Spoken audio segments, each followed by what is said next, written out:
I declare open this hearing of the Senate Select Committee on Productivity in Australia. I begin by acknowledging the traditional owners of the land on which we are all gathering on and pay my respects to their elders past and present, and I extend that respect to any Aboriginal and Torres Strait Islander peoples participating today. The committee will be conducting today's hearings in person and via video teleconference. I'm Senator Darmanin, Acting Chair of the committee, and I'm joined by Senator McKenzie and Senator Mulholland. These are public proceedings being video streamed live via the Parliament's website, and a Hansard transcript is being made. I remind all witnesses that in giving evidence to the committee, they are protected by parliamentary privilege. It is unlawful for anyone to threaten or disadvantage a witness on account of evidence given to a committee, and such action may be treated by the Senate as a contempt. It is also a contempt to give false or misleading evidence. Witnesses also have a right to request to be heard in camera. If a witness objects to answering a question, they should state the ground upon which the objection is made, and the committee will determine whether it will insist on an answer, having regard to the ground which is claimed. If the committee determines to insist on an answer, a witness may request that the answer be given in camera. I remind senators of their obligations under the Behaviour Code for Australian parliamentarians to treat witnesses with dignity, courtesy, fairness and respect. And I remind committee members and witnesses who are appearing via video conference and who are not speaking to mute their microphones. I now welcome representatives from the Australian Telecommunications Alliance and the Civil Contractors Federation, both via video conference, and as well as Engineers Australia. I understand that information on parliamentary privilege and the protection of witnesses giving evidence to Senate committees has been provided to you. For the Hansard record, will you please state your full names and the capacity in which you appear today? And maybe we'll start with the people in the room first.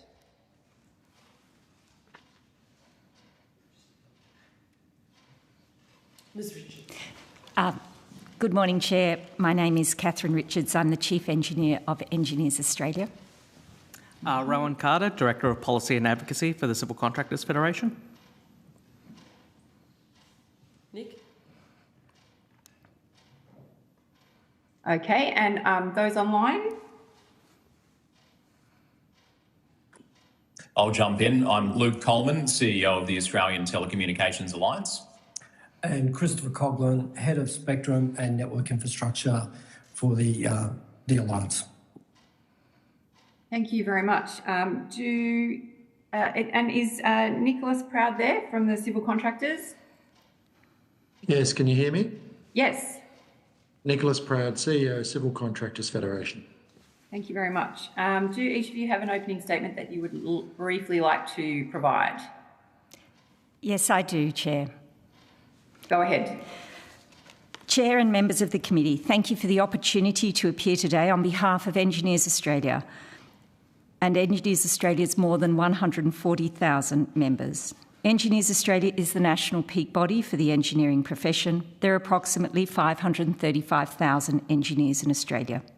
For more than a century, we have worked to advance the science and practice of engineering for the benefit of the Australian community. Our members work across every part of the economy, in infrastructure, energy, resources, agriculture, manufacturing, transport and defence, to name a few.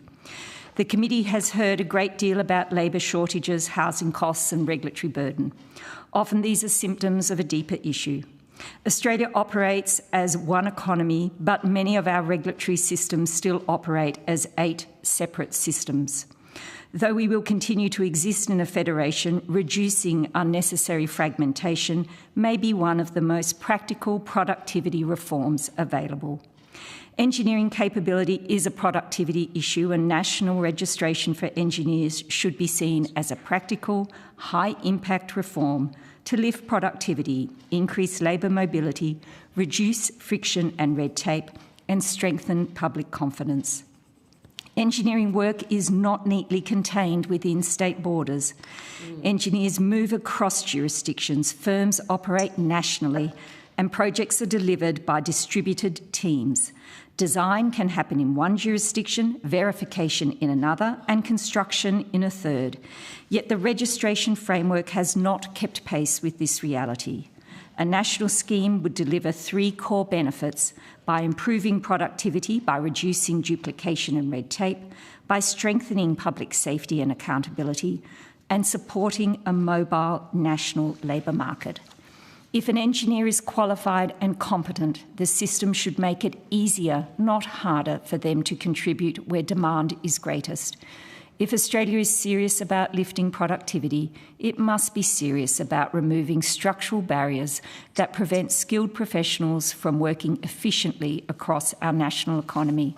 A national registration scheme for engineers is practical and long overdue. Thank you so much, and I welcome your questions. CCF has an opening statement. Go for it. Chair, Deputy Chair and Senators, thank you for the opportunity to appear today. Civil Contractors Federation National represents 1,150 contractors located in every state and territory across the country. Our members build the roads, highways, subdivisions, water, sewerage, energy, bridges, water and utilities that enable housing, freight, energy and regional growth. Our central point is simple. Australia will not lift infrastructure productivity by treating construction as one uniform sector or by asking people on-site to work harder within poorly designed systems. First, measured must be the precise numbers that we have. We are short on data and detail in this industry. Construction is lumped in together. When we consider it and break it down in the short form of data that we have, which is the shortcomings will be made evident in our representations. Productivity Commission estimates that between 1994-95 through to 2023, labour productivity in heavy and civil engineering construction rose by 44%. That compares with 13% across aggregate construction and a 13% fall in building construction. This does not mean that civil construction has no challenges. It shows why a broad diagnosis can produce the wrong remedy. Second, costs and delays are often looked in and locked in before construction through project selection, incomplete design, approvals, utility locations, packaging and risk allocation. We need consistent project level measures, including budget against actual cost, plan against actual time, rework, indirect labour, subcontracting intensity, and the procurement model used. Third, procurement is productivity policy, and too often the current system is not working. Infrastructure Australia estimates that subcontractors deliver 41% of infrastructure construction, with more than 100 billion of the 5-year public pipeline to be developed beyond the principal contractor. Yet procurement can still default to the largest package, lowest upfront price and aggressive risk transfer. That reduces competition, adds interfaces, constrains capable mid-tier contractors and deters innovation. The consequences, particularly for the mid-tiers, is very real. One of our major contractors was identified as the preferred tender project almost 12 months ago, yet construction has still not commenced. Delays of this kind leave contractors carrying costs, plant and workforce capacity sitting idle in communities waiting for longer for promised infrastructure. This is clearly a productivity failure. We also should consider the industrial relations framework, which also has a significant impact on productivity. The corruption, coercion and waste exposed across parts of the construction industry pose real costs on governments, taxpayers, contractors and workers. CCF supports strong workplace standards, but those standards must also promote lawful, cooperative and productive workplaces. We want to work constructively with the Australian Government through the National Construction Industry Forum to improve industry culture and performance and ensure reform delivers better outcomes across the entire construction supply chain. CCF asked the committee to recommend 6 practical actions: a national infrastructure productivity measurement framework, stronger measurement role for Infrastructure Australia, the Productivity Commission, trials that benchmark debundled procurement, civil productivity demonstration projects, a national review of infrastructure red tape, and a program to accelerate the adoption of proven civil construction technology. This is not a call to weaken safety, environmental quality or workplace standards. It's a call to identify duplication, uncertainty and poor coordination. Allocate risk to the best party able to manage it and measure performance across the client contractor chain. And my final comment is with a $242 billion major public infrastructure pipeline and infrastructure workforce shortages projected to exceed 300,000 by 2027, productivity is not optional. Civil construction enables housing, energy, freight, communities. Better procurement, workplace relations and measurement will determine how much Australia can really deliver. Thank you. Okay, I think that's my cue, Chair. Thank you very much.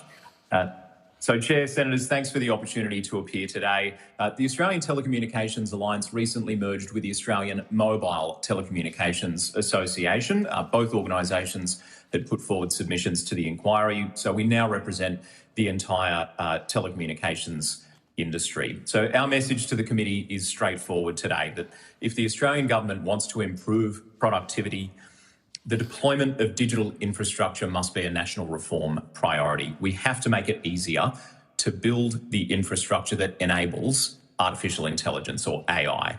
Now, productivity growth across every major industry will be improved by access to fast and reliable connectivity. Mining, agriculture, manufacturing, healthcare, education, financial services, even government services, all of them rely on fast, resilient and reliable telecoms networks.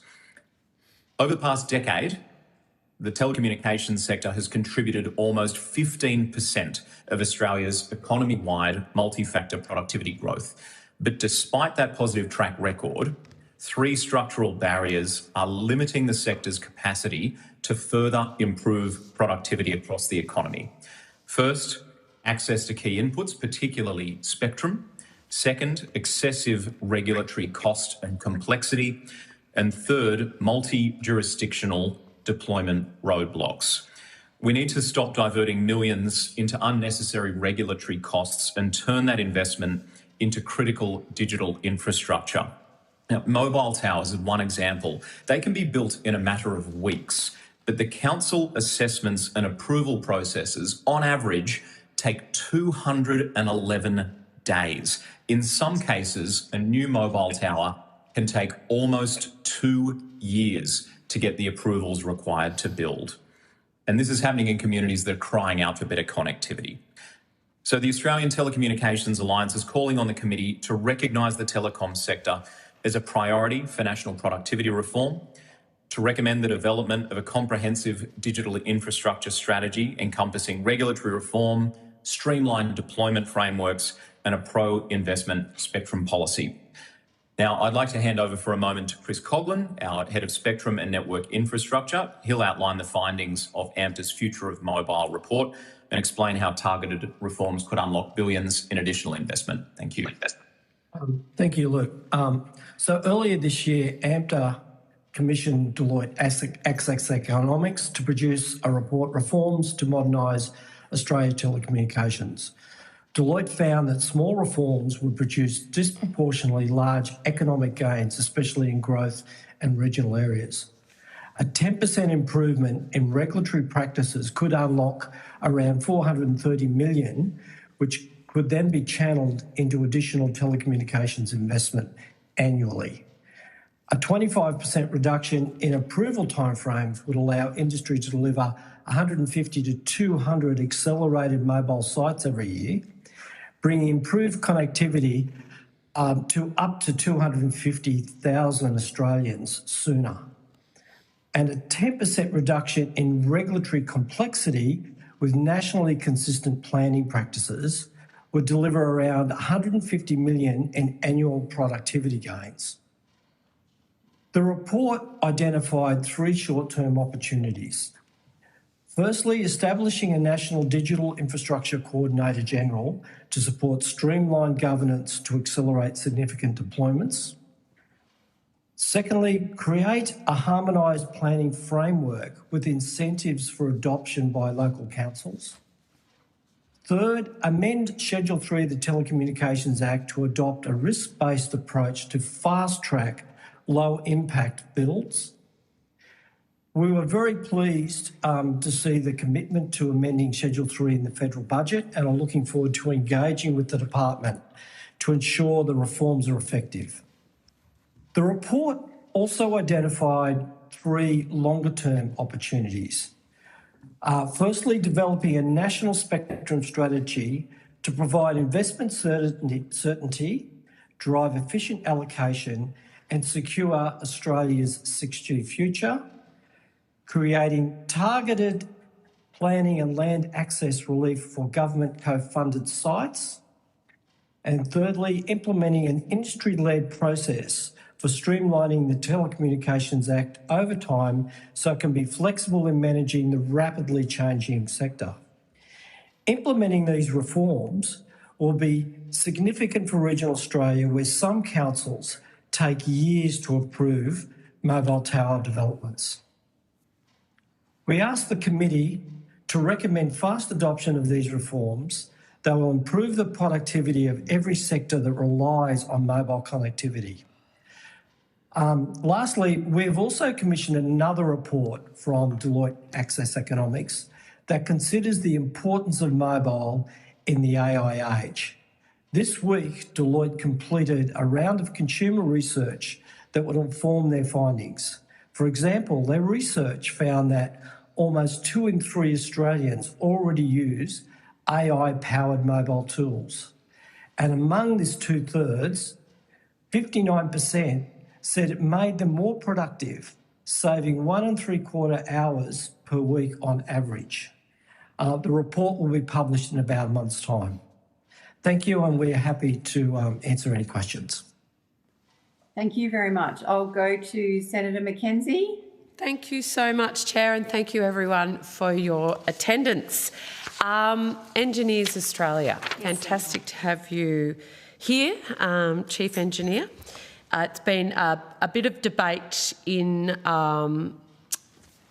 our evidence yesterday, as you might have followed. Every second Uber driver I have seems to have an engineering degree, and I'm wondering why they're driving Ubers and not actually filling this skill shortage gap. So I'd appreciate you being able to talk me through that, as Absolutely, Senator. One of the first Senate inquiries I did was the shortage of engineers, and that was a long time ago. So, yeah. Certainly, Senator. When it comes to our migrant engineer workforce, I think the starting point is engineering is probably the most diverse workforce, professional workforce in this country. Well over 60% of engineers are born overseas. And yet when it comes to the migrant engineer experience, we know what holds them back from getting the roles in industry and fulfilling those critical failures, or I should say critical gaps, in all of our major areas, from aerospace engineering, marine engineering, into mining and resources, into manufacturing. All of the disciplines, there are about 14 major disciplines which all have significant shortages reported. So what are those barriers? Those barriers, first, they're local experience.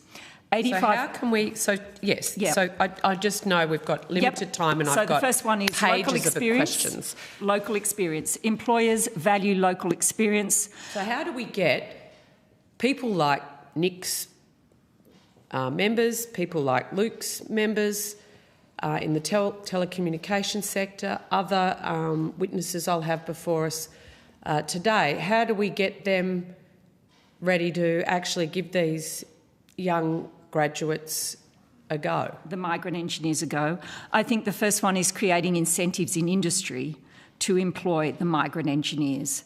For many, because we have such a patchwork of regulation and because engineers serve the community, employers see them as high risk because they don't have the knowledge of the local standards, of the local legislation, or indeed of community expectations. So really strengthening... These are young engineers that have come and done international... They're international students. They're graduated from Australian universities. In some cases, yes, Senator. In other cases, they are engineers who have come in under a skilled migration already qualified. So one of the challenges is that many industries don't want to employ engineers who are not permanent citizens or have permanent residency. We know that that is a barrier. Can I ask you then, what's the purpose of a skilled migration scheme bringing in engineers that no one wants to employ? Senator, I think Importantly, they do find roles, often in engineering. It takes a lot longer to get into those roles because they more or less have to prove themselves in the Australian employment market. Then typically they find themselves working in areas adjacent to professional practice. And then once they've built up that body of, if you like, local experience, then they are able to apply for those engineering roles in their discipline and area of expertise. So it is a long lead time to realise the benefit of a migrant engineer. The other things that often hold our engineers back, who are migrant engineers, are networks. Really, as a profession, we work much like other professions. How do you know you've got a good engineer? Another engineer tells you. So when migrant engineers come into this country, not having those established networks really does put them at a disadvantage. And then finally, it's communication skills. So, right. So having a higher English standard would help? A high English standard, yes. But of course, also, it's just more wondering what Engineers Australia's role is as the professional body and to create those networks and links. Absolutely. And also, when you say incentives for industry, as a former minister, that screams I need to find money, taxpayers' money, to help industry hire engineers. Is that what you're suggesting? Senator, I think that is one potential pathway here. What's another? I think another potential pathway, of course, is when we have our engineers are offered cadetships, right, through university. That's an earn and learn model. We know those are incredibly powerful at generating talent within our engineering cohort as undergraduates, and then they move into sectors. The important thing for business, of course, is that invariably they get billable hours by the end of the second year of an undergraduate. So that's a win-win.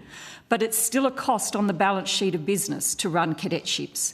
Equally, internships, which is where engineers spend about 12 weeks in their 4-year degree working with industry, those right now are not funded. And so there's a real cost to the student, there's a real cost to business, but that's low-hanging fruit to get after internships and cadetships to secure the future engineering workforce. Excellent. All right. Well, we'll follow up with some of our other witnesses on their preparedness to do that. Just when you said there's 535,000 engineers in Australia. Yes, Senator. And they're all working in engineering? No, Senator. You will find probably our engineering workforce, according to the Australian Bureau of Statistics, is around about 440,000. Those who are actually practising as professional engineers, purely in the technical domain, it's about 250,000. And that's across... outrageous. That's half. Senator, but we have to remember the engineering mindset is valued in all areas adjacent to engineering, be it in operational delivery, be it in project management, be it in research and design. So you see engineers bleeding out into every sector of the economy, and that's actually for the benefit of the economy, not a detriment. But we can't. I hear from construction, I hear from departments who have lost engineering capability, which impacts their ability to assess tenders and give ministers good procurement advice. Yes. Because that technical expertise is no longer in federal departments or state departments. Absolutely. And that has a significant impact on cost of infrastructure projects. Tell me if I'm wrong. No, Senator, you are correct. And that's why Engineers Australia has long advocated for chief engineers to ensure that that technical advice is given to government, is given to the bureaucracy that may not have had technical training, to understand and characterise risk, to understand and characterise the feasibility of projects, to actually be the bridge between industry, where we find 85% of engineers, and the public sector, where we often see the investment pool. You strongly support a nationally consistent engineering registration. I know engineers who have to decide whether they're going to pay up to $1,000 for the professional membership and then the state-based membership. How much productivity is currently lost because engineers must navigate multiple state registration systems? Senator, we think it's in we know that it's in the hundreds of thousands and millions of dollars when you look at it across all of industries. Typically, large firms, the cost ranges from around about $100,000 to $500,000 annually. And I must say that these fees which are paid in order to ensure engineers are registered in multiple jurisdictions actually give no real benefit to underlying public safety. And so right now we have a national engineering workforce, and yet we are still managing that workforce based on postcode. And at best, that system is antiquated. At worst, it is an absolute draw on the... it is negative on the productivity of this nation. You support a smarter NCC that Yes, cuts Senator. red tape and lifts productivity, and if I hear that phrase one more time in the heaps of submissions that I've read and witnesses I've seen, the whole purpose of this inquiry is to actually get the dot points under that sentence. Right. So can you give me your top 3 actual things we could recommend to lift productivity in your space, whether it comes to the NCC, and I'm happy for you to give me more detail on notice. And Absolutely, that's Q to Senator. Nick and the telcos. I'll be asking you the same one on that one. Okay, the first thing is we need to remember that the NCC, it is important to have a nationally consistent framework. So let's keep going with a nationally consistent framework. We can't go back to deep levels of fragmentation. But it was like 3 pages and now it's 3 folders. Right. So the things that we need to do is there needs to be a recommitment to national harmonisation, and we have jurisdictional variations, and that's what has to stop, what Senator. specifically? Sorry. Well, it's Ms. where Richards. state and territory variations are then put on top of the Okay. National Construction So Code. give me an actual example, and I'm happy for you to take it on notice. I will take that one on notice, but we do know that business and practitioners who operate nationally, then when they go to do the same work Yep. but in different territories, have different requirements. So Correct. that's the first one. So I hear all that, and I actually want legit. I'm happy for you to actually take it on notice absolutely. because I have other questions for other witnesses. So yesterday we heard from Jeffrey Watson and the master builders that there are significant cost escalations across major infrastructure projects, especially in Queensland and Victoria, where there are significant systemic issues with organised crime in the CFMEU. Yet Infrastructure Australia analysis shows a minus 20% productivity decline in the past decade. From an engineering perspective, what are the biggest contributors to the cost overruns that we're seeing in public infrastructure projects? Senator, there's no simple answer to that one. That's why you're an expert and you're in front of a Senate inquiry. Absolutely. What are the reasons for the cost overruns from for an the cost engineering overruns, perspective? they are poor characterisation of initial design. That is the lack of knowledge being applied to the design at the outset. And when I say that, whilst it gets characterised, how then people understand how to frame those risks, right, in a way which is consistent with cost and schedule. So That's the reason for the cost overruns. in part, And what from else? from an engineering perspective. So particularly when we have an absence of technical advice in the public service. Right. So strengthening the technical advice in the public service would go a long way here. Because when people aren't confident, right, then invariably they can default to practice, to processes and procedures. So sorry. Yes, Senator. We've seen cost overruns that are of obscene amounts in Victoria, in particular, and also in Queensland, that have been very well documented. From an engineering perspective, the design, the lack of expertise in the department is the reason for that, or one of the main reasons? One of the main reasons can be a failure to actually characterise the risk accurately of major projects. Okay, thank you. And just finally, your submission advocates for modern methods of construction. I've seen some great examples of this. What regulatory barriers and cultural barriers prevent wider adoption? I think when it comes to regulatory barriers more broadly, it's about the costs of establishing the factories to build the houses. Culturally, we are still used to seeing people building a house on site with the teams there, as opposed to the house being built off-site and then assembled. But of course, there are profound benefits to building off-site, particularly when it comes to dealing with rework, when it comes to controlling the dimensions of a project, and when it comes to actually fitting the project then out.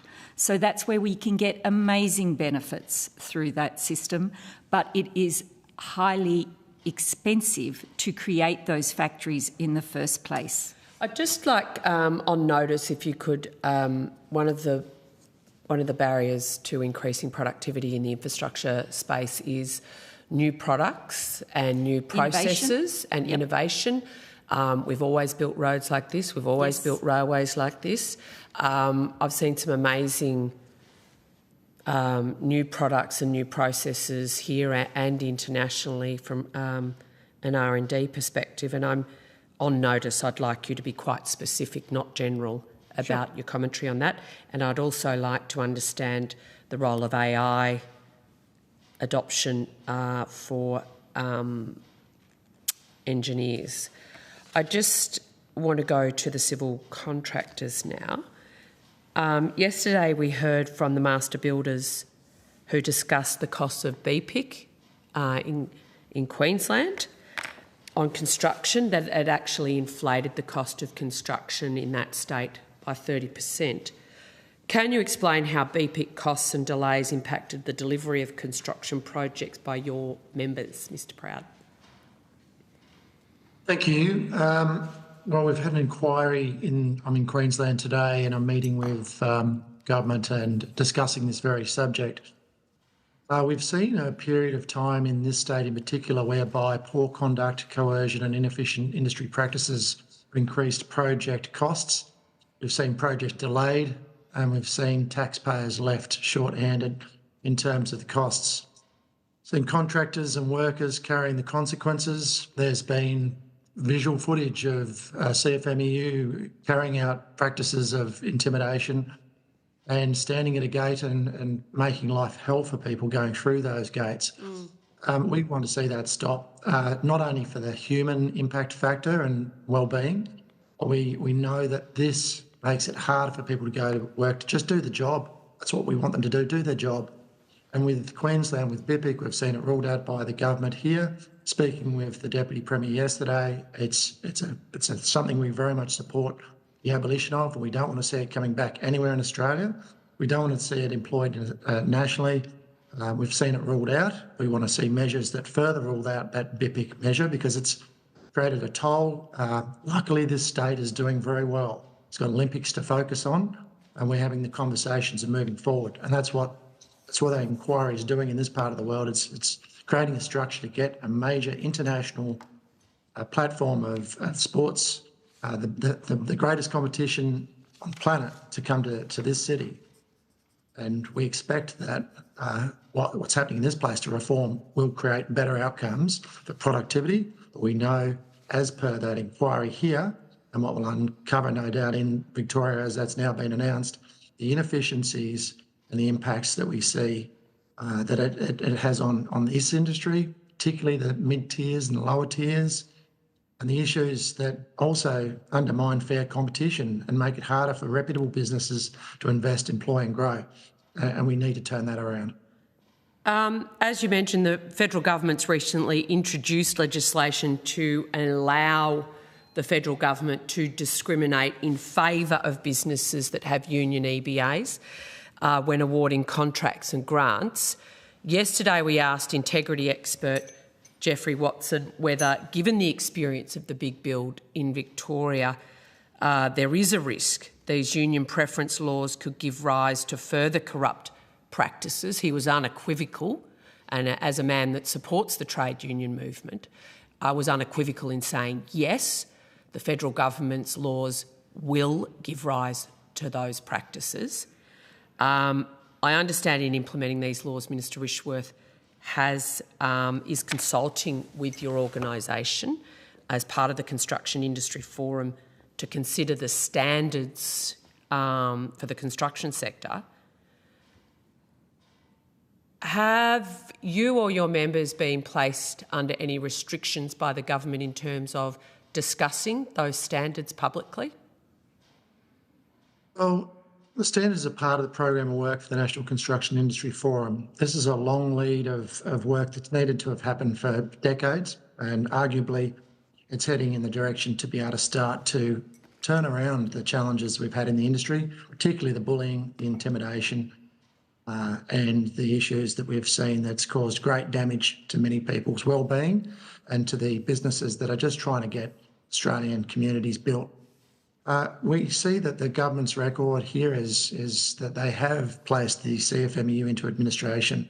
We see that's going to run for 5 years, and over that period of time there is an opportunity for reform.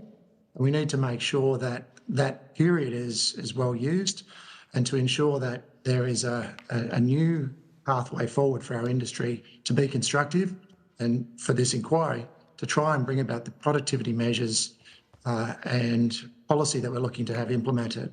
And so the legislation that you refer to, we've had discussions with the government, we've raised our concerns. We know that that BIPIC is built around similar sort of positioning of favouring one union agreement as opposed to a non-union agreement. In Victoria, see more about that. But what we don't want to see in the future is freedom of association challenged by third parties. And effectively, we want to see that there's an opportunity to have the government absolutely leverage its powers to create great projects and make sure we have a better industry. But we've had assurances, as I say, that this legislation wouldn't be called into play for construction or infrastructure projects. And we want to see more detail on that. So you're waiting for more detail from the government that construction has been ruled out of the... We've been told that that's the case, and it's in writing in the statements around, what's happening with that legislation. It's been passed through quite clearly to us verbally from the minister that this is not intended to do anything of that nature, but industry still has its concerns because we've just lived that experience here in Queensland. Absolutely. So have you seen standards in the draft to be used? Have you seen a draft of the standards to be used for construction? No. When do you expect to see those? Well, there's a consultation process on what standards could be. I assume that will kick off and that will be imminent, but then we'll see some standards that will be built out of that. And what that will be, I'm of the understanding that will be built on the feedback that's received from that consultation process, which will be very far and wide and reaching. And nobody that's a part of the construction roundtable has been asked to sign an NDA? Not that I know of, no. Thank you. Not for the question you've asked, no, absolutely not. Yeah, okay, thank you. We heard yesterday evidence around Tier 1s. Some evidence was Tier 1s were aware that subcontractors had arrangements with the CFMEU that saw corrupt practices. Other evidence was that the Tier 1s had no idea, and nor could they know. As the Shadow Minister for Infrastructure, I guess I'm interested in how, at a Commonwealth level, we can structure funding agreements for public infrastructure that explicitly rule out and avoid the types of issues we've seen systemically in Victoria with the big build. Is there a way from a procurement or tendering process, the national funding agreements, that the partnership agreements between state and federal governments, where we can have a much more explicit arrangement about the expectation of spend from the Commonwealth taxpayer, so that it is not or lessens the potential for it to be siphoned off to the CFMEU and criminal elements. Well, I think a lot of the feedback from the inquiry in Queensland and the inquiry that's about to be undertaken in Victoria will certainly provide a significant amount of detail about the practices that have been allowed to happen. And I guess that's the starting point, to look at what is actually evidence and what has been considered by the police and the AFP and the multiple number of agencies that have been working to support the evidence that's been provided and look to try and prosecute around those allegations. But outside of the criminality piece, I'm talking about the funding element, the lever that a Commonwealth minister would have. I'm the shadow minister, therefore one day I hope to be the actual minister, that can actually be implemented to give that assurity to the Commonwealth taxpayer. Do we need to change the contractual relationships? And if you haven't thought about that, I'm really happy for you to take that on notice and give me your thoughtful... We have, and I'll defer to Rowan Carter in the room a little bit about the contractual. I can talk to Thank that you. point. I guess, I mean, there's two elements to your question. Obviously, we've touched on the criminality area. That's immaterial in a Commonwealth funding agreement because those practices, whether it's corruption, coercion, etc., they're already illegal. When it comes to the productivity lens and aspects of project delivery that are anti-productive, then yes, absolutely. The CCF is of the view that there could be some pro-productivity clauses in the Commonwealth funding agreement. Such as? Well, it's hard to be very specific because it's hard to define what those productive clauses are. But one of the things that we would talk about is respecting the EBA process and not putting additional measures into project delivery or procurement that add on top of that EA process. So things like that the Commonwealth goes, well, if we're going to be funding this project, it needs to be about the quality of the project and it needs to be about ensuring that we get taxpayers' value for money, that state procurement agencies, doesn't matter if that's a transport agency, a water utility, whoever the case may be, needs to ensure that they are focused on value for money. You would need to keep those clauses quite high level because what could be defined as an anti-productive clause could be quite flexible, for example. So one of the pieces of evidence from Mr Watson yesterday was when you have a very small number of players actually in that system, and he gave evidence yesterday that there was a bureaucrat in Victoria, 2 tenders, one CFMEU, one not. The one not, a lot cheaper, chose this one.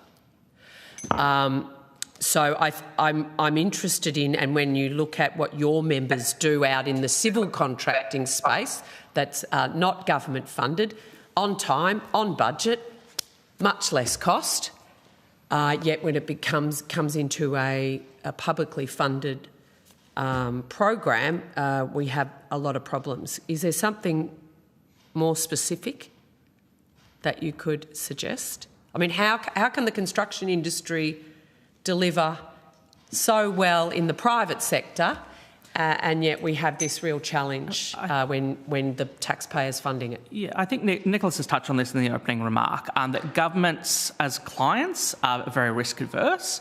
And as has been touched on by engineers, there is a loss of capacity in project management from clients, right?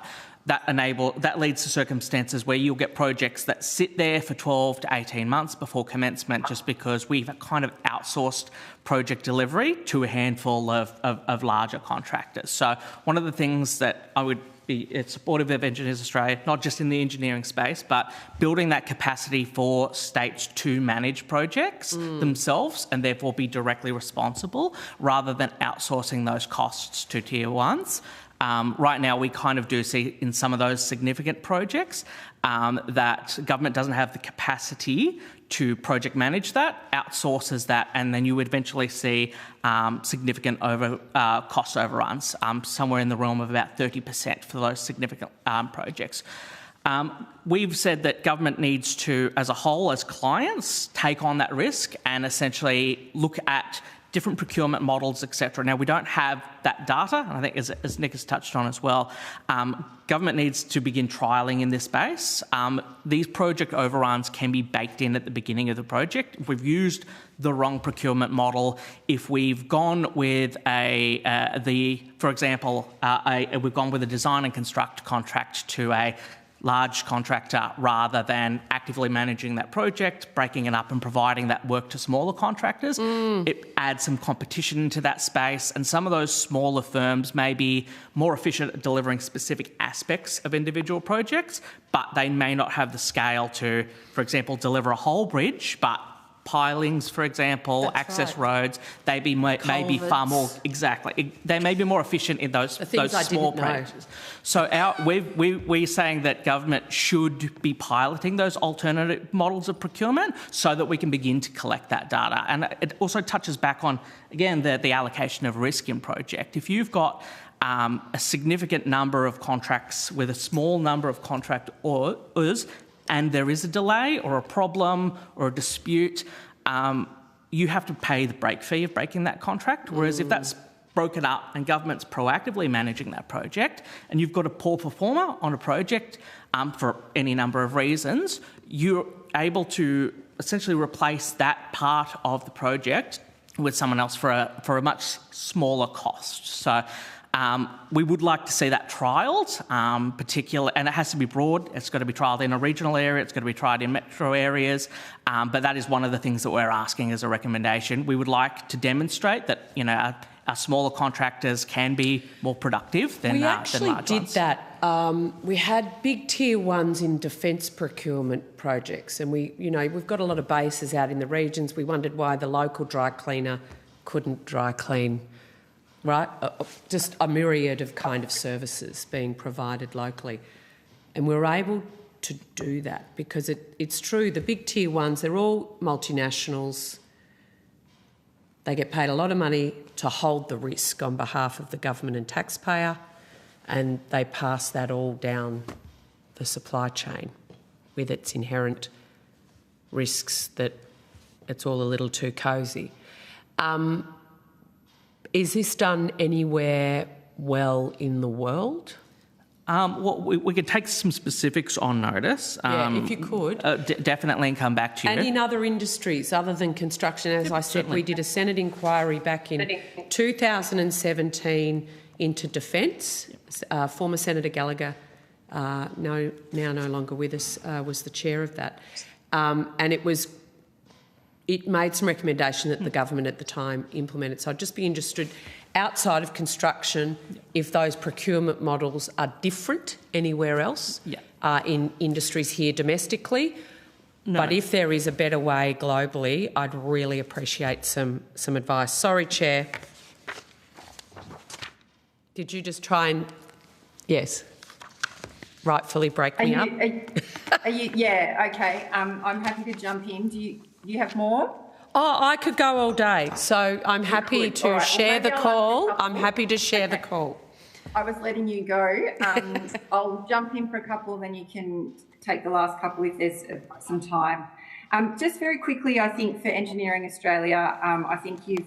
How do I can you hear How do I share my screen? Hello. You might just want to mute there. Someone manage the witness. No, it's WebEx. Is that the share button down there? Yes. Okay. All right. I'm going to just press on. Hopefully people can hear me. Engineers Australia, you talked about the occupational licensing work and the need for an alignment of the registration system.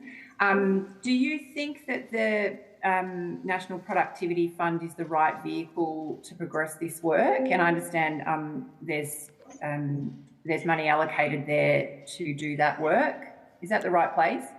I think it is probably, Senator, but I think more importantly, we want to work such that we get a co-regulatory system created where we build off the back of the existing regulation system that is there, reduce the fragmentation, and then get to the point where you register once and you practice anywhere, just like a driver's licence.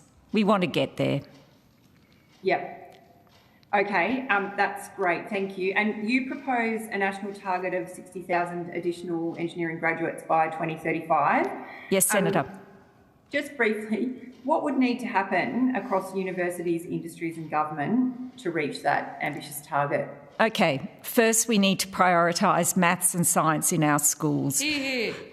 We have too great a variation in mathematics in schools, and that means that right now we only have about 8.5% of our Year 12 kids doing advanced mathematics, calculus. That's important because we've been talking about artificial intelligence ad nauseum, but the way in which artificial intelligence works, it works on the back of calculus, making sure that the future workforce, regardless of whether or not they want to go into engineering, actually has a strong maths foundation is to the betterment of all Australians when we consider the technology which is coming down track. Secondly, we need to ensure that when we come to our university sector, that we don't simply raise the ATAR for engineers. In fact, we want to keep the ATAR as reasonable as possible, such that kids who are competent in science and maths go into engineering, not just kids who are brilliant at maths and science, because engineering demands problem solving, it demands strong communication skills, it demands a focus on others and service. And we know that when we do that, and we keep the ATAR, if you like, suppressed in that sort of classic 75 to 85 range, that we can open the profession to many more students. That's important. We have to fund our universities and continue to apply downward pressure on HECS fees for students doing engineering. We also need to fund their internships. Unlike other professional internships in, say, teaching and in nursing, engineering internships, which are compulsory for their degree, are not funded, and this is a detriment to the kids who are studying. When it then comes to graduating and moving into the workforce, when industry have those incentives to run those cadetships, which enables them to get the kids into an earn and learn program in a tertiary institution, they get win-wins. They secure their future workforce, and importantly, it gives the student a livable earning wage and amazing experience. So you fast-track productivity for junior engineers when they are in an earn and learn program through university. Those are just some of the things, Chair, that we can concentrate on now. It's low-hanging fruit, and they are really to the benefit of both industry and the graduate and student engineers. Thank you very much for that. For the civil contractors, just on workforce again. So the Commonwealth Skills Package that was announced in December has prioritised civil trades and provided direct financial support for apprentices entering the civil infrastructure workforce. Can you give us a sense of how, whether that's making a difference to your members' ability to attract and retain staff? Or is it too early? Thank you. But how's that going? Thank you. We've got a report which we'll table. It's the environmental scan. It's embargoed, but we're happy to table it for this hearing today. Thank you. Fresh off the blocks. It does have a section at the back which talks about the shortages over 5 years. Job Skills Australia analysis shows that from engineers, civil engineers, right through to plant operators, we've been in nearly every occupational category in shortage for 5 years. So in December, we were able to have plant operations, so Cert 3 in plant operations and Cert 3 in civil, to be prioritised on the Australian Apprenticeship Priority List, which is fantastic. It lands us with a civil engineering technician outcome, which is a white-collar outcome. So it means someone can be trained, but they have to go on a plant, so a big yellow digger, then they have to go and work in a site office. And that doesn't make any sense. And everyone I'm talking to here in Queensland about getting this stadium done is saying that we need everyone here, as many people as we can. We're short as we could be anywhere in the country. So having them go from plant operations ready to go and move that earth and do the land development to then go and work in a site office doesn't make any sense. So we're thinking, do we just have them have that title of a civil engineering technician, but does that raise an industrial implication of a higher wage point? And, you know, that's a challenge for us. So we haven't been able to see as many people do the Cert 3 or start that and get the incentives to then start to work on site in the capacity that we need them. So we think that that will hopefully change. We're having discussions about that as of late of yesterday. So we're hopeful that we're going to see some remedy to that, to see the people that are out there. These are skilled jobs. This is an apprenticeship that is requiring high tech in these cabs to precision, millimetre precision on the cut. And this is something that is skilled, and we need to make sure these people are trained, seen as the skilled categories that they are, and then get them out there and get these jobs done. Thank you. Senator McKenzie, do you have any final questions that you want to ask before we let these witnesses go? I guess, sorry for the telco guys, we haven't actually... I've got a question for them. Yeah, I think I'll put the rest of mine on notice, but yeah, I will have other questions. Okay, thank you. I appreciate that. Well, just one final one from me then to the Telecommunications Alliance. In your opening statement, you talked about the time to secure development for telecoms infrastructure to around 211 days. And I think you said that that was a council bottleneck specifically, but I just wanted to know if you could talk a bit more about that. You know, what contributes to that bottleneck, and how long do you think the process should take, ideally? Thank you, Acting Chair. So 211 days, you are right, that is the average amount of time it takes to get through planning approvals to build a new mobile site in Australia. We've got a patchwork across the country of different approvals processes that are inconsistent. Building the tower itself can take less than a week. The construction of a new mobile tower is very quick.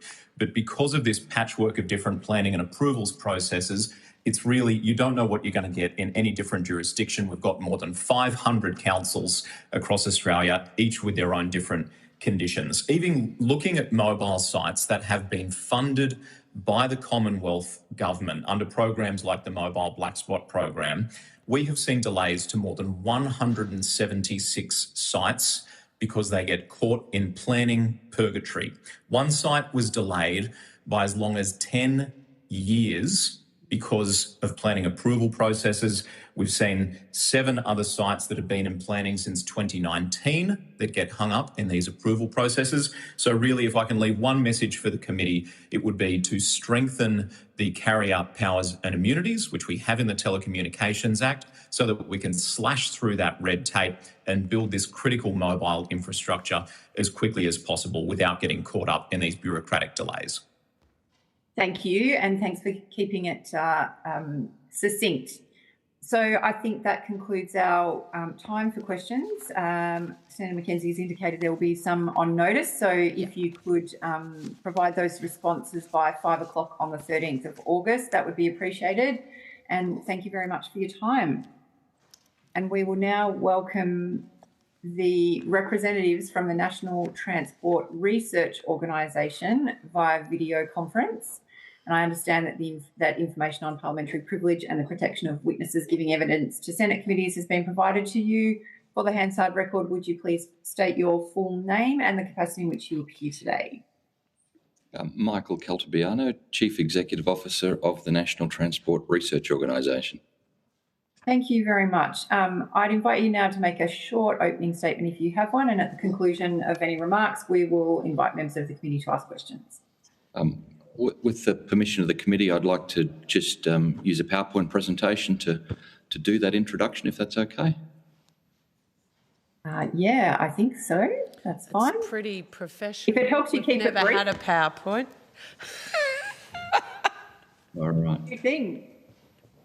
It's got to be under. It's got to be 3 minutes. That's okay. I can't get it up anyway. I don't know. Juliet, my EA, it's sharing Don't display, share content, select the tab to share. Or maybe send it to the Secretariat and they can print it out for us. Yeah. For me. Yeah. They can print it out for me. If you email it, we can get it pretty quickly and look at it while you're still with us. Juliet will email it through right now. Yeah. So firstly, thank you for allowing us to present. The National Transport Research Organisation is in fact a government-owned private company. I think it's important at the outset to articulate who we are. So the Commonwealth is a shareholder of our organisation, as are all of the state transport agencies and the Local Government Association of Australia and the Government of New Zealand. So we've got 9 shareholders, but we're a private company, so we receive 0 grant funding from government. So we operate as a private company. The work that we do is for-purpose work. 80% of the work is funded by government to deliver project outcomes, to deliver a real difference in the field in delivering road, rail, ports and airports infrastructure. We've been operating since 1960, so we're an institution in Australia. So the commissioners of main roads back in those days foresaw an opportunity to create a central point of knowledge for Australia through which they can develop state, national standards for the way in which our road infrastructure was built back in 1960. That has continued on all the way through to 2026, 65 years now in existence. And we maintain that really deep set of skills to serve the Australian community via the state transport departments. We've got offices in Brisbane, Sydney, Canberra, Melbourne, Adelaide, Perth, Burnie and Wellington. So we're well distributed. We've got a big office in Melbourne, which has a wonderful research laboratory that does the research, first principles research for the nation. So when it comes to productivity, we have experienced over the last 13 years an active decline in construction multi-factor productivity across all sectors, and it's really significant. There's been $47 billion of estimated opportunity cost for the weak construction productivity dated back to 2021, and we are 33.6% behind the rest of the market economy since 1990 in the construction sector. And 74% of the cost overruns have been linked to premature announcements of projects.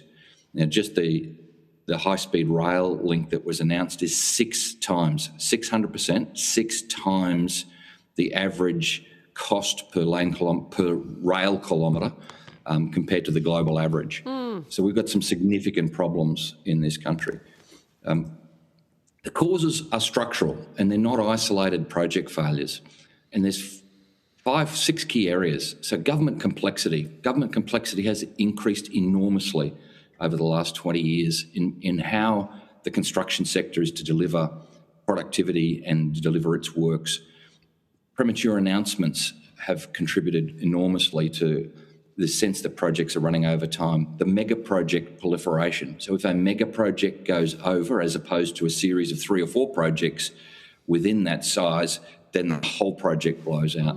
Fragmented standards. I'm sure you hear this over and over and over again. Fragmented standards across the country by jurisdictions is really contributing. When we have a national construction workforce, they roll up into different states and different territories and have to deal with different standards for very similar product.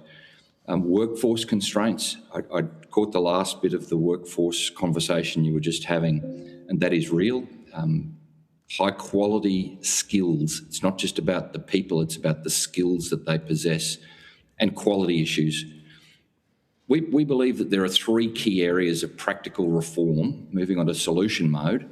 And I don't like to just dump problems on the table. That's not our job. Our job is to support solutions. There are 3 key areas of the 6 key areas that we believe NTRO can support governments across Australia to make a difference. Firstly, it's modern methods of construction.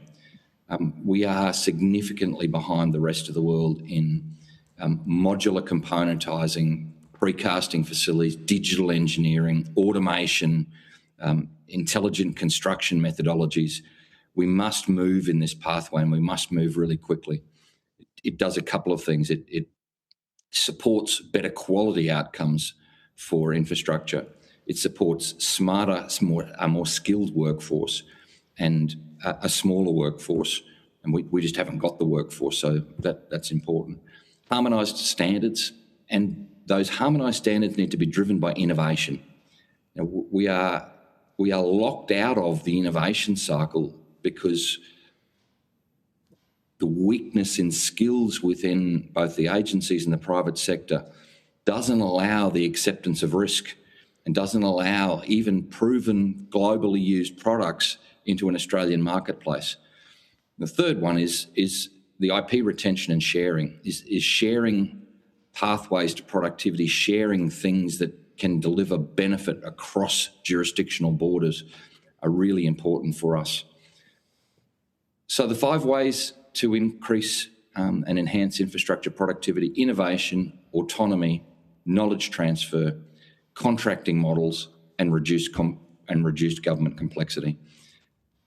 That, I think, will suffice as an introduction, and I'm happy to delve into any one of those areas and provide a more holistic view for senators. Thank you very much. Senator McKenzie. Thanks, Acting Chair. Thank you so much for that non-partisan advice. I think it's really, really necessary for us to hear this, because it's not all union corruption. It's not all the fact that we don't have engineers in departments, but there's a whole raft of issues. And one of the things that Infrastructure Partnerships mentioned yesterday was around a carbon accounting framework. And yes, I've got issues for that on philosophical reasons, obviously. We're axing net zero should we ever get the opportunity.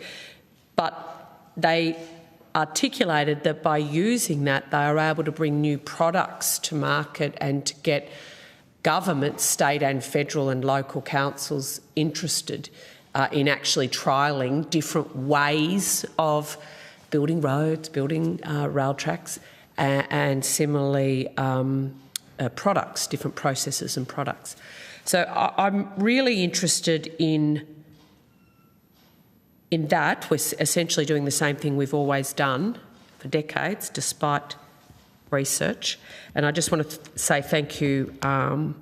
Thanks to your invitation, I recently was able to visit an international construction company, Colas, just outside of Paris, and saw exactly what they were doing as well and wanting to trial, and you know, them saying to me that the barrier was getting bureaucrats to actually be up for a different way of making roads or building rails. So could you just give us more detail, I think, about what's possible there? Thanks for the question, Senator, and your observations are quite right. The carbon accounting systems that are being implemented are a pathway to innovation. There is no doubt.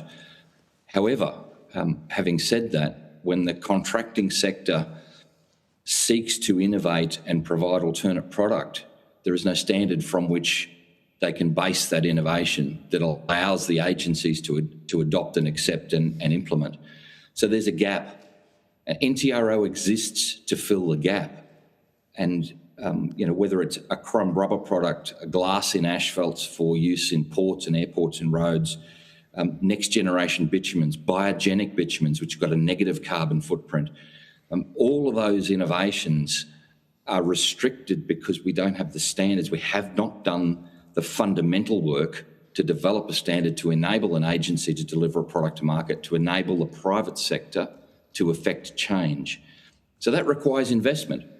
And the agencies that do this exceptionally well is Queensland. So Queensland has a National Asset Centre of Excellence program. It's been running since 2013, so it's in its 13th year. And it's a partnership with NTRO where we deliver that innovation into the road systems in Queensland and their regional airports as well, where we're now, and I'll give you one example. So in the motorway environment in Queensland, they are delivering motorways $110,000 a lane kilometre cheaper than they were a decade ago. $110,000 a lane kilometre cheaper, because they're using EME2 bitumens out of France, so Enrobe Module Alive bitumens out of France.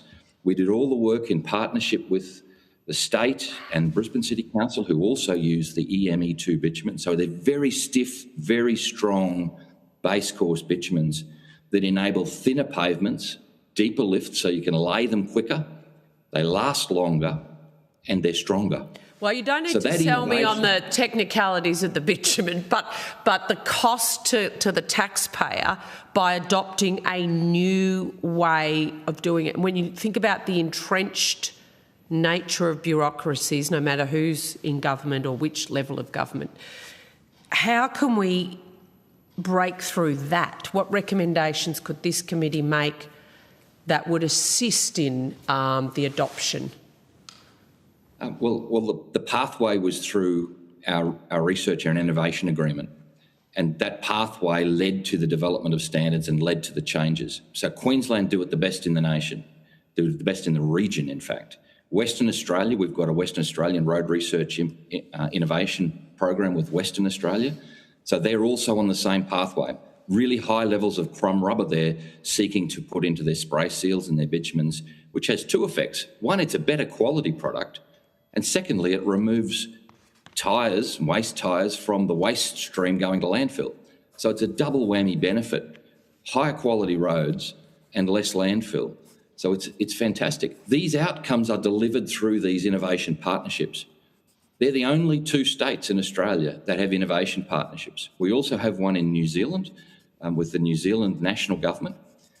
In fact, an interesting statistic. Can't a minister or a department secretary just sort of write into the procurement processes, we're open to, we're going to seek more points will be given if you are doing X, Y, Z or A, B, C. I mean, setting up innovation partnerships and waiting for that to percolate through the bureaucracy for 13 years before you actually get to lay a pavement. I mean, I get it, but what if you wanted to do something quicker? Yeah, the simple answer to the question, Senator, is no, you can't, because roads are down there for hundreds of years. And even though the maintenance cycle might be 7 to 15 years, what you build and how you build it and the legacy for the community, the whole of life legacy for the community is really important. And but don't you know what we could do now? Doesn't the NTRO have researched examples that could actually be used in design and maintenance and build? Yeah, there's a first stage of just picking up what the rest of the world does, tweaking it and making it implementable for Australia. That's the low-hanging fruit. We can do that very quickly, and we do that very quickly. We've done projects in New South Wales and Victoria and South Australia. We do that very quickly. But the systemic issue, if you're looking at systemic productivity change, the systemic issue is this lack of pathway of innovation. And we measure the benefit-cost ratio in everything we do. So the benefit-cost ratio of the investments in Queensland are between 4 and 10. Every single project we measure. In Western Australia, it's the same. In New Zealand, we've just measured it and it's 10. So the invested dollar gets a $10 return in capital works delivered in the field. It's a no-brainer. And, an interesting fact for you, we do more work in Vanuatu, Fiji, Kingdom of Tonga, Samoa, New Zealand, India, than we do for the Australian government. Each of those individually, we do more work for those than we do for the Australian government. And it's unusual because organisations like NTRO internationally are centrally coordinated, centrally funded, because the benefits come back to the huge dollars that the Commonwealth is investing into road, rail, ports and airports infrastructure.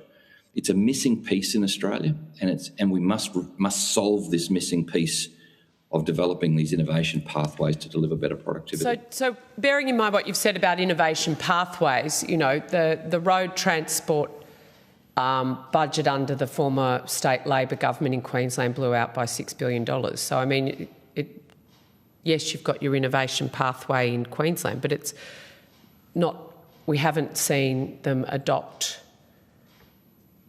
the cost-saving measures that the product you outlined previously across the board, has it?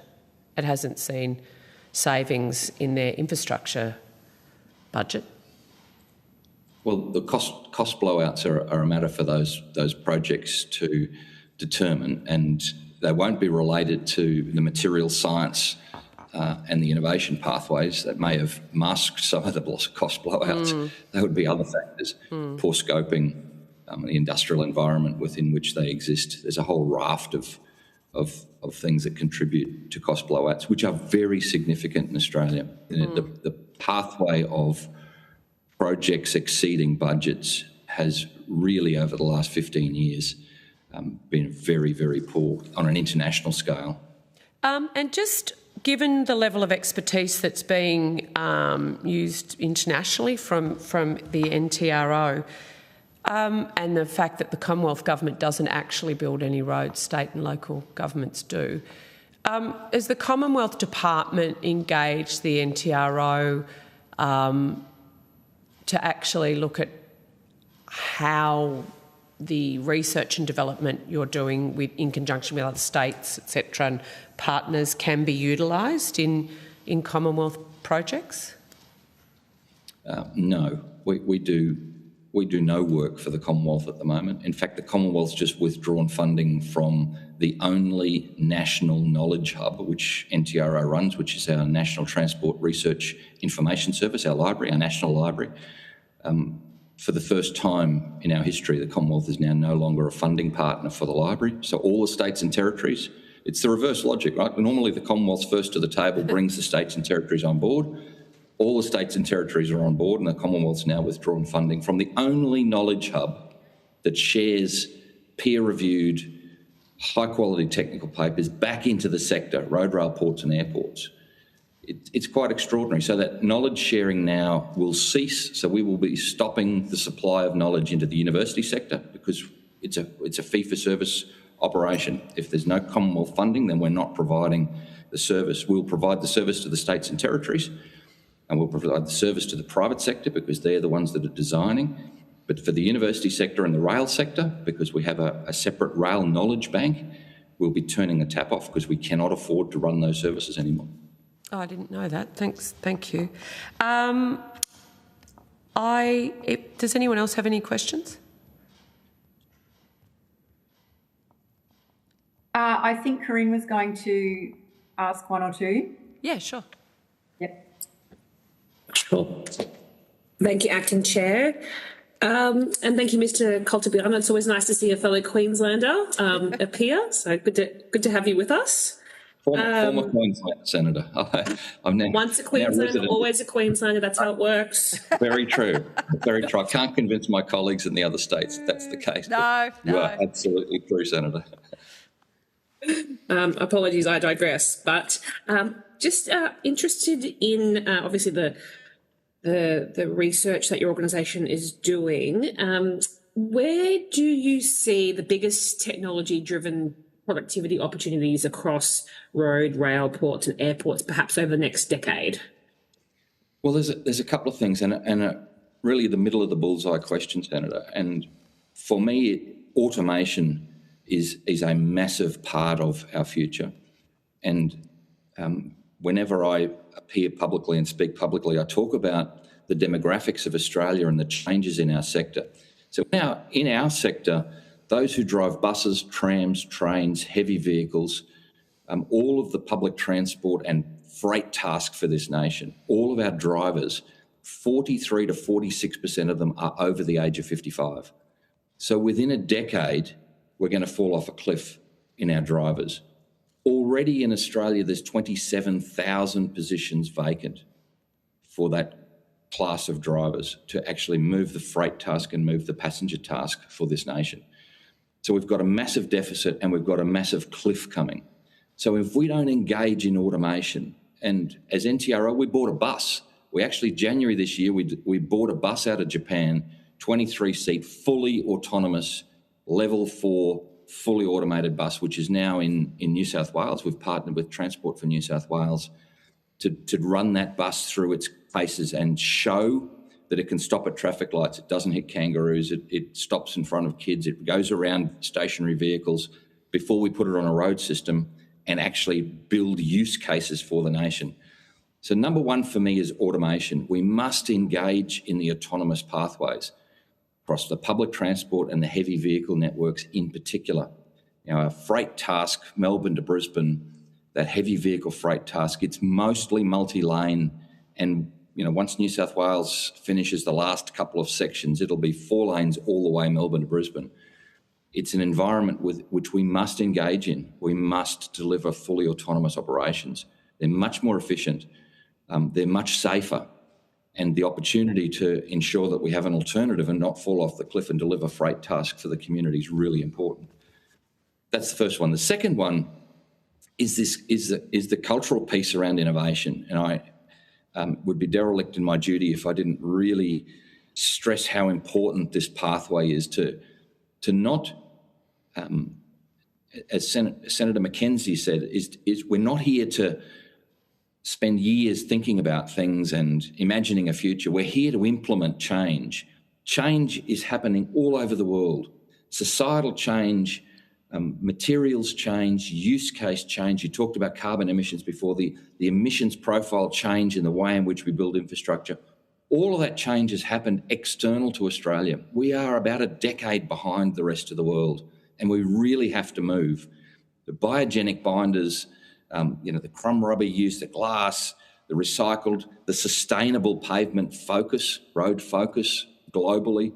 We are not doing it anywhere other than in Queensland. Queensland are, again, the gold standard when it comes to building, maintaining and enabling use case of our road systems across Australia. So they're the two, if you ask me for two key things, they would be the two key things. Thank you. I note in Queensland this week, the South East Queensland Council of Mayors released a paper about automation of short cycle flights, etc., leading into the Olympics as well. I know that's something that the councils have been looking at a lot here in South East Queensland in the lead up to the Brisbane 2032 Games. I'm not sure if I'm personally ready to jump into the automated plane yet, but I know that it's certainly something that's being discussed as an opportunity as well. Yeah, and it requires innovation, new thinking, unconstrained thought about what services we're providing. We actually sought to get permission to run unmanned drones along out of line of sight road systems, particularly in flooding environments or bushfire environments. We really need to be able to understand the condition of the network. When is it going to be able to be opened? We could not get permission. We could not get the relevant agencies and Air Services and CASA to give us permission to fly unmanned drones out of line of sight to do those critical tasks, because their constraint wasn't the people, good people, it's the system and the constrained thinking in the systems that don't allow us to break out of this cycle. We have a system problem we've got to fix. There are wonderful people in the sector, right across the sector, federally, state, territory, wonderful people seeking to do the best they can. We need to change the system thinking to enable things to change. Thank you very much for that, Mr. Coltibiano. Acting Chair, I'll hand back to you.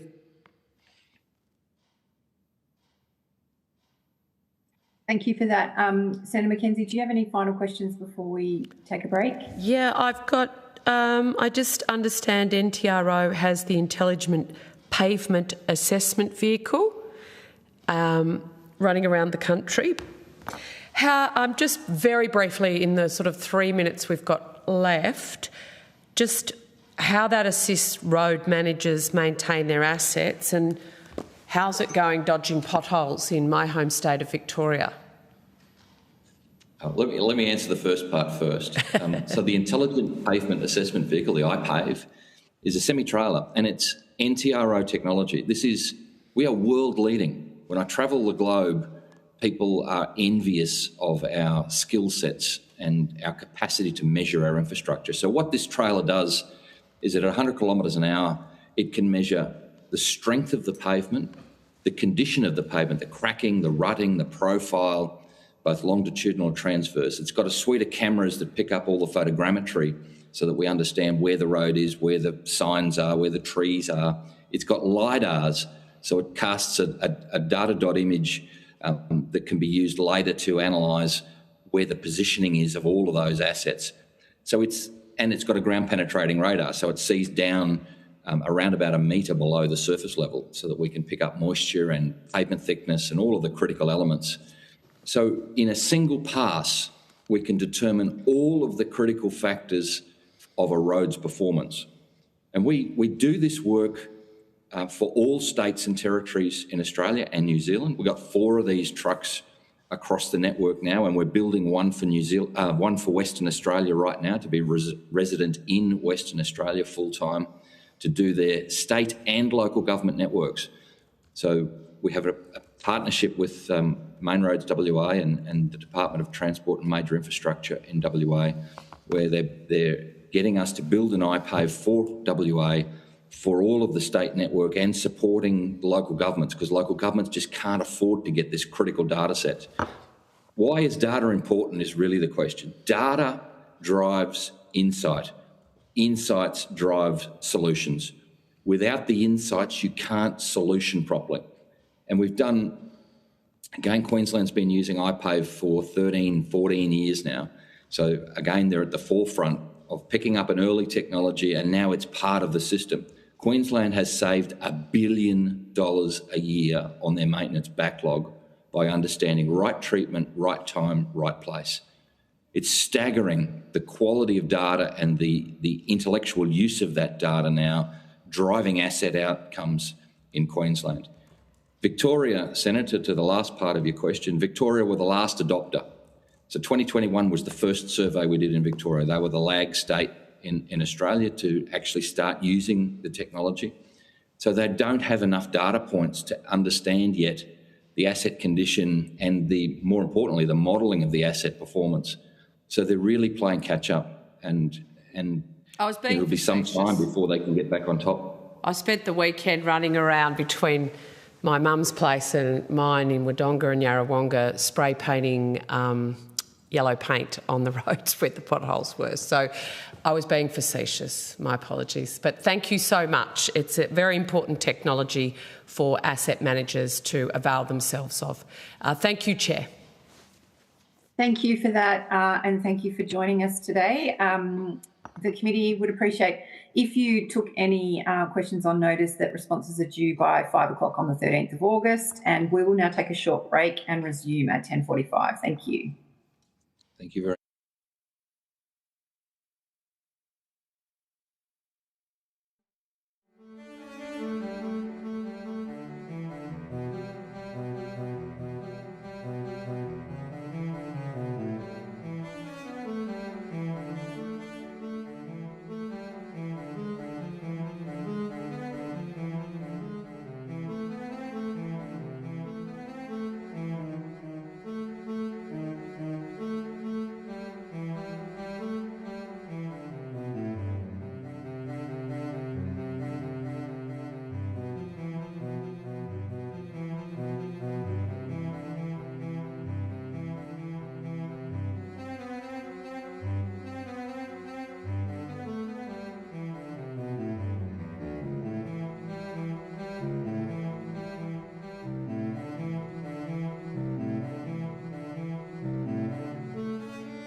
welcome representatives from Australia Post and the Freight and Trade Alliance and the Australian Peak Shippers Association, both via video conference. I understand that information on parliamentary privilege and the protection of witnesses giving evidence to Senate committees have been provided to you. For the Hansard record, will you please state your full names and the capacity in which you appear today?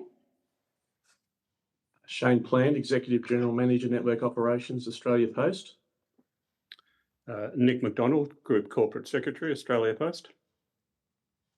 And I'm Tom Jensen, General Manager of Freight Policy and Operations at Freight and Trade Alliance and the Australian Peak Shippers Association. Thank you very much. Do either of you have an opening statement? Yes, I do, on behalf of Australia Post. Thank you, Chair. So thank you, Chair. Thank you, Senators. My name is Shane Plant. I'm the Executive General Manager of Network Operations at Australia Post. I'm joined today by Nick McDonald, our Group Corporate Secretary. I'd like to begin by acknowledging the traditional custodians of the land on which we meet, the Wurundjeri and Bunurong peoples of the Kulin Nation, and pay my respects to their elders past, present and emerging. Australia Post is one of this country's oldest and most trusted institutions and one of its largest logistics providers. We have an extended workforce of more than 64,000 people, Australia's largest delivery fleet of over 5,000 vehicles and 4,118 retail outlets. In FY25, we delivered more than 2.2 billion items to over 12.8 million addresses. The scale of that task is growing. In 2025, 82% of households shopped online, spending a record of $82.6 billion, up 14% on the year before. What I can offer is the operational view of what we see every day running trucks across every state and territory border. On that basis, I leave the committee with three practical observations. First, regulatory fragmentation is the single biggest structural drag on our productivity. Our vehicles routinely encounter different rules across states and even neighbouring councils. A single national freight route can require approvals from up to 15 local councils. Second, reforming performance-based standards access is one of the fastest productivity wins available. High productivity vehicles can move up to 30% more freight with 10 to 20% lower emissions. Third, land use and infrastructure planning need to catch up with the freight task. When freight functions are pushed to the urban fringe, this means more kilometres, more vehicles and higher costs. Chair, this is what our drivers, planners and network teams navigate every shift. We're investing to meet customer expectations, but no operator can invest their way out of a fragmented regulatory system. We're optimistic. The reforms in front of this committee are practical and scope in existing Productivity Commission work. We welcome the opportunity to work with you on a package of reforms that lifts productivity for our sector and for the country. Thank you, and we look forward to your questions. Thank you very much. Australia Post? Freight and Trade Alliance. Oh, sorry. That's all right. I'll go ahead. Thank you. Good afternoon, Chair and members of the committee. Thank you for the opportunity to appear today. My name is Tom Jensen, General Manager of Freight Policy and Operations at Freight and Trade Alliance and the Australian Peak Shippers Association. Freight and Trade Alliance represents Australia's international trade and logistics sector with over 530 corporate members, including international freight forwarders, customs brokers, exporters, importers and logistics providers operating across the import supply chain. Freight and Trade Alliance also acts as secretariat to the Australian Peak Shippers Association, which is the designated peak body under Part 10 of the Competition and Consumer Act 2010, representing the interests of Australia's containerised importers and exporters at both domestic level and through international peak shipper networks. From our perspective, productivity is not an abstract economic concept. It's experienced every day through efficiency of freight networks, the reliability of supply chains, the effectiveness of border processes and the competitiveness of the regulatory and commercial environment in which these businesses operate. Australia's freight and logistics sector is a critical enabler of economic growth, connecting Australia's producers, importers and exporters to global markets. Our submission focuses on the practical productivity barriers facing Australia's international trade and logistics sector. While significant investment has been made in infrastructure, many businesses continue to face increasing costs, congestion, regulatory complexity, and supply chain inefficiencies that ultimately flow through to the broader economy. We contend that meaningful productivity reform requires more than incremental change. It requires targeted interventions that improve competition, accountability, transparency, and operational efficiency across the supply chain. This submission outlines 8 recommendations. These include improving freight infrastructure connectivity, addressing commercial imbalances across the supply chain, introducing minimum service standards and notification periods, reviewing competition settings under Part 10 of the Competition and Consumer Act 2010, regulating incontestable terminal and container park charges, reforming container detention practices, strengthening national air cargo planning, and lastly, but not least, implementing border modernisation measures that improve both security and productivity outcomes. At the heart of these recommendations is a simple principle. Australian exporters, importers and intermediary logistics providers should operate in a supply chain that rewards efficiency, promotes competition and provides appropriate accountability where market power exists. Productivity gains should not be undermined by avoidable costs, regulatory duplication, infrastructure bottlenecks or inefficient processes. In closing, our objective is to support practical reforms that strengthen Australia's supply chain resilience, improve international competitiveness, reduce unnecessary costs for business, and ultimately contribute to higher national productivity and living standards. Thank you. Thank you very much. We will go to Senator Mackenzie for questions. Thank you so much, Chair, and thank you, gentlemen, for particularly your submission, Mr Jensen. Very, very welcome. And I'll just go to that in particular. In your submission, you say Australia's major container ports have ranked in the lower quartile of the World Bank and S&P Global Container Port Performance Index.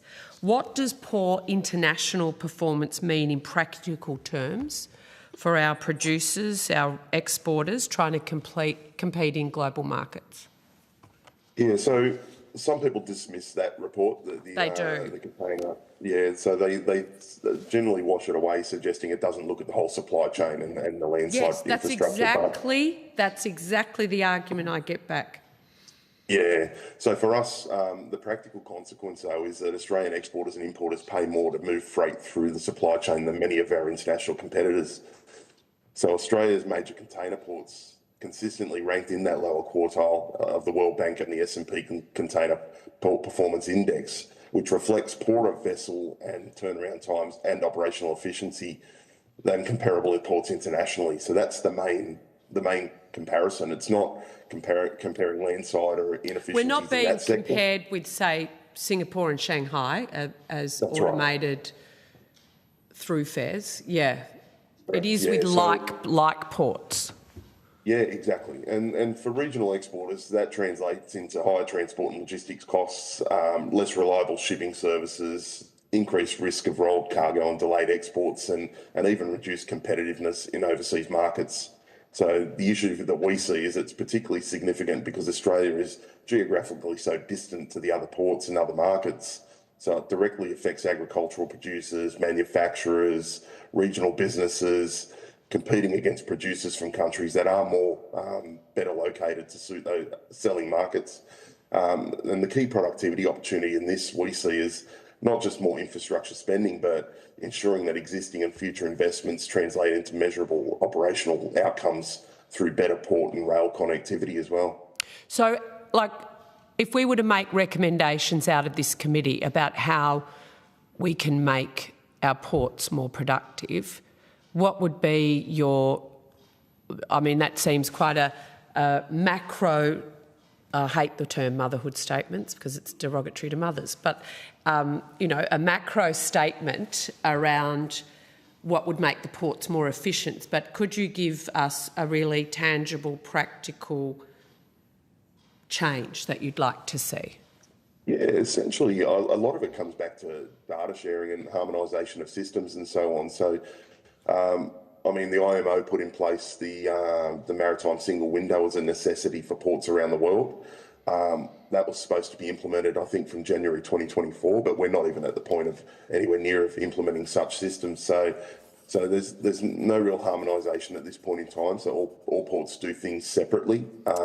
We need a system in place that will make sure they communicate effectively and have live outcomes. We've got national data hubs and national freight data hubs and so on, but they're very outdated in terms of data they share. So by the time you get that data, sometimes it's already 6 months old, if not older. So, right. So for us, it's about making sure we have purpose-built freight infrastructure, but not necessarily at a cost to cargo owners, but with investment, with a foresight in the future to make sure investment actually turns into dollars for the economy, as well as those companies putting those infrastructure into place. So when you talk about harmonisation, that's shocking. I didn't realise that, 2024.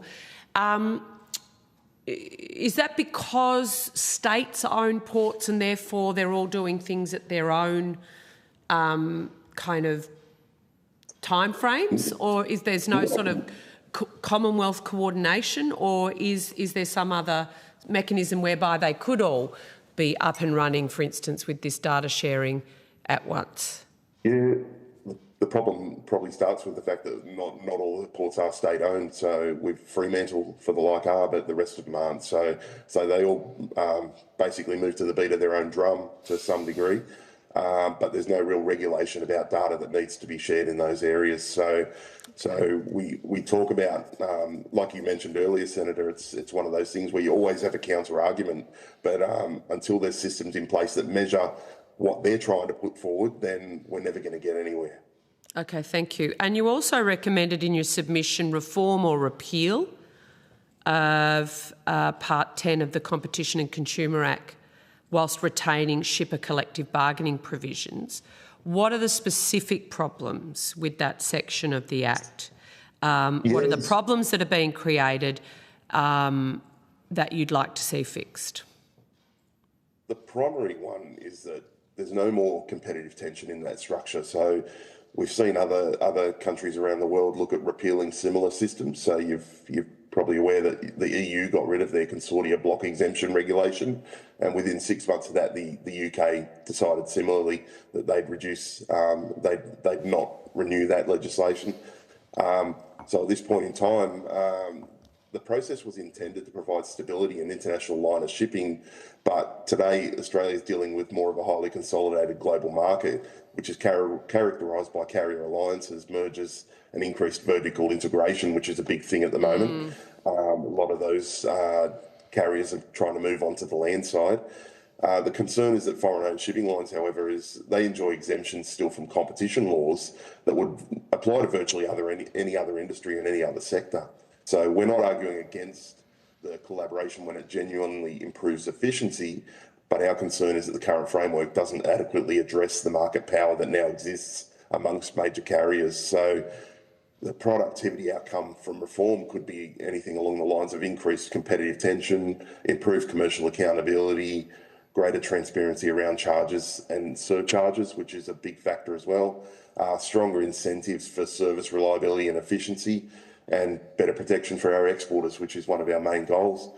So our preferred model would be to repeal Part 10, but while retaining shipper collective bargaining rights. So if government determines that some sort of exemption remains necessary, which is yet to be determined, then there should be some significantly stronger ACCC or maritime regulatory oversight in that. So at the moment, we don't see that at all. And foreign-owned shipping lines should be subject to the same competition framework as businesses operating in Australia. Yeah, I agree.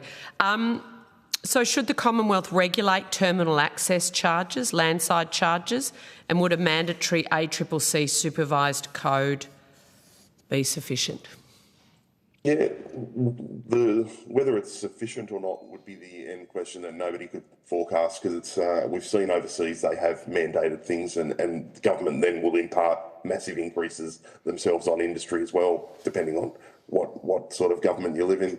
But the terminal access charges are one of the clearest examples of incontestable charges within the Australian supply chain. So transport operator has no ability to negotiate the charge and no practical alternative but to pay it. So they can't dispute it. It's a take it or leave it charge. Exactly. So we refer to it as a ransom model, effectively. Say that again. Say that again. We refer to it as a ransom model. Ransom model. Okay. Yeah, because effectively you have no choice but to take it or leave it, with no service benefits or anything seen as a result of that. So for us, as a transport operator has no ability to negotiate and no practical alternative, the costs are then passed straight through the supply chain. And those costs are passed through, we see sometimes in excess of 10% along each little link in that supply chain. So what we've seen is evidence, which the ACCC have got in their annual container stevedoring monitoring reports as well, suggesting that rates have increased up to 2,000% in the last 10 years, and that terminal access charges now affect the industry up to the tune of 642 million per annum as of 2024. And our forecast is that that's going to go as high as 789 million come 2026, the end of 2026, just purely through container throughput volume growth. So at the same time, waterfront productivity indicators have remained largely stagnant or declined in most areas. So our preferred approach is that stevedores recover those costs from their direct commercial customer, being the shipping lines, rather than pushing it onto a transport operator with no say. And then effectively that would create competitive tension in the market. So if government's not prepared to implement the reform of making sure the terminal operator push that onto a shipping line, then the mandatory code that the Productivity Commission and the ACCC both recommend is the next best thing. Okay. Well, we've got Ports Australia coming in and some stevedores maybe, so we might have a bit of a chat to them about it. And so there might be some returning once I talk to them about some questions on notice about that. Yeah. Just on that, Senator, if I can finish off with that, the voluntary pricing protocol has been pushed around nationally now, so we're about to see the National Transport Commission basically put a recommendation forward to government and implement that effective 2027, which looks at voluntary pricing, which was implemented by Victorian government back in 2020 on stevedores. But the problem we see with that voluntary model is it's already proven to fail. We've had correspondence from the Ports Minister in Victoria that, yes, it's a line charging, everyone charges now on the 1st of January, and yes, it does effectively give a 60-day notice period, but the problem is it hasn't curbed the increases at all, and year on year in that last 10 years, we're talking 15% increases year on year. And that's before inflation is doing what it's doing. Okay, thank you. I wanted to get to Australia Post. There will be questions on notice. You've mentioned something that no matter where I go in this wide brown land and talk about freight supply chains, permits for transport operators, OMG.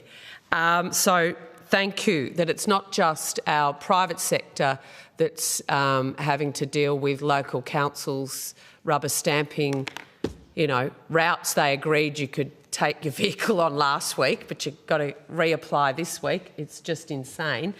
So I just wanted to understand how that delay translates into higher costs, and what would be a practical recommendation we in this committee could actually make to local, state and federal governments around speeding up those approval times. Thank you, Senator. And look, I think it's, I think as a constructive comment, we are where we are with the permit system. But it's if you think about the fact that we're in the 21st century, we've kind of got a system of duplication, and it's really difficult to put a specific cost on a tour, because what we've been doing as an organisation, we've absorbed those costs as part of our operating model. But if you think about this as an example, we're sending a tour to, let's say, from Melbourne to Western Australia, and the National Heavy Vehicle Regulator, we perhaps apply online for the permits there for most of the trip. But when we get to WA, for example, they have their own permit system, which means we take a person that may have keyed that data in for the first part of the trip to then go and do the next part of the trip. Now, there are good reasons for these regulations, as we're well aware, and a lot of them are safety-based, but the reality is you've got a fragmented system. A perfect scenario would be much like Tom's scenario around the ports, where we've got a digitised system that's simple, that you go on and you put your detail and put your trip in, and it issues you the overall permit for the journey. Now, I'm oversimplifying. I know it's not that easy, but that's what we need. You're not, because you're right, and it doesn't matter where I go, I hear this, and you say there's really good safety reasons. There's not really good safety reasons to have to reissue the same permit to the same organisation or company, i.e. Australia Post, week in, week out for the same route? So what we would like to see, Senator, is the continuation of the NAS, the National Automated Access System. We see that as a positive step forward. We see that as very much, a move to be a simplified transport industry as such. And, the costs that we absorb, ultimately they pass through the supply chain. Australia Post is typically an organisation that would absorb a lot of cost, but at some point cost does get passed through to keep us sustainable, and that means that it's going either through to our receiving customer by way of price or our merchant customer. At the end of the day, it is a supply chain cost that doesn't get removed. So we do see that as an opportunity to, one, improve the speed of service, but two, also reduce some of the supply chain cost. Well, let's talk about that because this is a productivity inquiry. So the cost of sending a birthday card to my grandson from September the 1st is now $1.85. What is the reason behind that price hike? So I guess we look at our letters business as a service that we're providing in the whole of country. And what we see there with that infrastructure, we do, and we take it very seriously, Senator. But what we see is as a business, the volume we're putting through that network is declining and a lot of our cost remains fixed. So simply our cost to move less means that at a unit level, we're making losses. So what we're looking to do with any increase, we take that carefully, and as you're aware, Senator, that is certainly oversighted by the ACCC, but we try to pass on minimal cost to try to keep our network at a sustainable level from a letters perspective. But the reality is when you're still moving a truck, whether it's 3/4 full of letters or full, you've got a cost there. You've got a cost of labour to deliver, you've got a cost of labour to go past the post box. So they're costs we're not able to remove. We do our best to offset that, but at some point in time we do actually incur more costs with other factors such as fuel, etc., and labour. So we do try to recover some of those costs. And how long is the expectation now, times the other influence in a productivity conversation?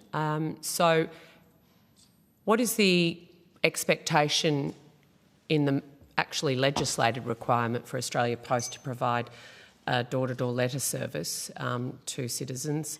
What is the time frame that you can expect a letter to arrive? We deliver all of our letters in line with the CSO. So what is it? So just say I haven't read the community service obligation today. Okay. What is that? Again, it depends on where you're located, given we're servicing all of Australia, but typically a letter's transit time would be 2 to 3 days in a metropolitan area. In a remote area, it could be a week or longer. Again, they're published, they're on our website. It's really hard to give you an example that says it's uniformly 1 day because it's not. But the reality is that's audited and it's also in line with our prescribed standards. And so the fact that it might take up to 10 days for a letter to get from one place to another across the country, how do you calculate the impact of the freight supply chain on that time difference? I mean, how did you calculate the time range? Have you had to take into account the permit systems? I mean, and you might need to take that on notice. You might to actually give me a comprehensive answer about the data sets that have gone into you setting your timeframes. In fact, I might ask you to do that on notice because I do want a comprehensive answer. So if you could take that on notice, I'd appreciate it. Thank you, Senator. We'll take it on notice. It certainly is something that requires a more detailed answer effectively. It does. I just noticed I just also want to go to the DEI policies and targets of Australian Post. Do you have a DEI policy? Senator, I'm probably not the best executive to answer it, but yes, we do. Yes, well, I'm assuming if you're an executive, you'd be well across it. You have to do the hiring and firing within your, well, there probably wouldn't be much firing, but the hiring in your division, yes? I don't directly hire a lot of people, but certainly we hire people in my division for certainly in operations, yes. So in your experience, do DEI policies add to or detract from productivity in the workplace? And if so, how? DEI policies actually enable us to give more Australians opportunities, Senator, for employment, and that's something that we take seriously. and it's meaningful to us. It's in line with our values. So I don't think we look at DEI in terms of does it cost us more. It is, are we doing the right thing for Australians, and are we providing opportunity? And we're committed to doing the right thing in that space. So it's not something where we do an analysis to say, does it cost us more? It's, can we actually provide meaningful employment? Yep. Can we actually ensure those people are safe and able to work within the scope of what their particular situation might be? Yeah, absolutely. And I think that's, you don't always have to have economic goals for reasons to do things. The same is for government. So then, in terms of metrics, you don't measure the productivity gains from DEI policies specifically?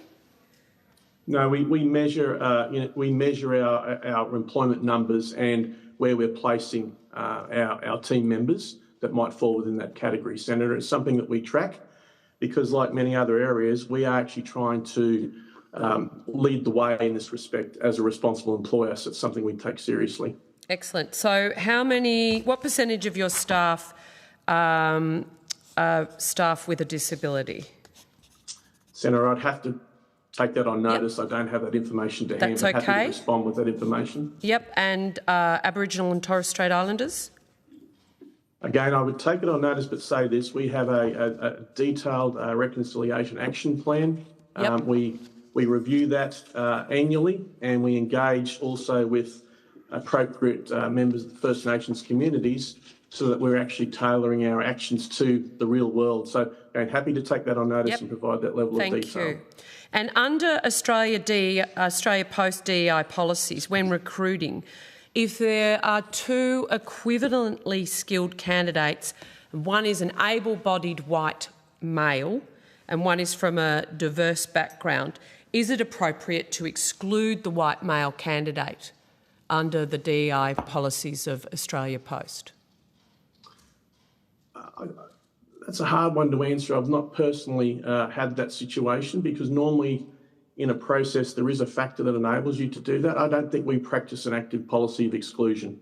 So what we try to aim for, Senator, is the best person for the role. If it came down to that we couldn't split them, I think we would be looking at how we are tracking in terms of our commitment to employ more people from a DEI perspective, and we may lean that direction. But that would be, I would suggest you, Senator, very much the exception. Thank you. Thank you so much. Now, thanks to my staff with their handy calculator, over the last 10 years, that increase in postage has gone up 68% in 10 years. In the piece of your business which is actually legislated as a right of citizens, how do you justify that? 68% increase in 10 years. Have your wages gone up 68% in 10 years? I think, Senator, the reality is, as I touched on earlier, our cost base is largely static. While we endeavour to be as efficient as we can, that network is a fixed network. So it's volume driven to a point. The network has been built out over time based on letters volumes. And as letters volumes decline, we still have to maintain that network, whether we're delivering 1 million letters or 100,000, because we are there to provide that level of service. That means that at a unit cost level, our costs increase. So, we are looking to try to make letters sustainable, and it's certainly at this point in time a difficult task. And as we've seen globally with the change in technology, most postal carriers, in fact, are going backwards, and in fact their costs are increasing. Our current level of letters, for example, Senator, are sitting at levels of about 80 years ago. So we are seeing letters being used less and less, and the network still needs to be maintained to provide the service for the letters that's still being posted. It does. Are there any regional post office delivery centres, Star Track depots or licensed post office closures currently under review? Can you actually rule out further regional closures or staff reductions over the next 12 to 24 months? So, Senator, I'll answer it from an operational perspective firstly, because that's an area that I have, to your point, I've got oversight on as the Executive General Manager of Operations. We're actually investing in regional Australia. So we have an ongoing program where we're looking to modernise our footprint, particularly as parcel volumes grow in our network. What we are seeing in some regional areas, for example, they were back of house to post offices, or they were small sheds when letters was perhaps a bigger mix of the volume we moved. So we are actually investing in regional Australia, and we look at demand and movements every year. So, for example, in South Australia, we've opened 4 regional centres in the last 2 months. That's fantastic, and I welcome the investment on behalf of regional South Australia. But you still haven't answered my question, which is, are there currently under review a reduction of service provision in the regions? Can you rule out closing post offices, delivery centres, Star Track depots or LPOs in the regions over the next 12 to 24 months? Yes or no? And if you don't know the answer, you are very welcome to take it on notice and ask Paul. So, Senator, if I can respond, I'll answer operation, then I'll deal with Part B on the post office network. From an operational perspective, we don't have any plans in the next 12 to 24 months to close any operational depots. In fact, to my earlier point, we're actually expanding and modernising. Yep. When we do modernise a facility, at times we might consolidate, right? But in most instances in regional areas, we need that locality because of the geography we're servicing. So we in fact are modernising our network. In terms of post offices, I'll take it on notice, but I would put on record that we remain committed to providing services in regional Australia. And, you know, in many cases... Yeah, no, I get it, and I know other senators have questions. Just, sure. Yeah, and you'll take it on notice to ask a little further up the line, shall we say? We'll provide a response, Senator, to that. Absolutely, thank you. Because regional post offices are also our bank, thanks to your previous CEO, in many areas. I just wanted to... I guess there'll be other senators. Do they have questions? Because I can keep going. Okay, I'll cede the call, and if there's time, I'll come back. Thank you. Thank you. Senator Mulholland. Thank you for that, Chair. I just wanted to go to the Western Sydney International Airport beginning freight operations this week. And my question relates to, what does a curfew-free 24-hour air freight gateway mean for your members and for the National Air Cargo Task? Thank you, Senator. Look, the reality of the curfew being removed, and it means our network can be more flexible. So what I mean by that is that the curfew by default puts a time impost on a speed network, which means that you can't do certain things after certain times, no matter what might occur in the network, and you get a ripple effect. When you hit the time, and if the plane's not departed, it means it's staying put or not able to land, which means you are not able to provide the service promise. So the removal of the curfew enables our network to be more dynamic in respect of any unforeseen events. It also means that we can plan to operate freighter networks longer into the night, which means we can alter some of our cut-off times around the network. And like any airline, our freighter network is no different, that if we have a delay in one port, it ripples through. It's very difficult to catch that up. So the curfew gives us more options, the removal of the curfew, and it certainly enables us as volumes lift. So when we see our peak period around Christmas, it will enable us to put more capacity in at other hours of the night to service the volume. So flowing through to the end user, it's going to make our network more resilient, and it's going to improve our service reliability as a holistic statement. Other panel members? Thank you, Senator. Do you want me to answer the same question? I think we're good. And my other question is around the government's proposed maritime single window, and could I get some feedback from our organisations just around some of the productivity benefits of that maritime single window? From the Free and Trade Alliance's perspective, it's harmonisation of data is the core benefit of that, and making sure we're aligned across the country, rather than use fragmented systems and old systems and not have information readily at hand. So whenever we have a crisis at the moment, data's not really at the forefront, and we struggle to respond to crises and impacts on global events and geopolitical events as a result of not really having information readily at hand. So this would solve that problem and put us in line with what the global standard should be, which, as I touched on earlier, the IMO were wanting countries to implement this by 2024. So we're yet to even get to that point, and it's leaving us behind in the terms of competition. Okay. Thank you for that. I'll hand it back to you, Chair. Thank you, Senator McKenzie. Thank you. Parcel lockers reduce failed deliveries, congestion and last mile costs. This is for Australia Post. What is preventing a larger rollout of parcel lockers in regional towns? Is the barrier commercial, regulatory or infrastructure related?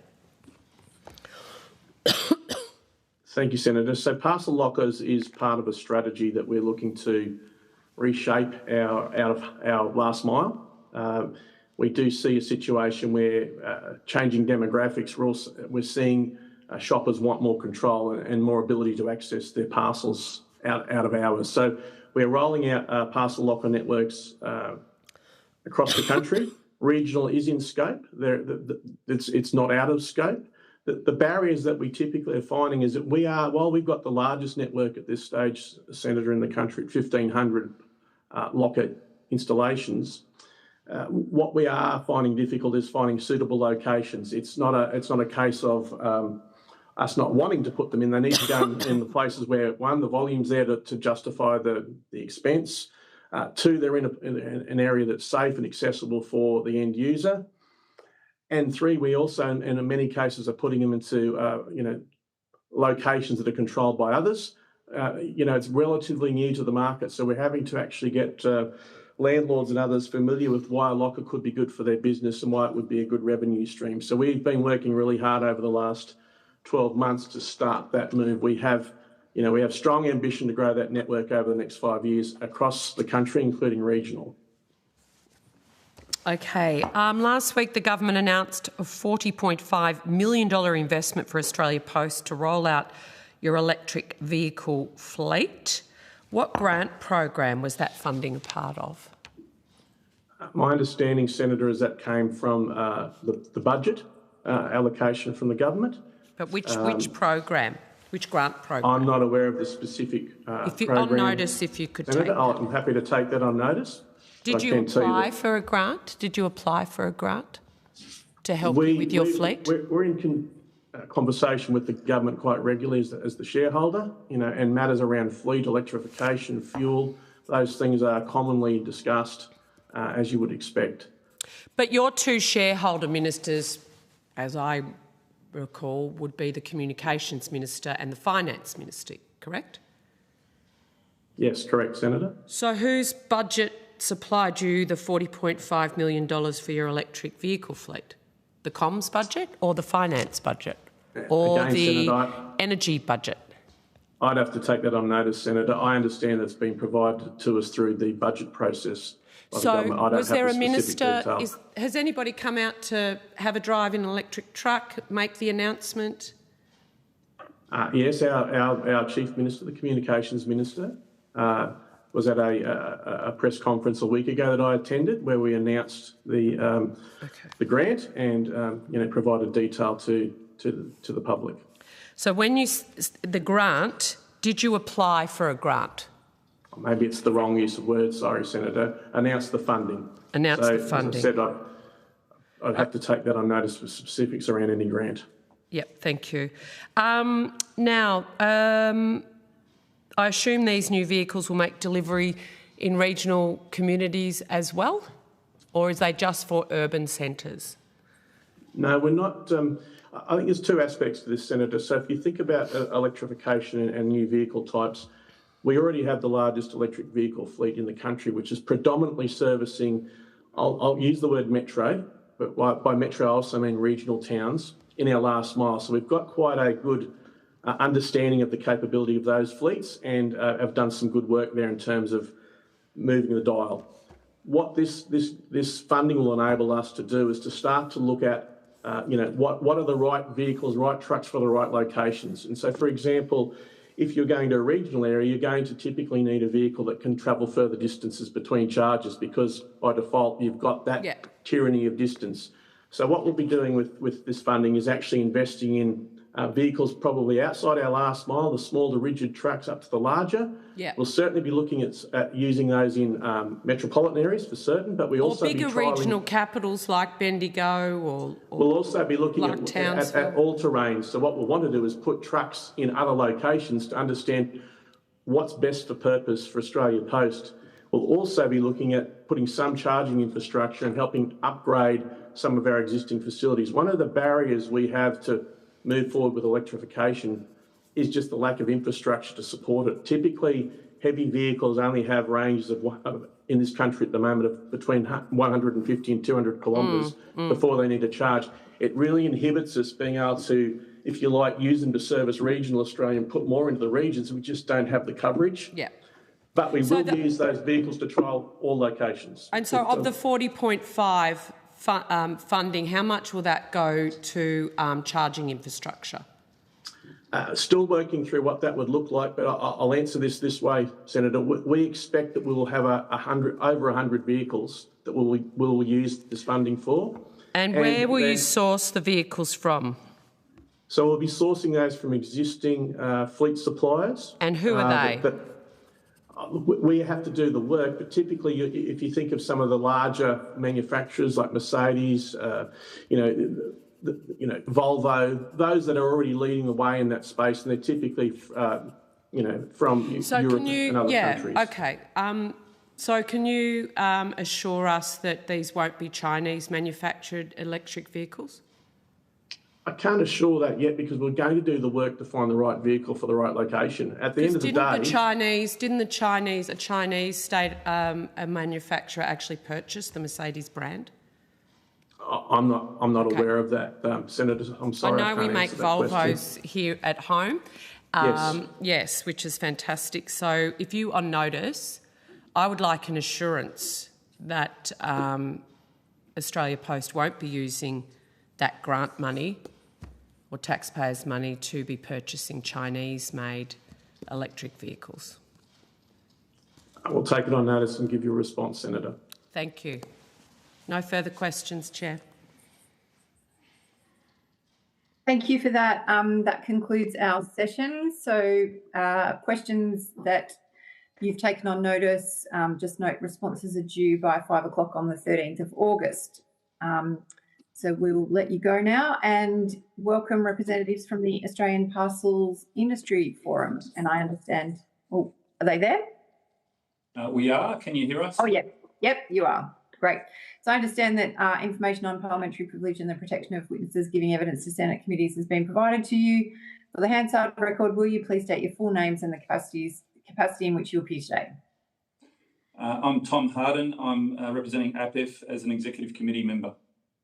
And I'm Peter Monroe, a Director of the Australian Parcels Industry Forum. Thank you very much. Do you have a short statement that you'd like to make before we go to questions? Yes, thank you very much, and thank you for the opportunity to present to this committee and share an initiative we believe has significant benefits, is easy to implement, and long overdue. The Australian Parcels Industry Forum is the peak representative body for Australia's major parcel carriers outside of Australia Post. Our members employ more than 20,000 Australians and deliver approximately 20% of nation's parcels. Our submission addresses a single reform to which we will confine our remarks. The postal sector was largely bypassed by the national competition policy reforms of the 1990s. Telecommunications, electricity, and gas were all opened up to competition to allow access to natural monopoly infrastructure. Post was not.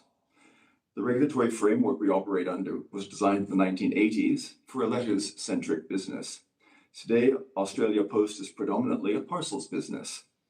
but it retains the statutory protections it was granted as a letters monopoly.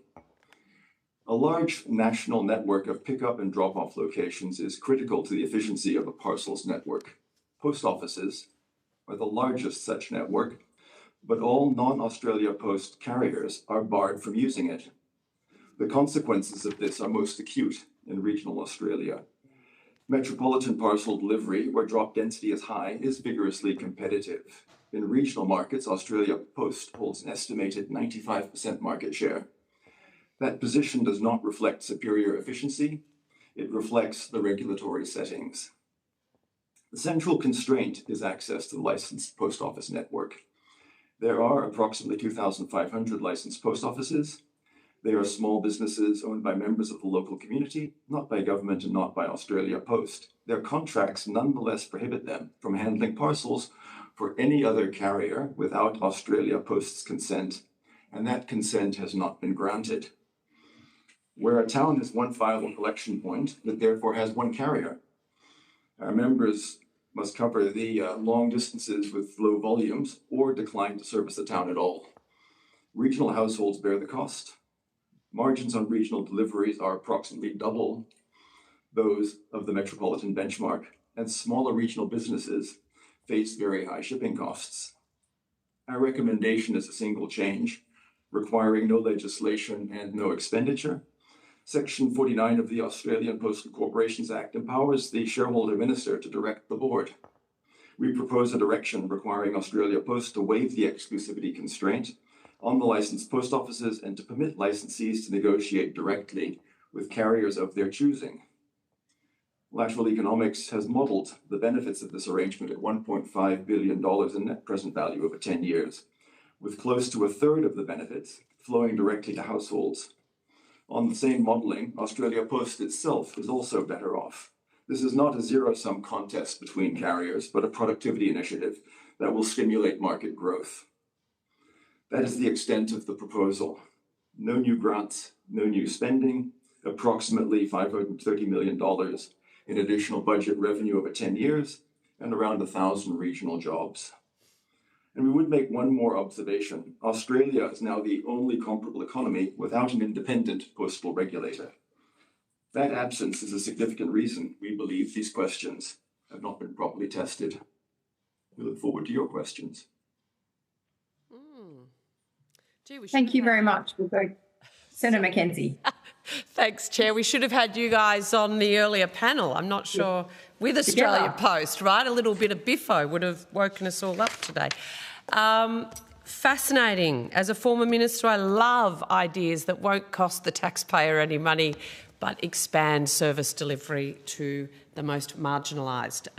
So well done. So have you had engagement with obviously the government, with the shareholder ministers, both in prior government, I don't know if you did when we were in government, but with the current government or with previous ministers to sort of make them aware of the proposition?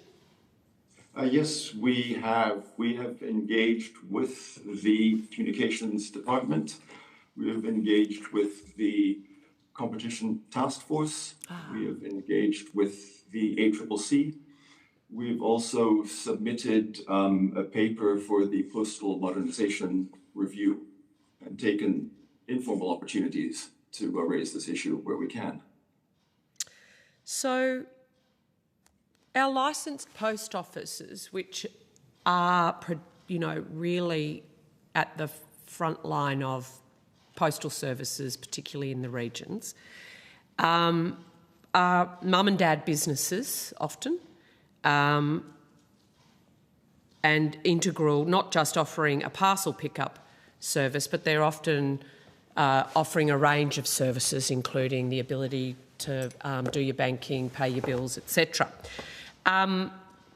Have you done any assessment about putting more competition into that last mile scenario? What impact that would have on the wider service delivery being provided by LPOs, of which the parcel component of their business is a proportion, not the major So there's two responses to that. In metropolitan areas, there is a network for alternative pickup drop-off locations for parcels operated by two organizations, one called Hub, one called Blue Shift. And the volumes, given the delivery density, are such that, a duplicate network can be sustained. Yeah. In regional and rural areas, sustaining a duplicate network is more problematic. It is. Those organizations tend not to operate in that area.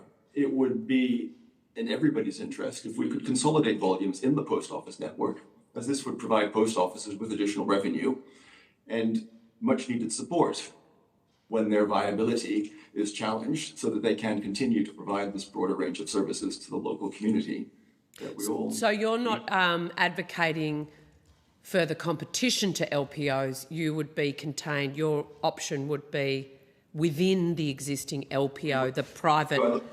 Correct. We are looking to work directly with the LPOs and give them more business.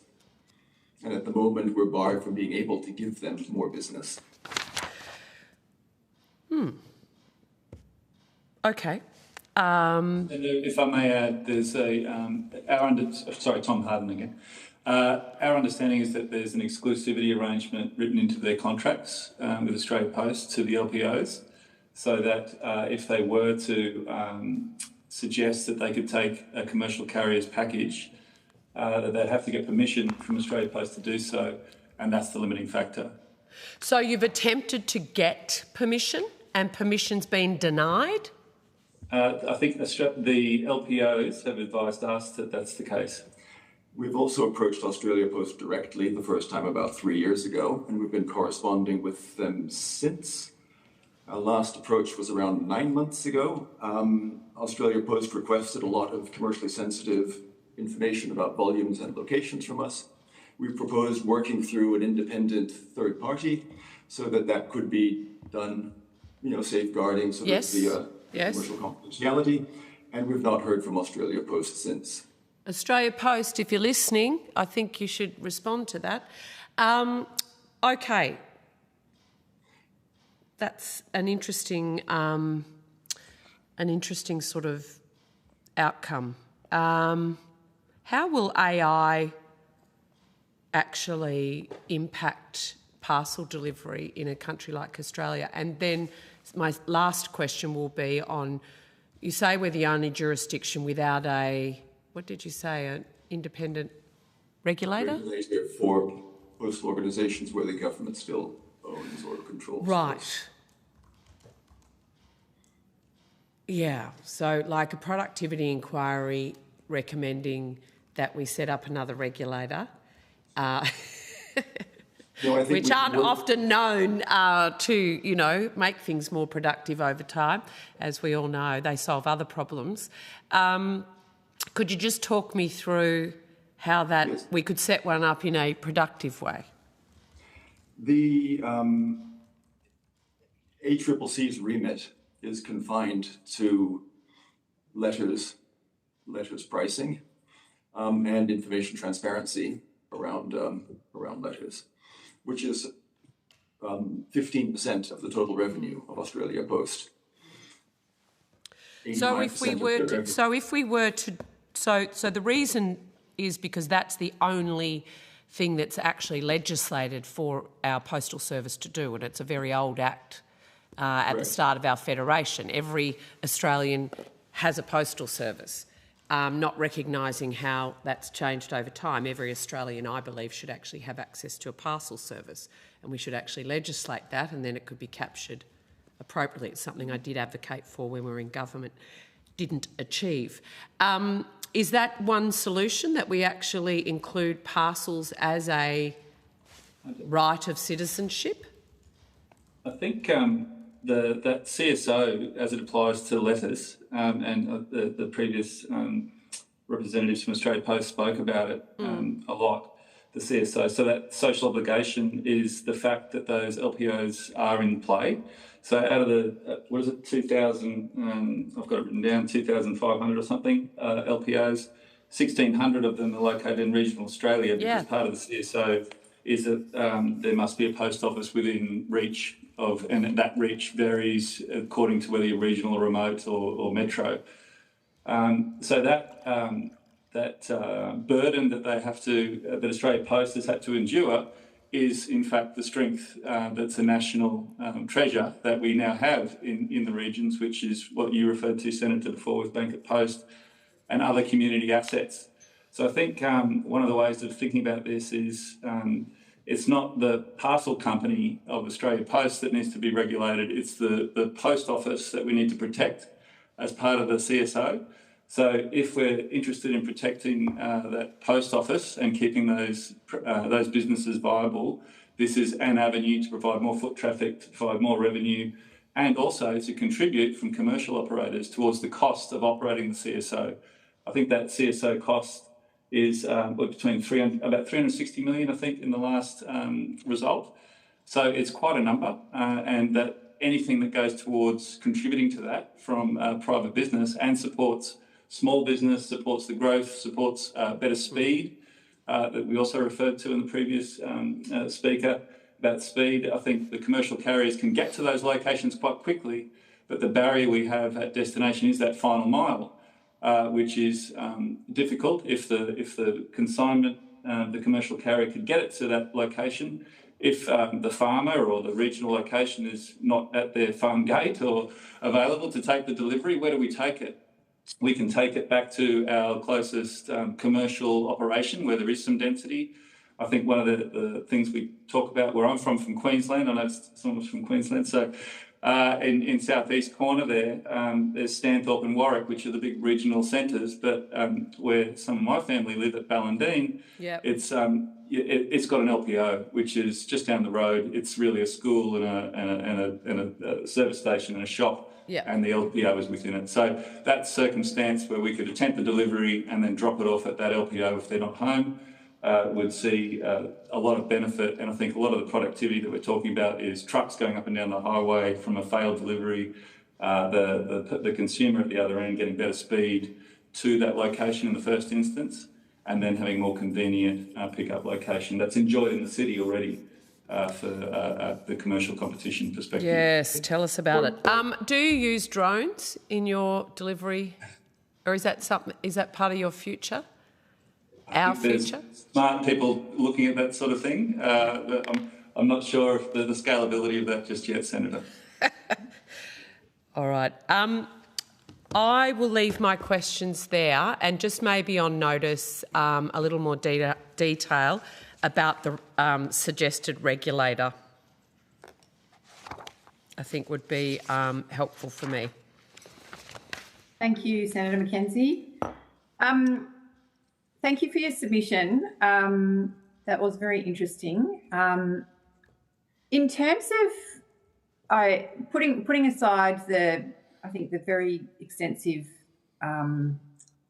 points that you've put forward around the LPOs and Australia Post, can you talk a bit about the productivity performance of the parcel delivery sector and what changes you'd make outside of what you've already talked about that would make other significant differences to the supply chain efficiency over the next 10 years or so? That's a very broad question, and one that we probably haven't considered too deeply from an APIF point of view. I do know that there's a lot going on in the space that perhaps the FTA gentleman before might have touched on a couple of things, but with e-commerce and how it relates to the border and how that gets through faster and with less transactions. There's a lot of data, a lot of touch points on the international side. I think there's improvement there, and there are some working groups going toward that to try and, again, level the playing field between what's coming through a postal stream versus a commercial stream, and just say, well, it doesn't matter which stream it's coming through, it's a commercial transaction and it needs to be treated fairly and equally. I think really what APIF and other industry bodies have been talking about is competition and levelling the playing field, so that where there's competition, there's improved productivity and better outcomes. But the other productivity initiatives that most carriers are working on is really improving capacity utilization, because that's the primary economic driver for a more cost-effective, efficient service. And so lots of route planning, planning how vehicles are packed, the number of vehicles circulating at any point in time. That's clearly one area of focus. The second area of focus to drive productivity is a better use of information and communicating with customers, notifications about whether somebody is able to receive the parcel, is not able to receive the parcel, alternatives as to where to pick it up. Basically to, again, cut down on the amount of driving that has to happen, because that is the primary cost driver. And squeezing out all futile movements in the process. I mean, at the moment, futile deliveries are over 10%, 15%, so that's a significant cost item. And then the other... What's futile deliveries? It means trying to drop a parcel off, but nobody's home, not being able to, and therefore needing to take it away again, and then sometimes driving out again 2, 3 times, or having the consumer now do the driving to pick it up. Yeah. And I think you were on the line for the end of the previous discussion, and I wondered if you had any reflections on electrification in terms of, what are your members' thoughts or your network's thoughts on this? I think the members are supportive of electrification and see it as, basically the technology, fleet technology of the future. I think the question is range of vehicles, charging infrastructure, being able to sort of slot it into the network without a network performance disadvantage. The technology is progressing very rapidly. That should be possible in the not too distant future. And then the next issue is the expense of the vehicles. They're still a little bit more expensive than combustion engines. And again, so that would drive cost increases, but those costs are coming down rapidly as well. So I think all organizations are looking at the topic and planning how they can best introduce them. Yeah, so you're not aware of any that have introduced them yet? I know that all our members have. Yes, all members have, and they're all piloting fleets of various sizes. Yeah, great. Okay, thank you. Unless, Senator Mulholland, did you have any questions?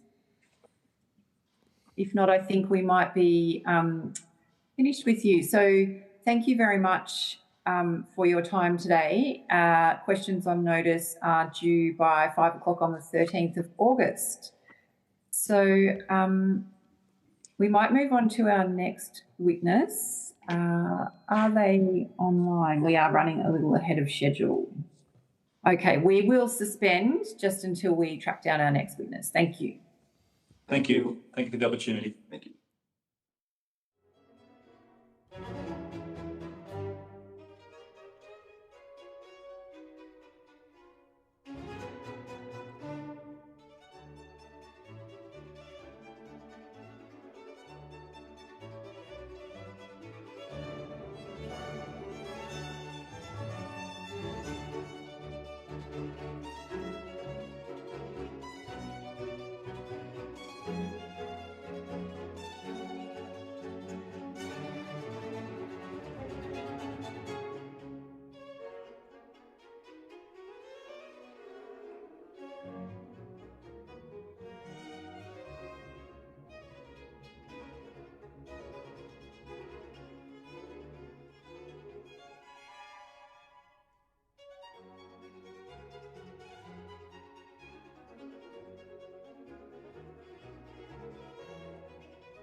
to welcome representatives from Ports Australia via video conference.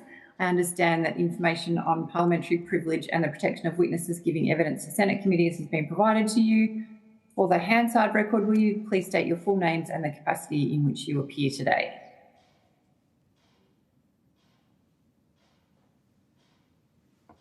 And we're having troubles with our camera here, but that's okay. We sorted that out. Oh, we can see you. We can hear you. We can see you. You can see me? Okay. Can you see both of us? Yep. Yes. Excellent. Okay. And the branding. Okay.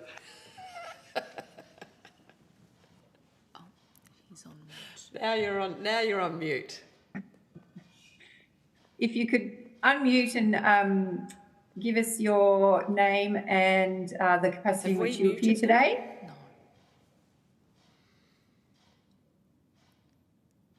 No. You're still on mute. It's got a little red thing there, Mike. There we go. Try now. Oh, now they're frozen. Now they're frozen. This is Try why now. we like people in the building. Try now. Okay. Michael Joseph Gallagher. And I'm the CEO of Ports Australia.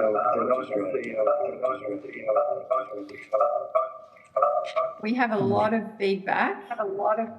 Yep. I'm going to just go into my room. I'm going to go into my room and try it from in there. Oh, hang on. That sounds better. Stopped. No, Mike, it's fine. Mike, it's fine. Oh, is that okay? Because we were getting feedback here too, and it sounded like I was in a music studio. So look, Michael Joseph Gallagher, I'm the CEO of Ports Australia, and together with me I have Suzanne Fosbury, and she is the Director of Industry Policy. Okay, do you have an opening statement you'd like to kick off with? No, I don't. I think the time is quite short. Straight into it. Let's go straight to questions.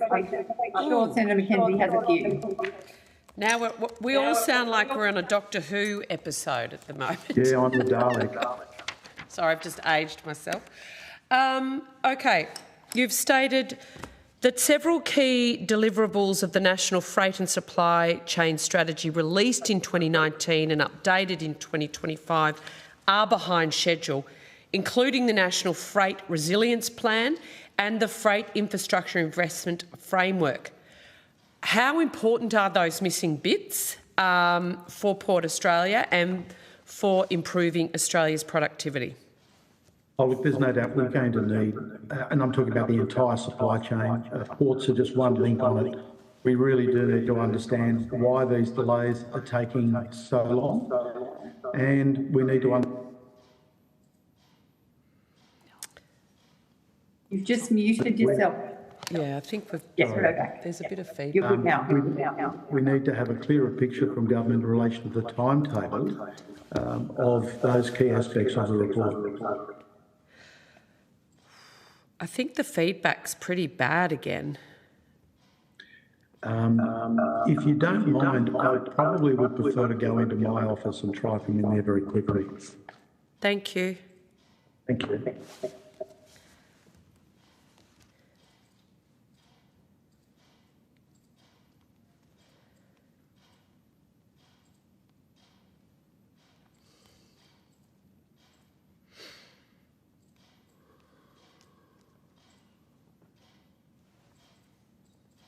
We could just talk amongst ourselves.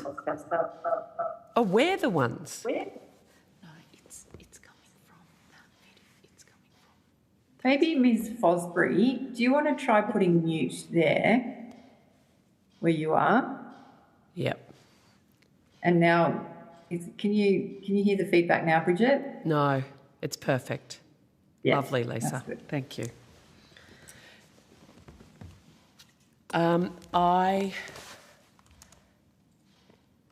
I'll have 15 minutes of questions and then I'll have to head off.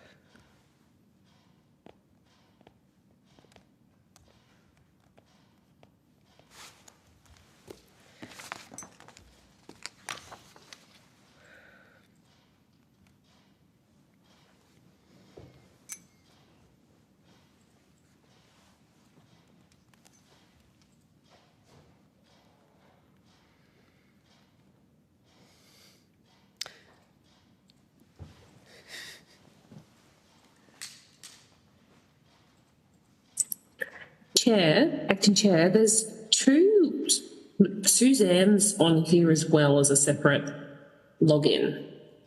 I wonder whether that, if they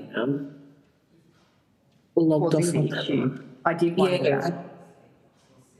Just out of interest, if they did come back. We'll wait and see what happens.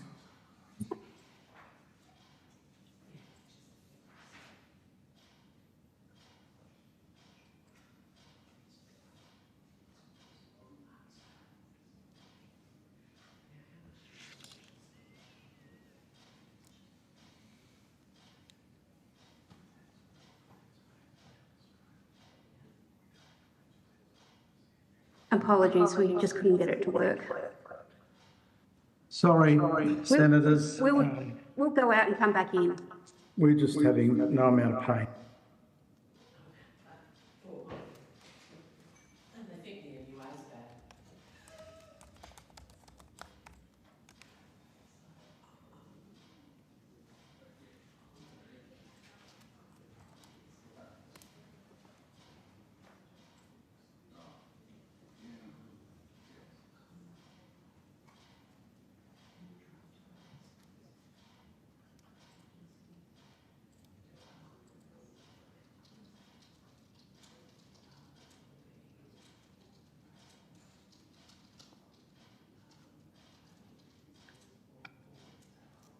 Hopefully that's working.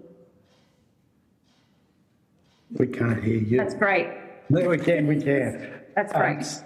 To all of you, thank you for your patience. It's most certainly tested mine. So back to Senator McKenzie, what we are looking for from government is, and when I say we, I'm talking about the entire supply chain, we really are looking for a timetable to understand when key aspects of it that are going to be rolled out to allow for some certainty. There's some real challenges for us in areas such as 24/7 operations, not just at ports, because some of the ports do operate that way. What we want to see is a 24/7 in relation to our maritime supply chains. So through to intermodals, for example, are we going to see that? We need that. With the increased freight task that's coming our way, it's inevitable. It continues to grow.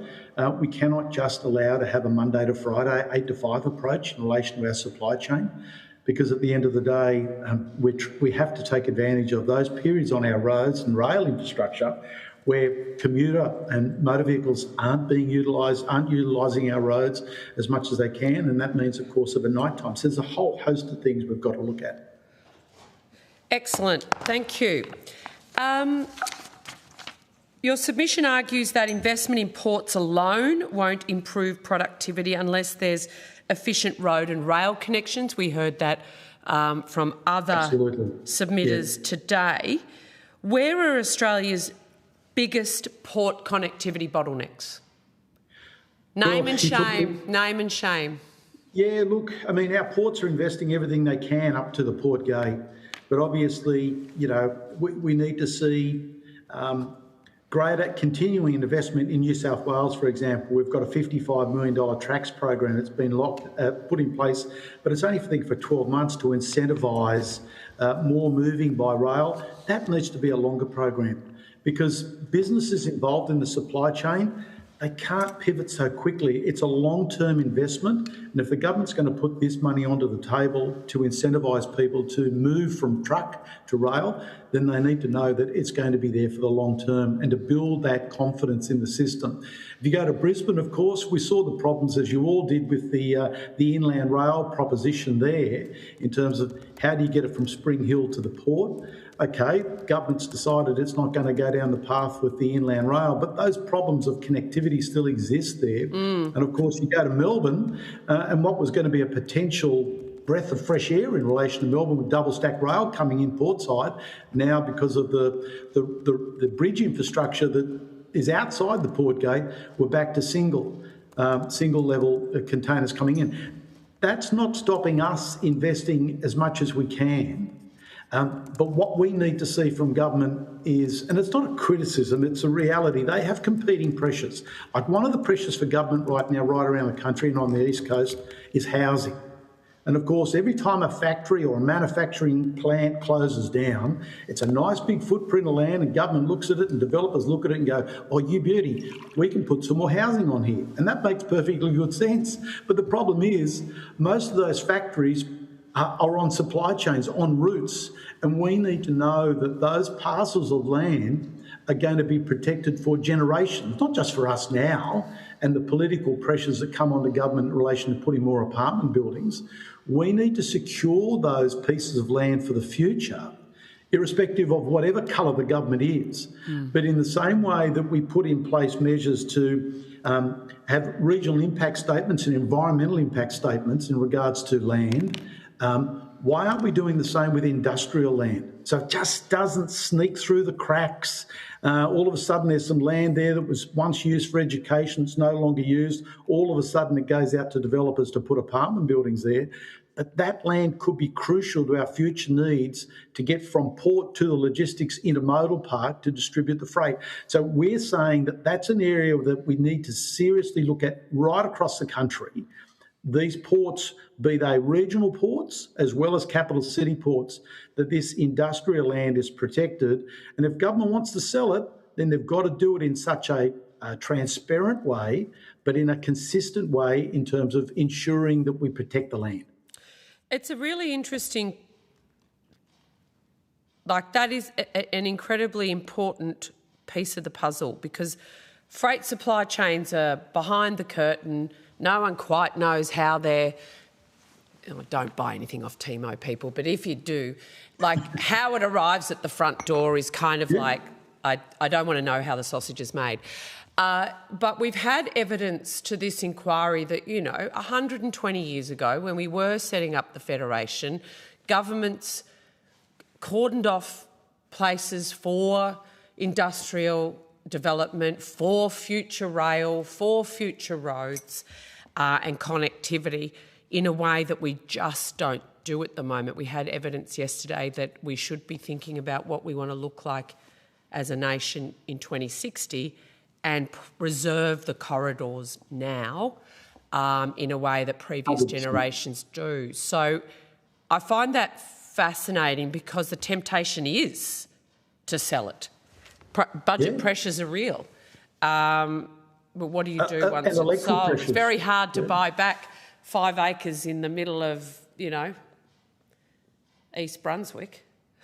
If I take you down to Port Botany, take you down there right now and just go one street back off the port, was once all factories, tanning factories, paint, chemicals. A lot of them are gone now and they've all been replaced by high-rise developments all around the port. Now, of course, with those developments comes motor vehicles.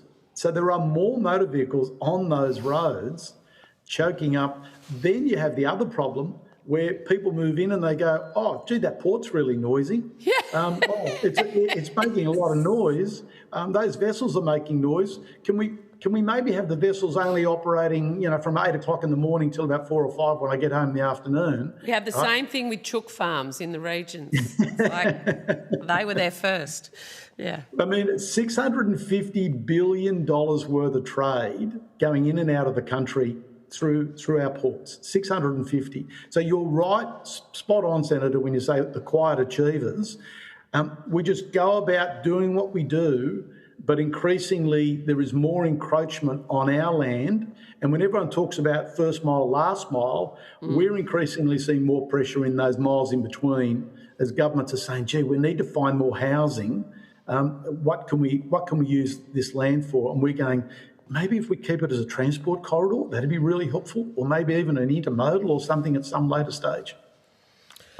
We did have some evidence, I don't know if you've been watching this morning, but some evidence around costs, port side and land side, and just for the freight companies that they seem, the ransom, I think, what did they call them? The ransom charges?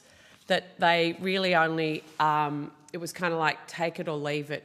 They had no ability to negotiate or anything. I mean, do you have any commentary to make around that, given your members are, living and breathing this I every love day. my colleagues. I love my colleagues in the other industry associations. I really do. But as we know in life and in politics and in industry, to galvanise your people, you have to have an enemy.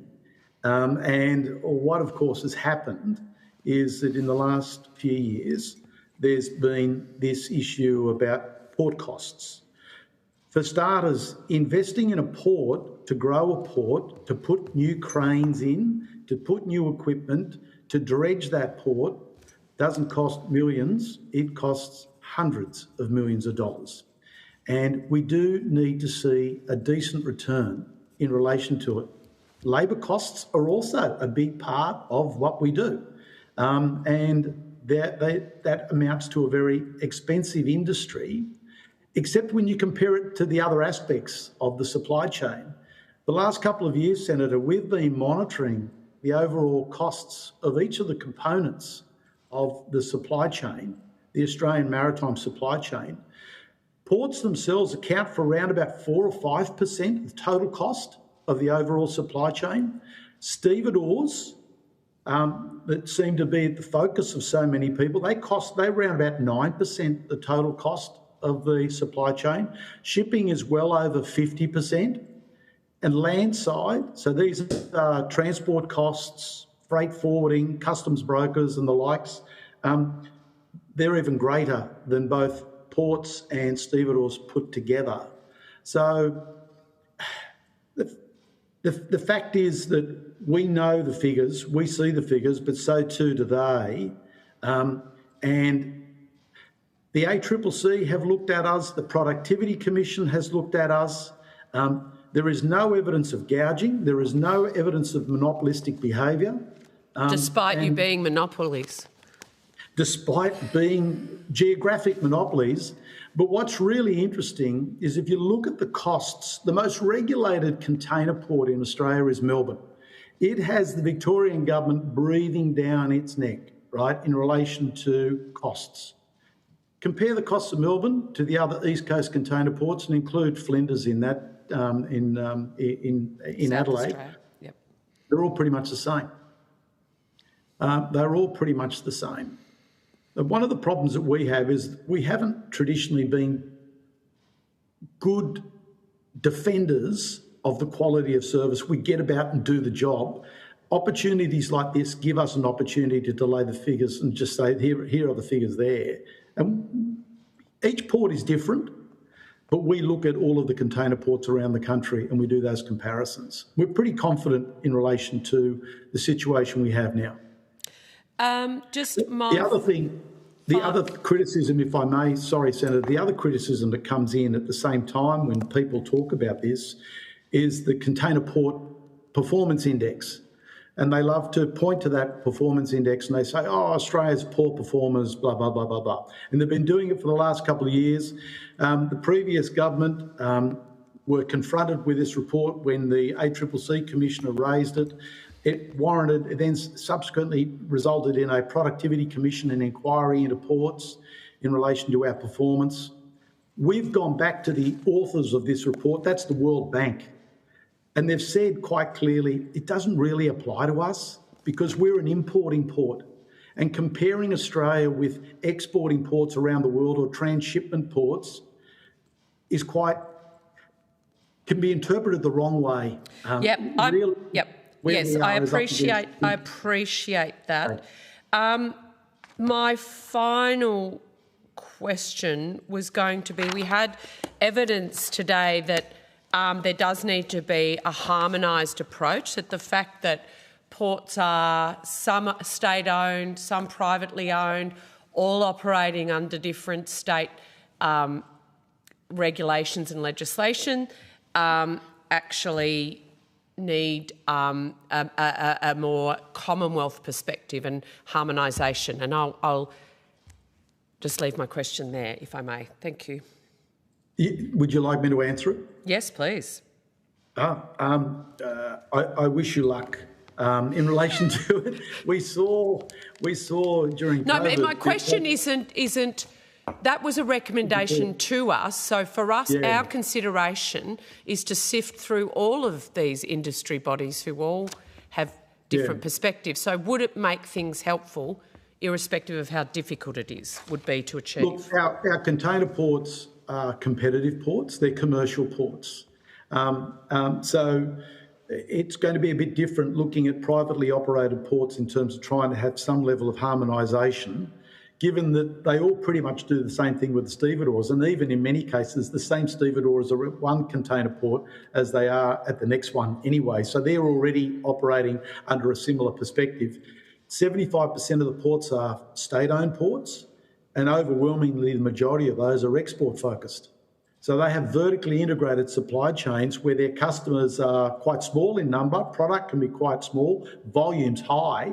I'm just not sure when people are talking about harmonisation, whether they're talking about all ports or they're actually talking about a limited number of ports.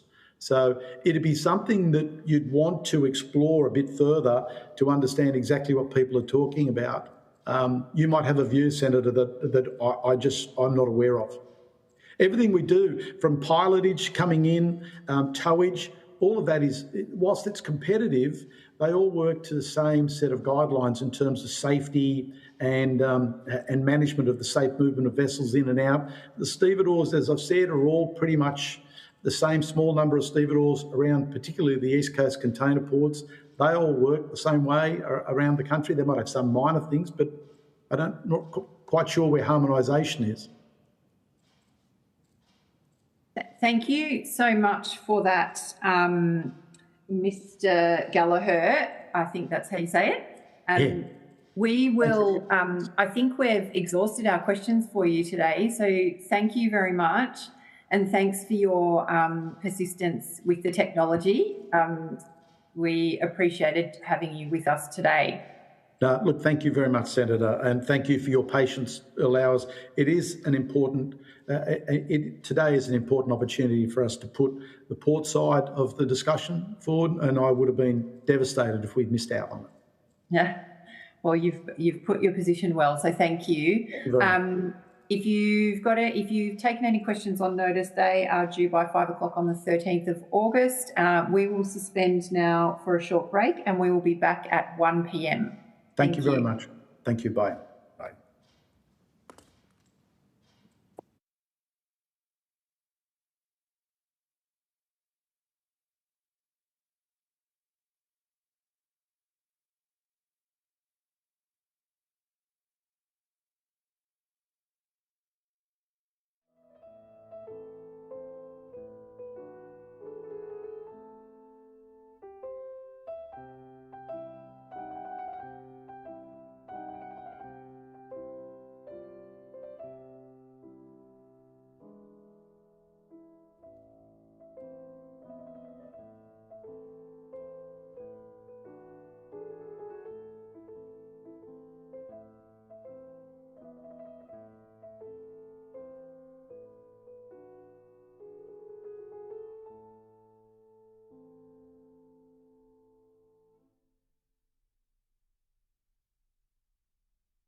Hansard record, will you please state your full name and the capacity in which you appear today? Let's start with Transport Australia.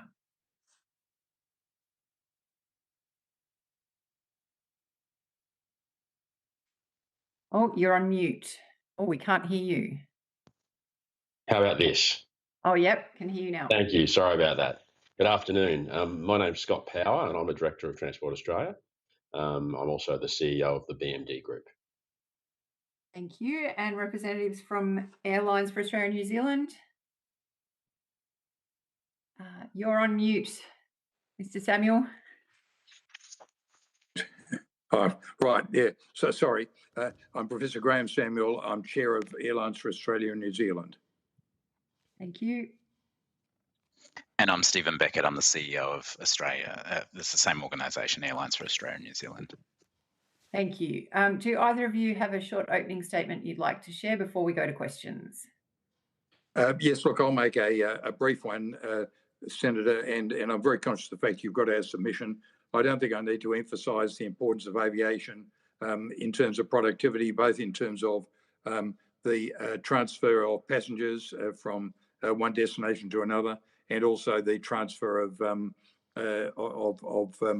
in terms of trunk and the like. So let's just accept all that. The difficulty we have is that there are so many impediments being placed in the way in the road of productivity in terms of aviation. I think they need to be brought to light.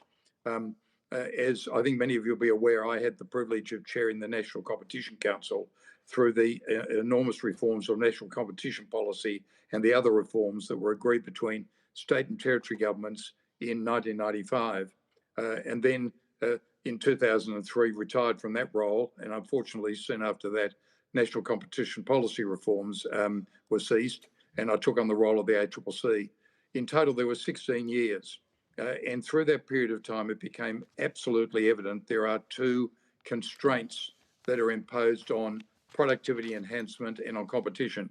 The first constraint comes from the private sector, and it is a result of either the combination of parties seeking to impose constraints on competition, they're known as cartels, and the law comes down heavy on those. The other one where there is a missing position is that of monopolies. And there is nothing in the Australian competition law that impacts on monopolies abusing their power, except in fairly narrow circumstances of Section 46. So a monopolist who wants to charge what it thinks fit and wants to provide whatever services it thinks fit can do so, free of any constraint by the ACCC. The other constraint on productivity resulted and still results from government charges and government impositions. And what we discovered right through the 8 years that I was chair of the National Competition Council is that there were over 2,000 regulations that were impacting on productivity and impacting on competition. And we endeavoured, with a lot of angst, I have to say, to have those removed by state and territory and Commonwealth governments. The laggard in all that was the Commonwealth. The Commonwealth was not subject to the financial penalties that occurred and that were imposed by the Commonwealth on states and territories if they failed to adopt these reforms. Now, this is still occurring over and over and over again at the moment. I'll deal quickly with what's happening in government. The regulatory burden has reached a tipping point. There's a wave of new and proposed measures, a new aviation regulator, would you believe, to duplicate the ACCC, an aviation ombuds, and a consumer protection scheme. They've emerged without any whole of government assessment of the cumulative impacts. The wave of cost is not theoretical, it's already biting.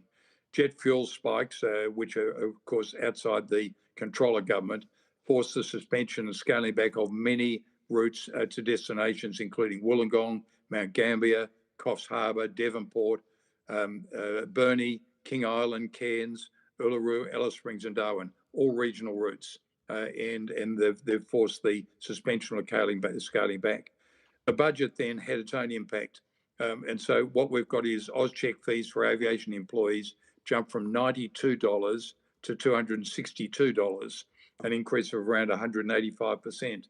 The passenger movement charge jumped from $70 to $80. the new government tax and charges contributed to the cancellation of international routes. And I've got here a mocked up boarding pass, which we'll be making public in due course, but it's a boarding pass for Jetstar. And it shows the total cost of what was, but is no longer, the Sunshine Coast to Auckland economy fare was $209. But the actual fare was $50.60. The rest, $158.40, is made up of the various charges imposed by various elements of government. And you've got that there, that's been put up for you to have a look at. And I won't go into any more detail, but you can see there what happens. So $50.60 for Jetstar, and the rest is all government charges and the like. The costs of all these are really significant.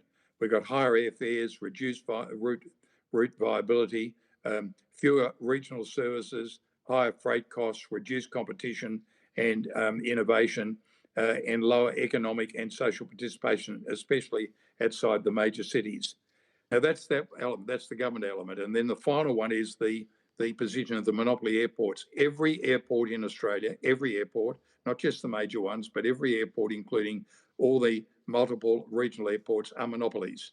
The only airport that is subject to a possible challenge in the future is Sydney Airport, of course, with the Western Sydney Airport opening in the not too distant future. But that'll be a long time, I think, before it becomes a true competitor. Airport reform is a single most direct, high-impact productivity measure available to the government right now.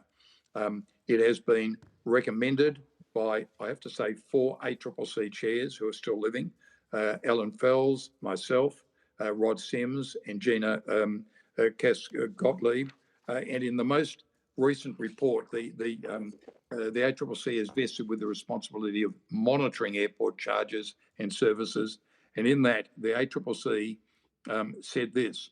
The ACCC also conducts monitoring and reporting of prices, costs, profits and service quality of the major airports. While valuable, these activities do not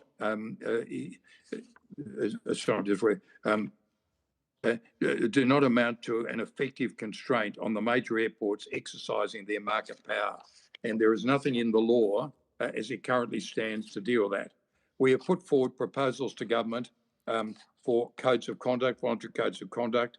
I have to say to you that at this stage, I'm not sure where government is heading in that area, but there has been a resistance to imposing any more regulation on airports into the future. And we've said, you don't need regulation. We can deal with a voluntary code of conduct, providing there is looming over that in terms of the airports, if you like, a sort of Damocles that says you volunteer to this code of conduct, otherwise you'll be subject to a mandatory code, similar to what Craig Emerson proposed in respect of the food and grocery code, and I did so earlier back in 2018. It's a very, very simple process for saying to airports, you must negotiate in good faith with the airlines and with other users of airports as well, rideshare and restaurants, cafes, booksellers, coffee sellers and the like. But the one thing that you must agree to is this, is that if you reach an intractable dispute, as certified by the ACCC, then you've got to go to some form of arbitration, not by the ACCC, but by an expert commercial arbitrator. Now, we've been working on this. We've got a voluntary code of conduct. It is, in my view, and that of Airlines for Australia and New Zealand, the single most important thing that we can deal with in dealing with airports, who can simply say to airlines and to others, booksellers and rideshare and taxis and rental car companies, every user of airports, you shall take what we dictate to you, you shall take the level of service we dictate to you, and you shall accept the charges that we intend to impose upon you, and you have no way of arguing against it. Now, I'll stop at that, Chair, and then open to questions. Thank you very much. Mr. Power, do you have a short opening statement? I do, thank you, Chair. Look, on behalf of Transport Australia represents more than 120 organisations across Australia's transport infrastructure sector, including government agencies, major contractors, consultants, operators, suppliers and technology providers. Transport infrastructure is fundamental to Australia's productivity. Our sector employs more than 1.25 million Australians and contributes over $164 billion to the national economy. Yet infrastructure productivity continues to decline. Our submission focuses on practical reforms that can lift productivity, accelerate project delivery and improve value for taxpayers. Firstly, we believe that Australia must modernise the way in which infrastructure is designed and delivered. Greater adoption of modern methods of construction, including prefab, modular construction and advanced technologies, can reduce costs, improve quality, shorten delivery timeframes and minimise waste. However, our regulatory settings and incentives are not always aligned with delivering those outcomes and provide a barrier to their adoption. We also believe there's a significant opportunity to improve productivity through national harmonisation. Too often, differing standards across states and territories force the redesign, relearning and duplication of effort as teams move around the country, increasing costs, delaying delivery and limiting the transfer of innovation across jurisdictions. A more nationally consistent approach, together with faster and more responsive processes for which they are updated, would materially increase efficiency across the sector. Thirdly, we'd encourage a shift towards more outcome-based standards. Rather than prescribing how outcomes must be achieved, governments should focus on defining performance outcomes and requirements and allow the industry to respond and innovate in how they are delivered.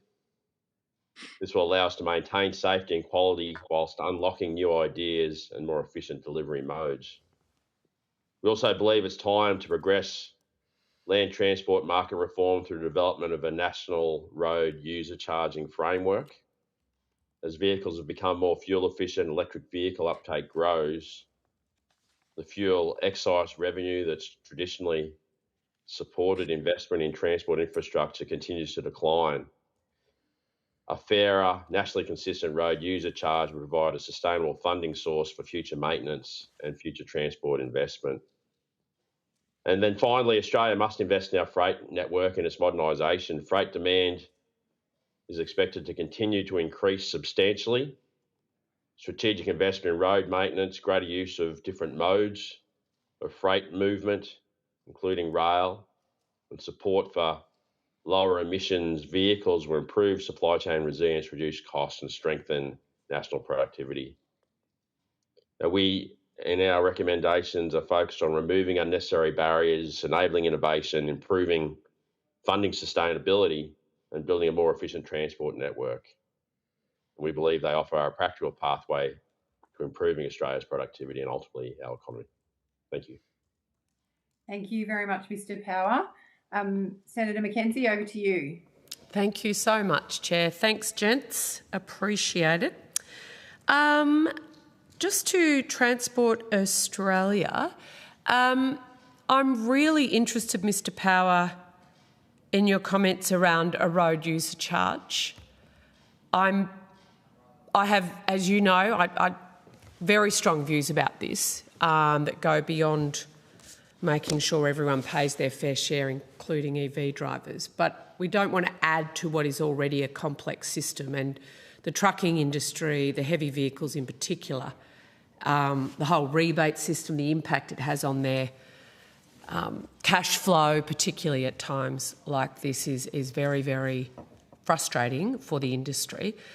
Have you given any thought to a holistic model, one that actually would be one model of a road user charge rather than, as I would suggest, diesel, petrol, gas, EVs, heavy vehicles, passenger vehicles, etc.? Yeah, look, I think the options are endless, and I think we best learn from other examples that have been adopted in other countries around the world. I think there are a number of good examples around where various approaches have been adopted. New Zealand has recently introduced road user charging, which I think provides some guidance to how we might think about doing it here. And obviously the technological solutions... With the New Zealand one, does that that incorporates heavy vehicles and passenger vehicles in one system? I'd have to verify that Okay. for you, Senator. Yep. I'm not 100% across all of the detail of how that system works. Okay. But certainly, the technology exists for these systems to be adopted that can apply a consistent approach to collection and recognition of how our road networks are used and to ensure that people are appropriately charged for the use that they do gain from those. But I think it just needs to be recognised that the current system is clearly broken. The fuel excise as a means of generating funding for road maintenance and future road investment is not going to provide the level of support that is needed for an ageing network. So I think the sooner we can move to a fairer system where users pay for the benefit they get from the network, I think that's something that may take some time to build the support of the community, but I think will ultimately deliver a much more sustainable funding model for the investment in our transport network that is required to drive and maintain the productivity that we require as a nation. Thank you. One area that we've been looking at this week is the impact of corruption increasing cost and time of delivering infrastructure projects. There'll now be obviously a Royal Commission into the big build in Victoria, which Commonwealth taxpayers have spent $30 billion on. And I hope the Prime Minister, his ministers and agencies will assist in that process. What additional steps does Transport Australia believe the Commonwealth Government needs to do to prevent corruption on infrastructure projects? Look, I think there are a number of things that need to be done. I think it's important that the industry establishes standards for the people that participate in the industry. So I think the fit and proper person type tests have been discussed in terms of the types of people that participate in the industry is something that is important to ensure that the integrity of the industry is maintained. I think it is important that we have systems that allow issues that arise to be dealt with quickly and efficiently is really important, to the extent that disputes arise around issues like safety on construction sites, that those issues are dealt with promptly and fairly. And unfortunately, we've seen a situation where the default has been to stop work, which in itself is inefficient to deal with what are often trivial safety matters that don't warrant that sort of intervention. I think that having a body that can respond to those disputes quickly, similar to ones that previously existed, is a necessary step in maintaining a productive infrastructure delivery sector. Thank you. Now, I must stress some of these are my personal views, as opposed to those necessarily of Transport Australia. But as the CEO of Australia's largest private civil construction group, we have extensive experience in this space. Yeah, absolutely. And that was raised yesterday, the difference between the civil construction timeframes and spend versus publicly funded infrastructure projects. It was just quite a phenomenal differential, which somehow cannot be explained, or maybe is or will be through the Royal Commission. For A4NZ, thank you, Mr Samuels, and Mr Beckett for your attendance. I just wanted to go to one of the things that I find most unproductive about the aviation sector, and that's cancellations and delays. So I imagine it would annoy the hell out of airlines when it's not your fault.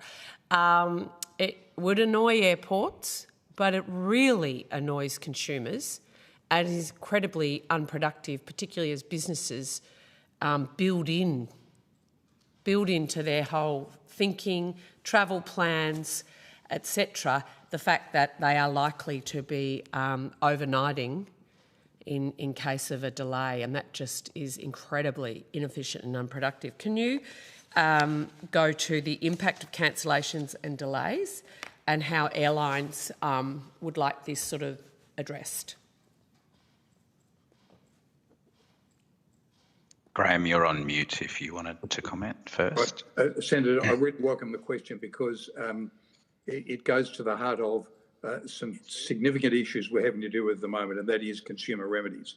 Now, the airlines accept that where they are responsible for delays or cancellations, then they should accept that responsibility and accountability and deal with it appropriately.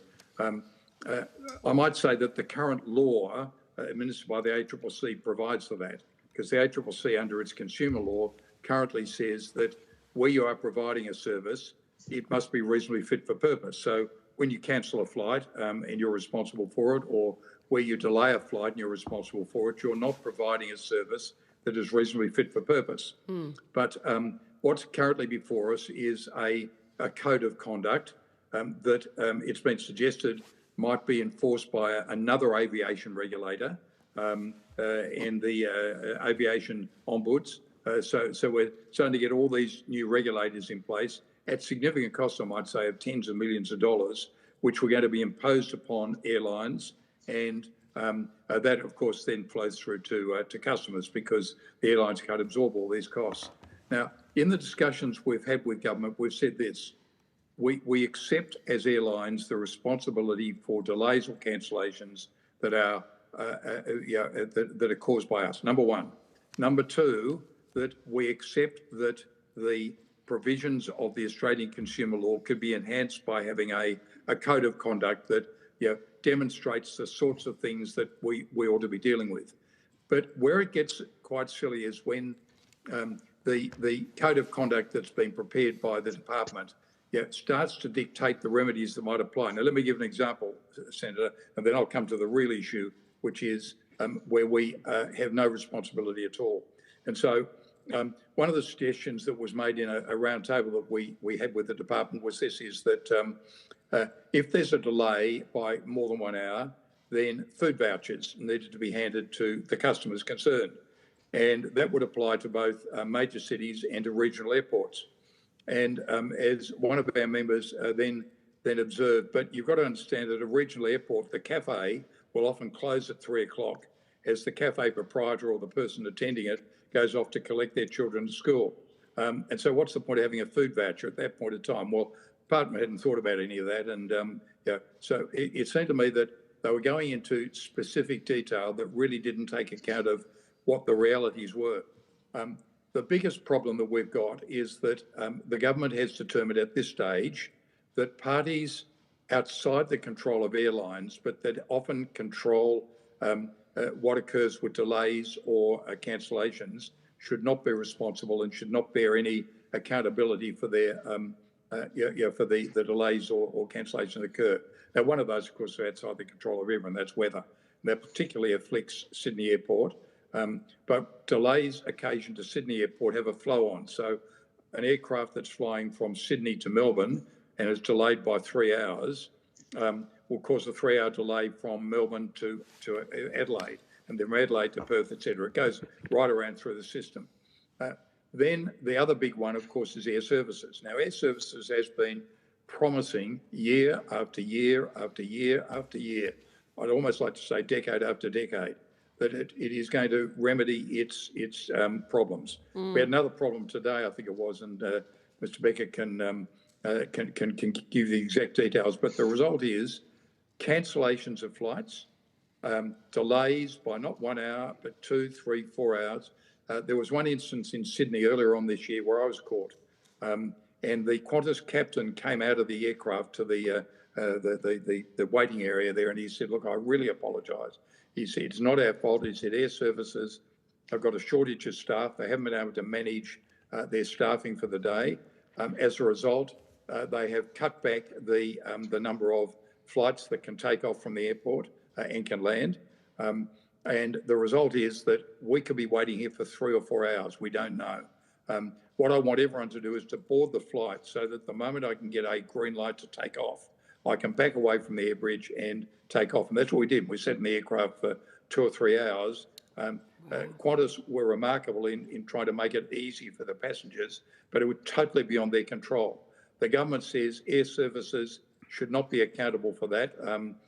We have said two or three things. The first is we've expressed shock, I might say, at the massive increase in air services charges that they are now proposing. And my response has been to say, how can you possibly increase your charges for services you're not providing?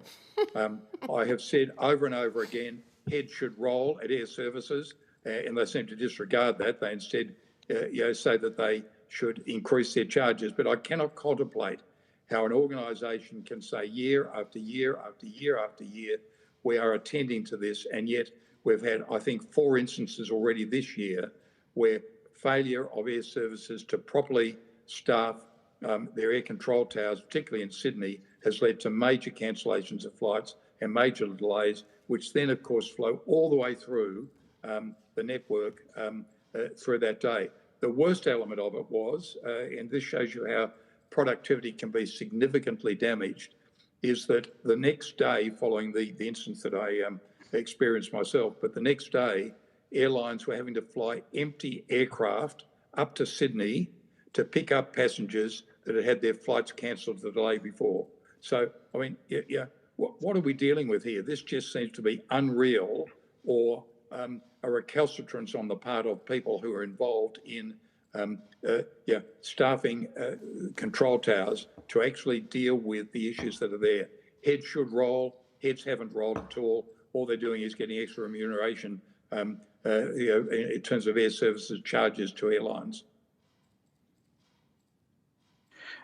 Senator, if I could just quickly add to that, the point that you're making, I think is, Air Services Australia continues to struggle its air traffic control tower, and we're looking for transparency to get to the bottom of why that is the case. We understand on the other side of COVID, the entire aviation industry wasn't performing as it should, and consumers and productivity weren't great at all. But we've been slowly improving, and last month, Australian and New Zealand Airlines outperformed their long-term performance well before COVID, and in fact, Qantas was the world's most punctual airline last month. Virgin Australia had incredibly low cancellation rates, less than 1%. Air New Zealand's back up to above 87% on-time performance. We know when it goes wrong, it still does disrupt individual passengers, and we want to work hard.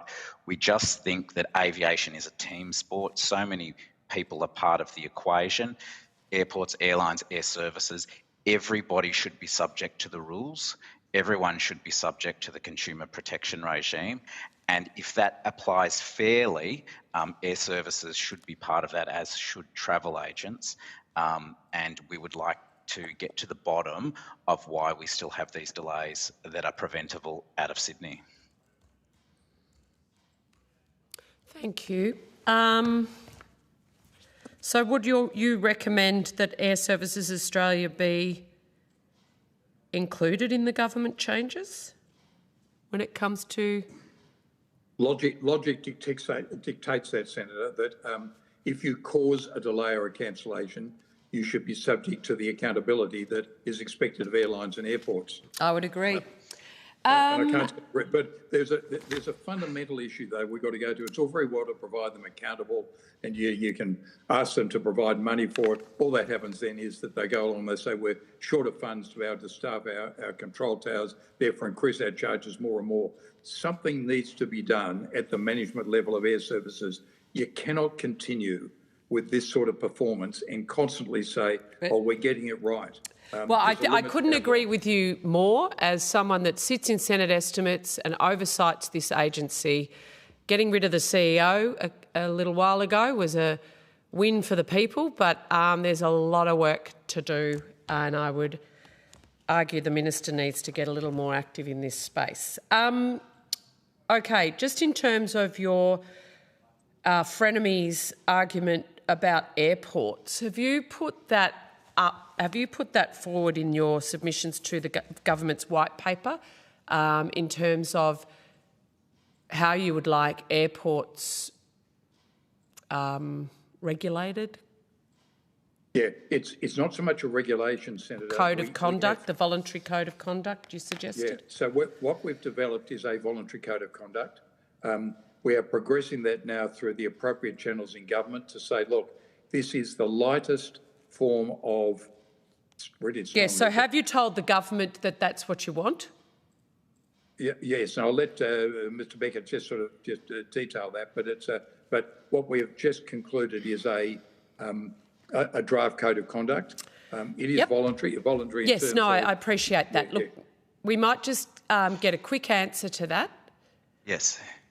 Senator, so we started with our concept with the airports. So we've been engaging with the airports directly because we think that it is something that we should be part of. We are in the process of socialising that with the government. We have not presented it to the Minister herself, but we are hoping to do that very soon. Right, so you didn't submit anything to the government's white paper aviation process? Oh, yes. No, we did.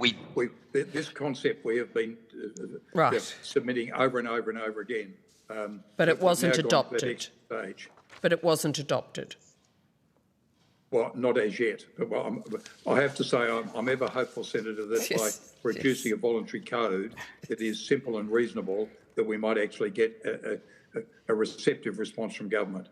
All right. Senator, the consultation on Initiative 15, as it's called, which is the airports reform, closes off tomorrow. Thank you. Thank you for that. Yesterday, this is one for Mr Power. We heard from Infrastructure Partnerships Australia yesterday, and it was backed up by some of the witnesses today, who've recommended the national harmonisation of standards for infrastructure design, construction and maintenance. They also called for the adoption of international standards as default, unless there's specific local reasons as to why. It is uniquely Australian that we have standards for everything from bike pumps to tailgates. Without a anyway, we won't get into standards. With your experience, do you agree Australia could benefit from harmonising standards on infrastructure design, construction and maintenance?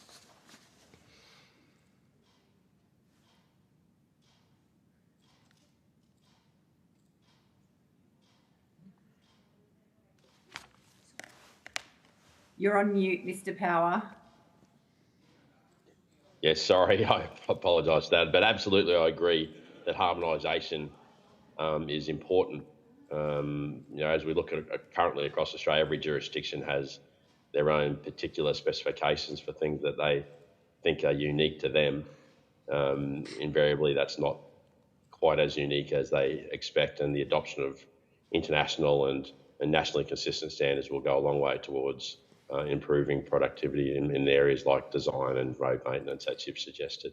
Do you have an actual example of where a lack of harmonisation has resulted in a decrease in productivity?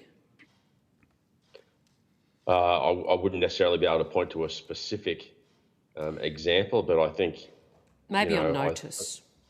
Yeah, thank you. I'm happy to take it on notice and because we want to put down really practical recommendations out of this inquiry. And everyone says, let's reduce red tape. Well, I want to know which clauses in which acts I can get rid of. I want a plan. I just wanted to understand, I think, for aviation, passenger movement charge increases.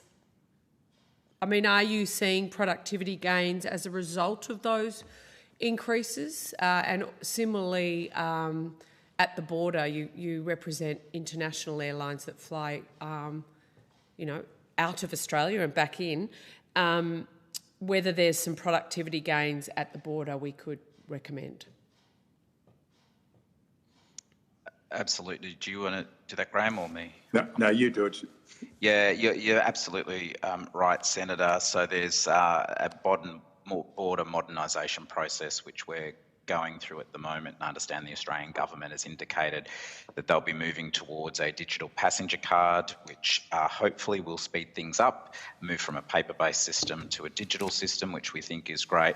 But one of the really challenging things is Trans-Tasman travel is so critical for our economy. It's so critical for tourism, and it is so critical for social connection and the like. The most expensive two jurisdictions for our member airlines to fly between is Australia and New Zealand. So airlines can fly from Sydney to London and have fewer taxes, fees and charges than what they do between Sydney and Auckland and vice versa.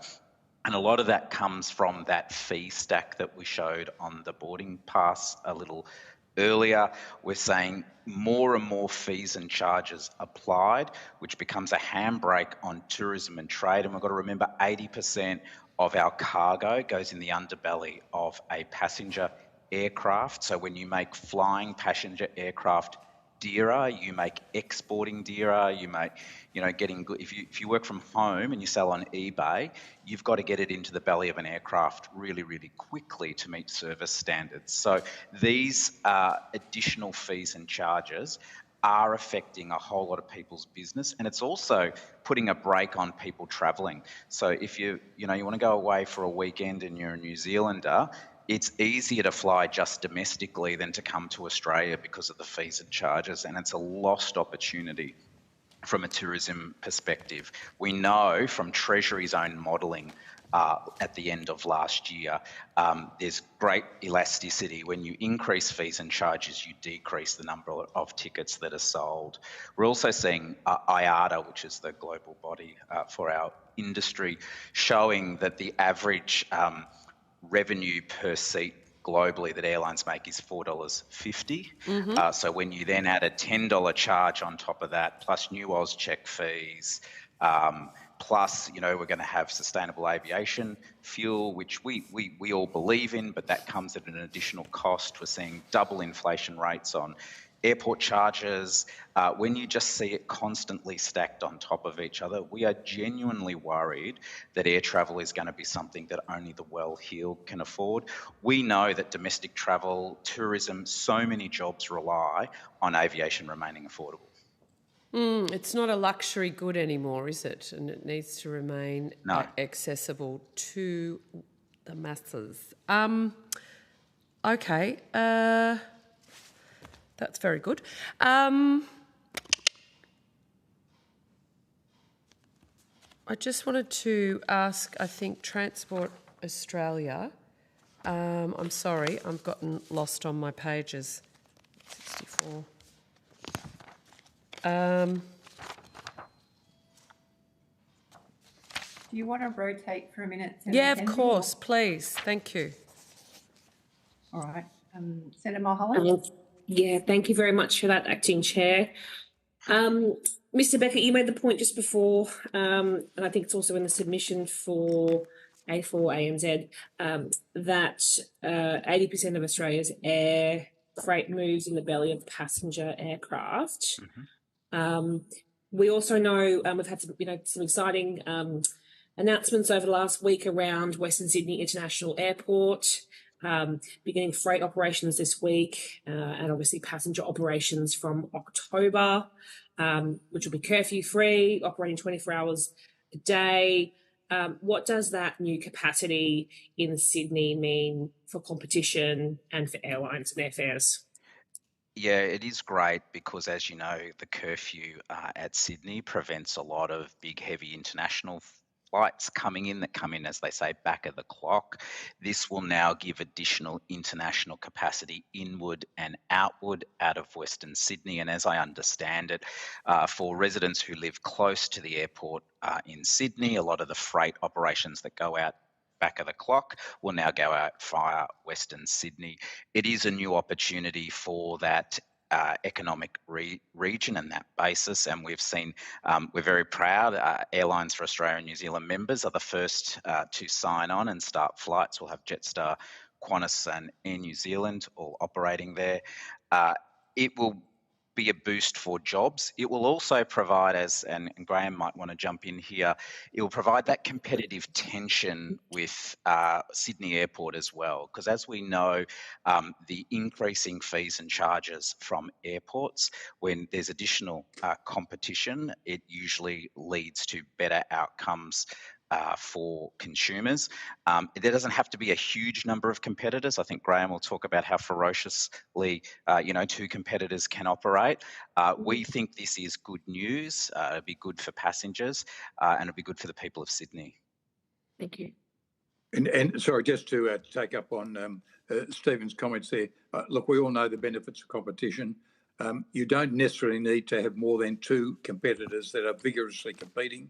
And we now have laws that that have been in there since I think about 2010 that deal with what I call concerted practices, which prevent even two competitors sort of casually or informally matching each other and the like. And so you can have vigorous competition with two competitors. Where you've got no competition, that's where the problem arises. And that's where we've tried to resolve that by putting forward the concept of a code of conduct so that intractable disputes between parties can be dealt with by a commercial arbitrator, subject to the disciplines of the ACCC, ensuring that parties that are in a dispute don't simply rush off now and say, commercial arbitration, please, etc. The ACCC needs to be there just to make sure that there is clearly an intractable dispute. But the best discipline of all is always going to be competition. I'll just circle back to the Aviation Consumer Protection Bill that came up before, and just touch on a couple of things. So, where that bill has landed is trying to strike a balance between necessary consumer protections in this space, but also trying to avoid some of the overly prescriptive schemes that we've seen overseas in operation. Where, I personally have concerns that those types of schemes would pretty much kill off a lot of our regional routes, and particularly in Queensland. So we've tried to hit a bit of a balance there in the bill. I just want to come back to you about adding in government agencies, and I know that there has been some calls to add in government agencies like air services, but can you... do you accept that there is a fundamental difference between commercial passenger services and obligations and government functions, things like border security, for also air traffic management, which Air Services Australia manages? I'm just concerned about those type of regulatory functions being caught up in the consumer space. Yeah, so in terms of the... Oh, go ahead. Sorry, I was going to say there's two or three elements that come out of that. The first is that the airlines, as I said before, accept, and I think the airports do, accept the responsibility for matters that are within their control, and they'll accept accountability for just that. The other element of it then is, well, what does that accountability mean? And that, I think, is where we start to get into some difficulties where things become too prescriptive. I've talked about that before. There is a difference between government-provided services and those of the airlines and dealing with consumers, subject to this, that what the code of, or what is proposed in the bill is that the services required to be provided by the airlines should be fit for purpose. And that fit for purpose is defined in some detail in the legislation. I would say to you that the services provided by government should equally be fit for purpose. And it does seem to be logically appropriate to say to airlines, you must provide a service that's fit for purpose, failing which you will be penalised or you'll be held accountable. But government, Air Services Australia in particular, you are not to be held accountable and you're not required to provide a service that is fit for purpose. Now, that's where we run into a real problem. And the delays today, cancellations, I think 7 flights cancelled so far today, Stephen, if I'm not mistaken. 33 delays. Yeah, and there were 52 flights cancelled back in the earlier instance that I was involved in since that I was a passenger. I think Stephen Becker was a passenger on another airline, and 52 cancellations that day. Now, if Air Services cannot provide a service that is reasonably fit for purpose, then they've got to be held accountable one way or another. And it's, the accountability I suggested is first to be responsible to the customers in the same way that airlines are accepting they should be held responsible. And secondly, if airlines were consistently not performing, then heads would roll at senior management level. We've seen that occur. And yet, for some strange reason, Air Services doesn't have that response to accountability. Senator, if I could just jump on the second part of your question, we've seen from where it goes too far, and the compensation model that happens in Europe and that happens in Canada. What we've seen is there is no correlation between that model and on-time performance or response to disruption. We're just seeing improvements in airlines wash through the system. However, they are incredibly expensive models that throw up perverse outcomes. So in Europe, for example, there's been the new claims agency model, and that's where you have no win, no pay agencies that have billboards and tickets and try and drum up business and say, was your flight delayed? Can we go and get some compensation for you? It almost drives a complaint mechanism because there's a financial reward on the other side. We're seeing up to 60% of the compensation being paid for due to delays going to these claims agents, not actually going to people who have been disrupted. We completely support the Australian government's position on the creation of an ombuds role. We know that that is good for consumers. To your point, you've got to get the balance right.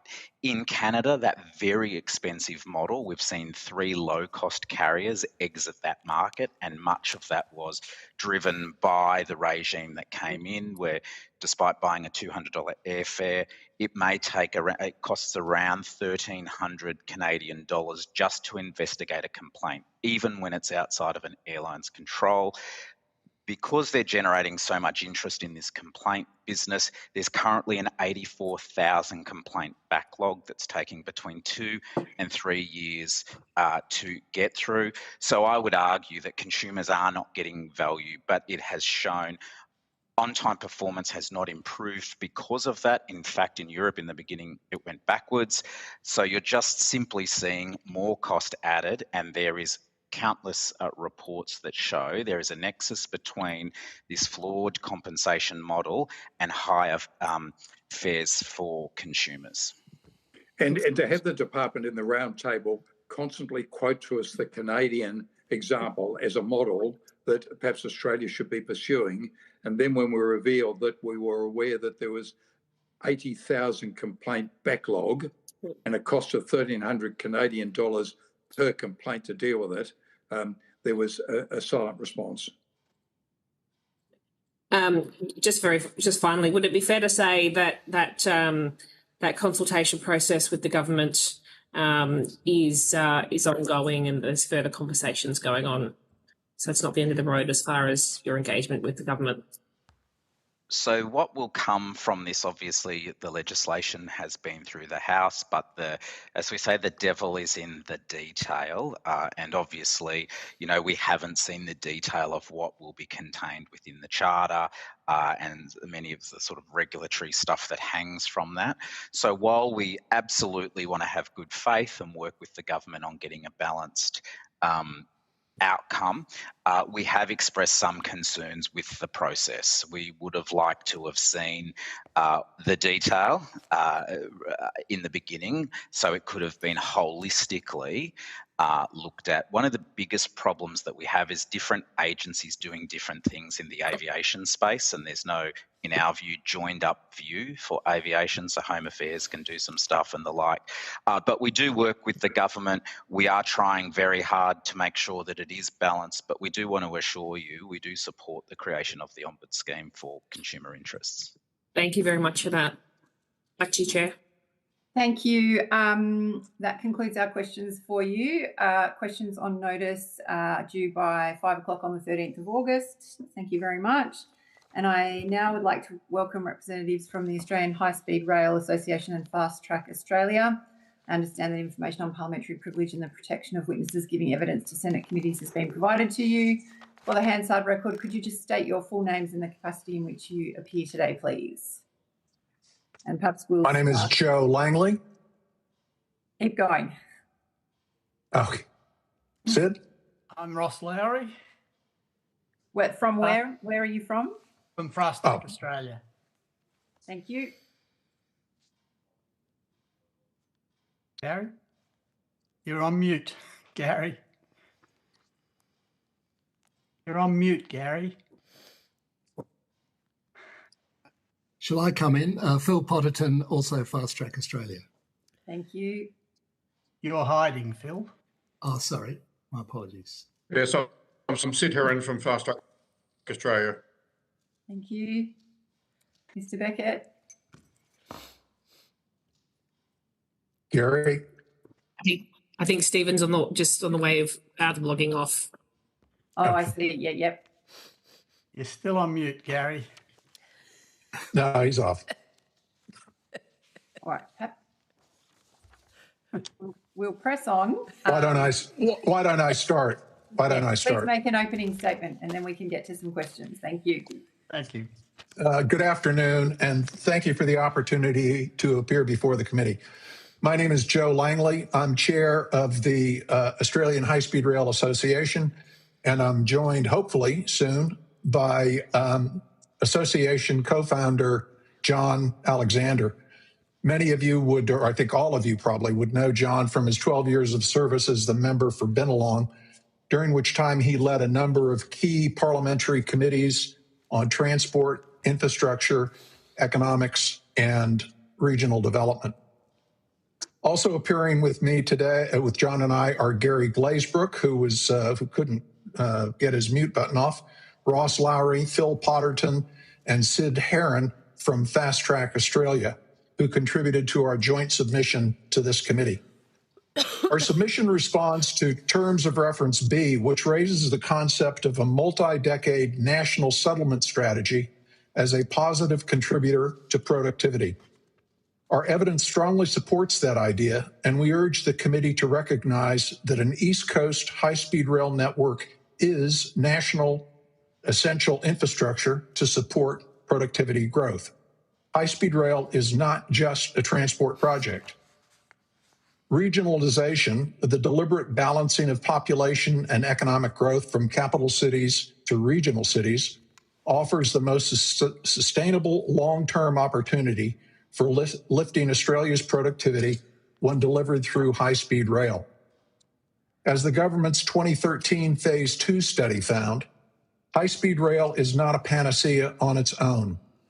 Complementary initiatives, including precinct development, industry investment, local leadership, and skilled workers, are essential to transforming communities in the high-speed rail corridor and building support for the line. The record of completed networks around the world proves these findings. Without Japan's Shinkansen high-speed rail network, Tokyo and Osaka would be larger today, and Nagoya, the intermediate city between them, would be some 30% smaller. Not building Japan's high-speed rail network would have cut its economic welfare by 6.6%.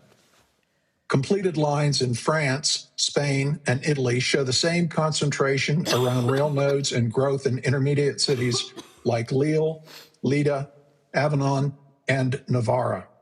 And in Canada, an independent economic study found that its proposed high-speed rail network between Quebec City and Toronto could deliver long-term benefits to Canada's economy beyond improvements in passenger transport. Many are surprised to learn that land use change, the settlement effect of high-speed rail, accounts for 58% of the Newcastle to Sydney line's monetized benefits. Few are surprised that current funding arrangements capture almost none of that benefit. Our research shows that New South Wales's already legislated transport project component funding model could conservatively recover over $500 million to help fund housing and project costs from the Broadmeadow Station precinct alone, $2 to $4 billion across the 6 precincts on that line. And this method already helps fund the Sydney Metro West Pyrmont Station. So why not high-speed rail? We make 5 recommendations. First, the federal government should develop, publish, and seek bipartisan support for a national settlement strategy underpinned by an East Coast high-speed rail network. Second, the Department of Infrastructure should develop a settlement strategy evaluation supplement to standard transport appraisal methods for multi-decade national infrastructure. Third, early workforce and skills planning to address shortfalls in manufacturing and civil engineering should be developed ahead of the high-speed rail rollout. Fourth, federal, state, and territory agencies in the high-speed rail corridor should develop and implement corridor preservation, planning, and acquisition reforms that address the unique requirements of high-speed rail across the full Melbourne to Brisbane corridor to de-risk future stages. And finally, federal and New South Wales agencies should develop a land value uplift funding model for the Newcastle to Sydney development phase that delivers a more equitable and efficient return on public investment from high-speed rail development. Few structural levers are larger than the shape of our settlement patterns. A multi-decade national settlement strategy needs multi-decade national infrastructure to carry it. Thank you for the opportunity to appear before you, and we welcome any questions. Thank you very much. Mr. Langley, are you speaking on behalf, because I think it's a joint submission, on behalf of everyone on the line? We have experts from various fields that are in attendance today, and so when a question comes up, we'll sort of work out between ourselves who the right person is to answer it. Perfect. We'll go to questions then. Senator McKenzie. Yeah, thank you. And thanks, gents. Fantastic to have you online and receive your expert recommendations. I was going to ask Mr. Alexander about his building up and moving out inquiry of 2018 that did recommend a 50-year national plan of settlement. And I think 8 years later, after that report, this committee is similarly examining the same question. So I will save that question for him. But in your submission, you cite Treasury's own projections that show our capital cities outgrowing our regions for the next 40 years. Now, that's the government's own assessment. And Infrastructure Australia expecting demand on the East Coast corridor to exceed all existing and planned transport capacity combined by 2075. We've also had other evidence to this committee that maybe governments across Australia need to plan 30, 40 years ahead, setting aside corridors, etc., like our forebears did, that we no longer do.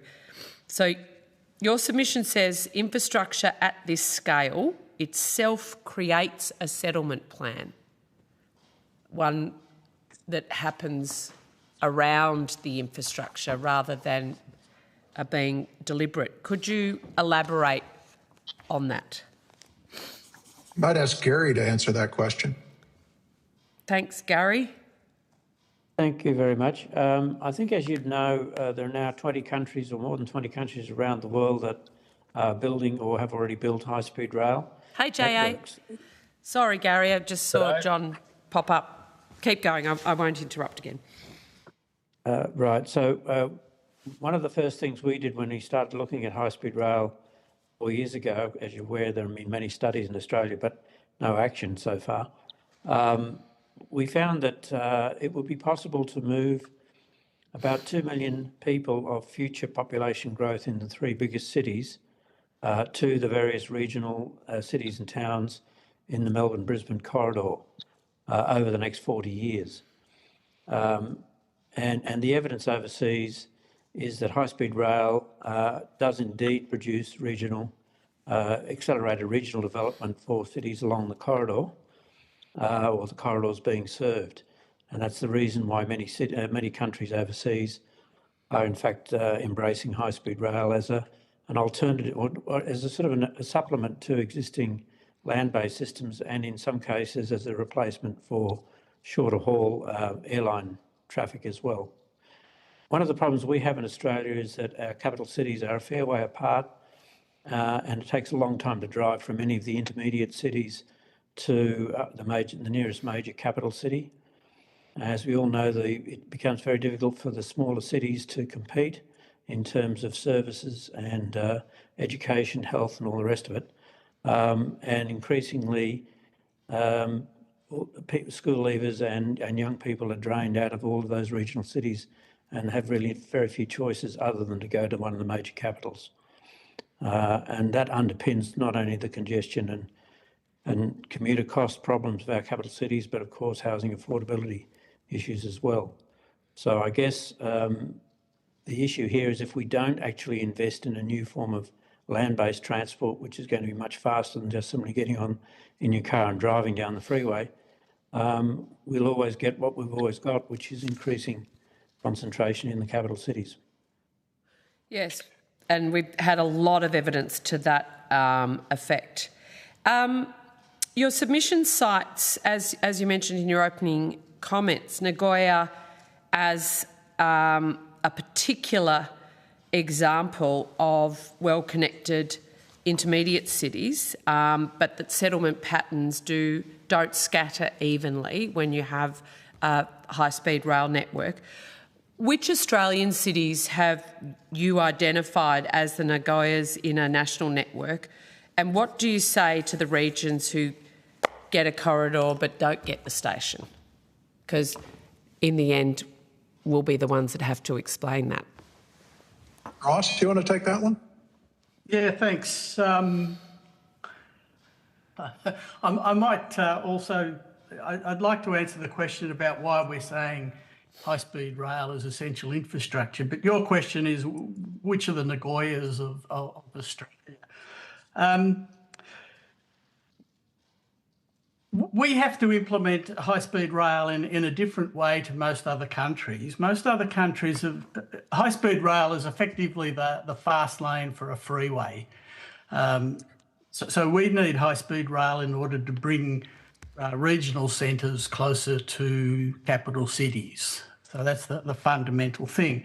In most other countries, they've got spread of population, and so they implement high-speed rail in order to get trains off the existing network onto the high-speed line so that you can get more freight trains on the existing lines. Here in Australia, we really want to utilise the high-speed line as much as possible because we want to bring cities closer together. So that means we need trains not just running Melbourne-Sydney, and I'll talk Melbourne-Sydney because we focused on that primarily rather than the Brisbane leg, but not just Melbourne-Sydney, and not just stopping, and certainly not stopping outside regional cities, but actually going into them. Experience overseas is that's when you get the real benefit of faster connectivity. So the Nagoyas of Australia are Shepparton, Albury-Wodonga, Wagga Wagga, Canberra sort of, and then you've got places like Southern Highlands, Seymour, Gunning, Yass, Goulburn, who are not quite Nagoyas but become sort of satellite commuting centres. Because the distance is just beyond current rail speeds, but if you actually put in faster trains, then you get the settlement effect of people living in these areas. And then the other thing we need is trains that use the high-speed rail to get into regional Australia and then travel on the existing line to get to regional centres. So that would be, for instance, a train going to Seymour and then up through Benalla, Wangaratta to Albury, for instance. So although it's not on the high-speed line, it still gets as much benefit as we can from it. And also a train, I'm from Melbourne, so I'm looking upwards rather than from Sydney. A train would go up to Albury, for instance, on the high-speed line and then travel through on the conventional line to Wagga and then potentially other places like Junee and Cootamundra beyond that. So that's the vision that we're advocating, and I'll leave it there. I won't go into the details of why those centres. No, that's answered my question. Thank you so much. 60 years of studies. It's a very romantic and genuine vision to connect our wide brown land with high-speed rail, and anybody that's travelled on it in Europe or in Japan or other places wants the numbers to stack up. But 60 years of studies have appraised it, and it does keep failing the test that bureaucracies and that set for it. In your own submission, you concede the Newcastle business case ranges from 0.2 to 1.07. Your answer is that the cost-benefit analysis counts the costs completely but doesn't cost in the benefits, and particularly of the settlement changes. And I'm just wondering, how are we honestly going to cost the settlement benefits of these sort of really visionary projects, which, you know, I'd love to be able to go and get cash for? Gary or Phil, do you want to take that? Senator, I might have a go at that. Certainly, Senator, I might just say to start with that I think a close reading of the business case and even an Infrastructure Australia evaluation summary that got quite a bit of press late last year is not so negative as the sort of the 0.2. I think the business case says that for just from Newcastle to Central, it'll be between 0.9 and 1.2, and it's which is slightly better than if you add on the Central to Western Sydney Airport part of the project. So that's around 1, and that's at a 4% discount rate, and our official rate, as it were, is 7%, which is well above most countries these days, and that's really a whole sort of somewhat vexed issue. It really is. And when we were in government, I raised this with Treasury at the time, why we couldn't actually have a sensible discussion about the discount rate we were applying to the assessment of infrastructure programs, particularly for the regions, because... Anyway, I won't go on. It is. Since I've raised it, and I guess you've responded. I think it's something that really does merit review. The Grattan Institute wrote a report saying that with decades now of lower cost of government borrowing, it does merit review. I've written a paper. 7%. Yes, I'd be loving to get 7%.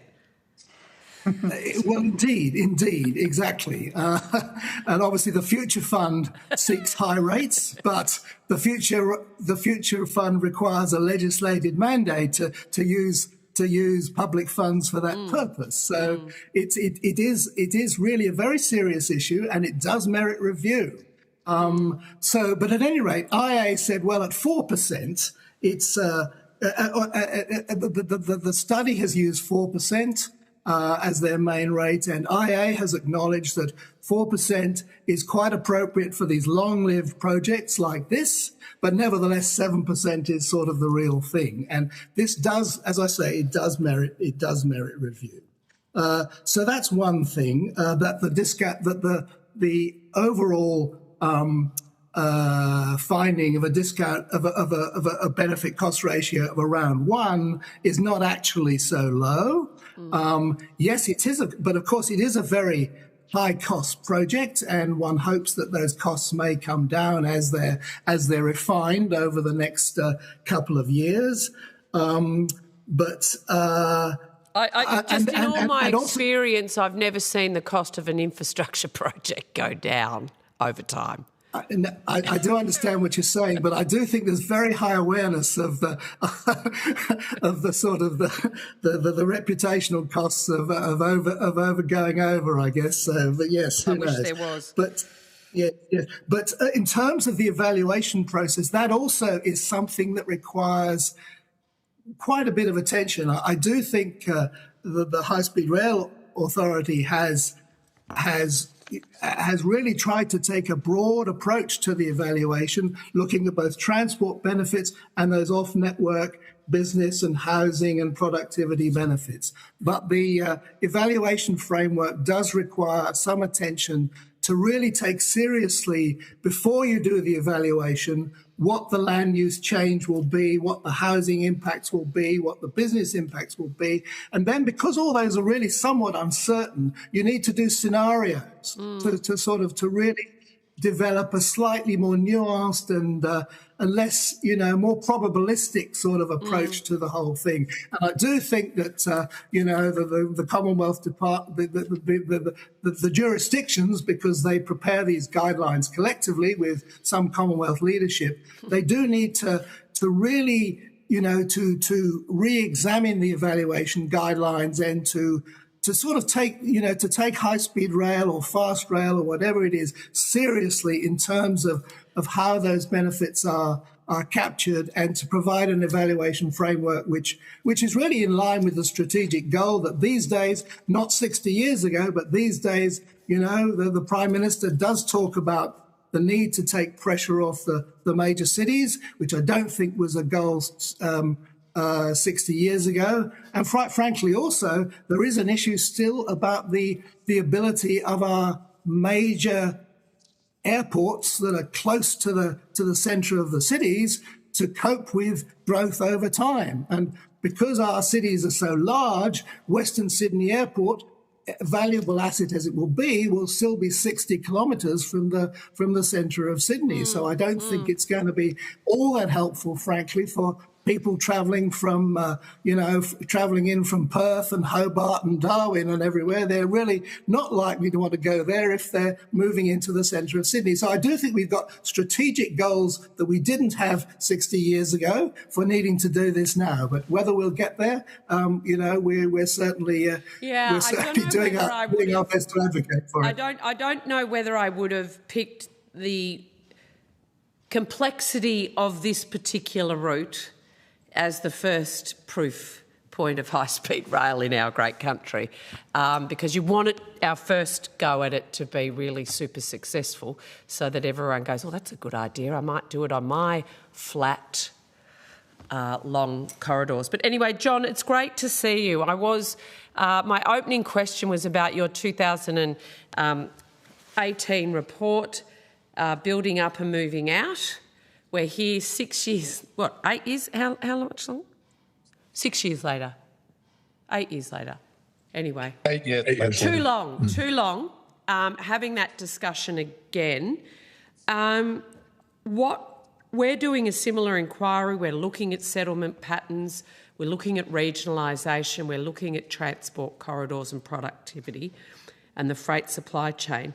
What did you learn as a former parliamentarian, going through the process of doing a big inquiry, making some serious recommendations, as we hope to do, and how to best kind of get them implemented, given you've, spoken to all the experts and wanting to get the train on the track, so to speak?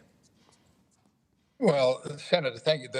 The frustration is that the very strong recommendations that were made, in particular from two of those inquiries, Building Up and Moving Out, and fairer funding and financing of faster rail, have been ignored.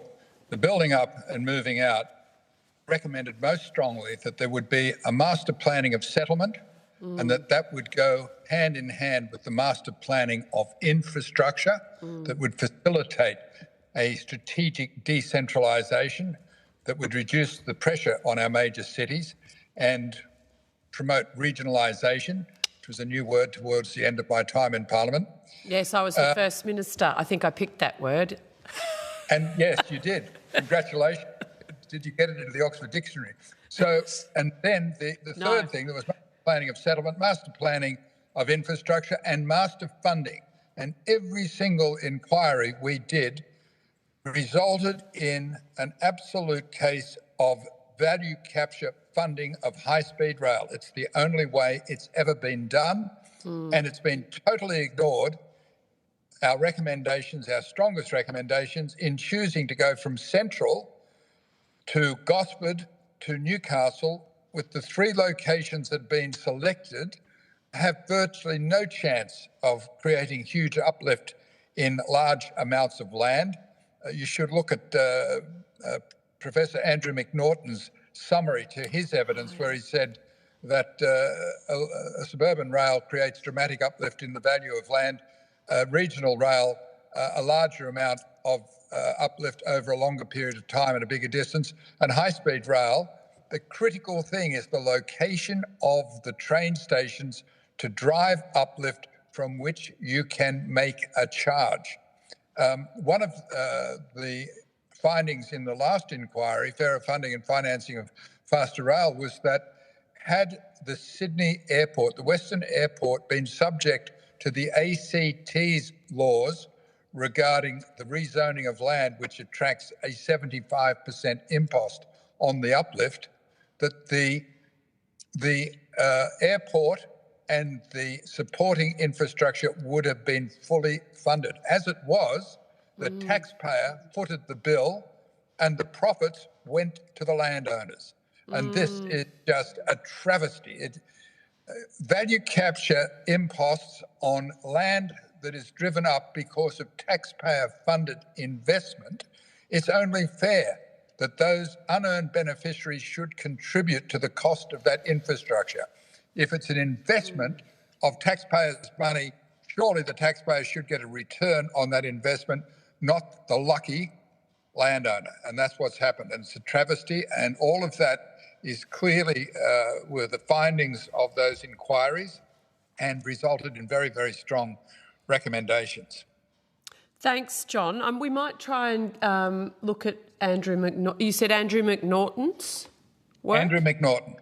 Yep. Yes. He gave evidence in 2 of the inquiries, certainly building up and moving out, which was specifically about densifying around existing transport hubs in our major cities. But far, far more importantly was a plan of strategic decentralisation facilitated by high-speed rail, funded by value capture.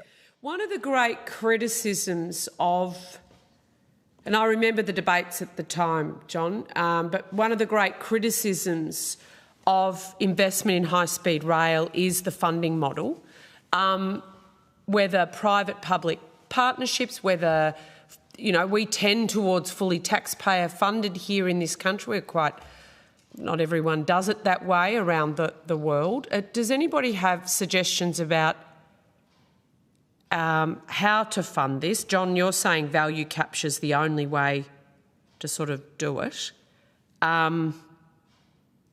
Does anybody have some advice on that, given we don't have the population that sustains these other examples you're talking about globally? We're not a nation of 100 million, 200 million citizens. We've got vast distances and a small population. So did somebody want to sort of kick off on that? Maybe I could just make one comment. Although Australia is a very large it's an island continent, most of our 80% of our population is concentrated in a corridor from just north of Brisbane to just west of Melbourne. If you look at the total area of that corridor, it's basically a linear corridor. And so the population density, and this has been pointed out by the High Speed Rail Authority, population density in that corridor of Australia is quite similar to countries like Spain, which has now got the world's second largest high-speed rail network. So yes, overall as a country, we're a low population density country, but not so much in that corridor.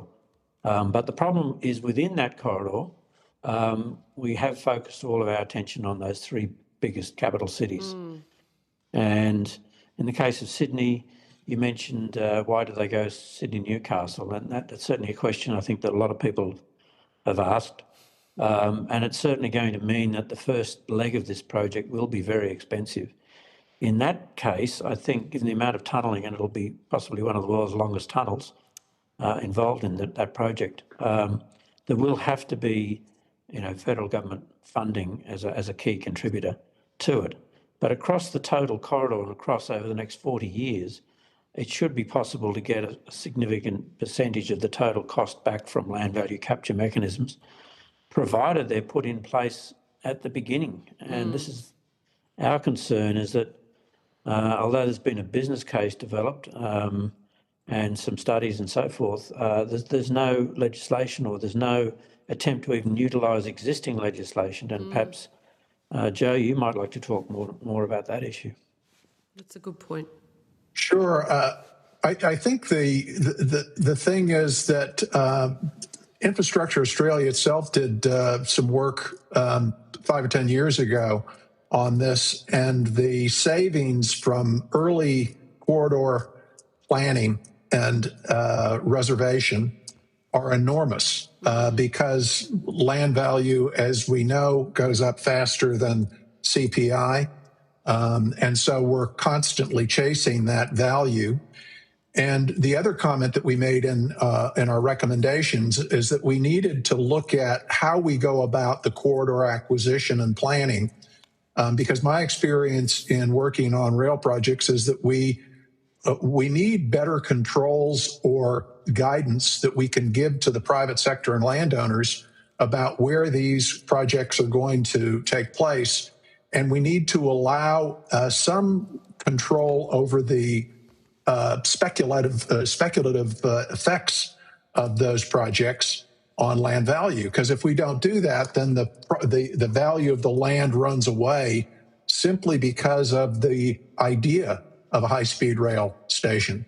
So, there's a lot of money lost on the metro projects, for example, because the rezonings happened before the project was actually announced, but the rezonings couldn't be supported because the capacity wasn't there without the rail. So we'd given away the store before we'd actually committed to the projects. Yeah. And so that's why the landowners made the money on it. So we need better corridor protection. We need it to happen earlier. In Perth, they have something called the Regional Metropolitan Improvement Tax, which has been used for decades as a way of identifying corridors and then putting a classification along that route so that the public knew that there was going to be a corridor through there and that there would be some sort of control on the value uplift and the value that would be ascribed to it. And it also allowed government agencies to go out early and acquire land when it came up for purchase. So, there are different ways that I think we need to look at how we go about corridor planning and acquisition to eliminate the very high upfront cost on land.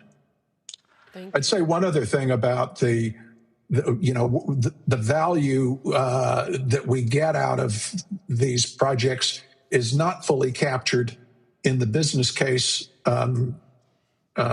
use of the benefit cost analysis, as we were talking about earlier.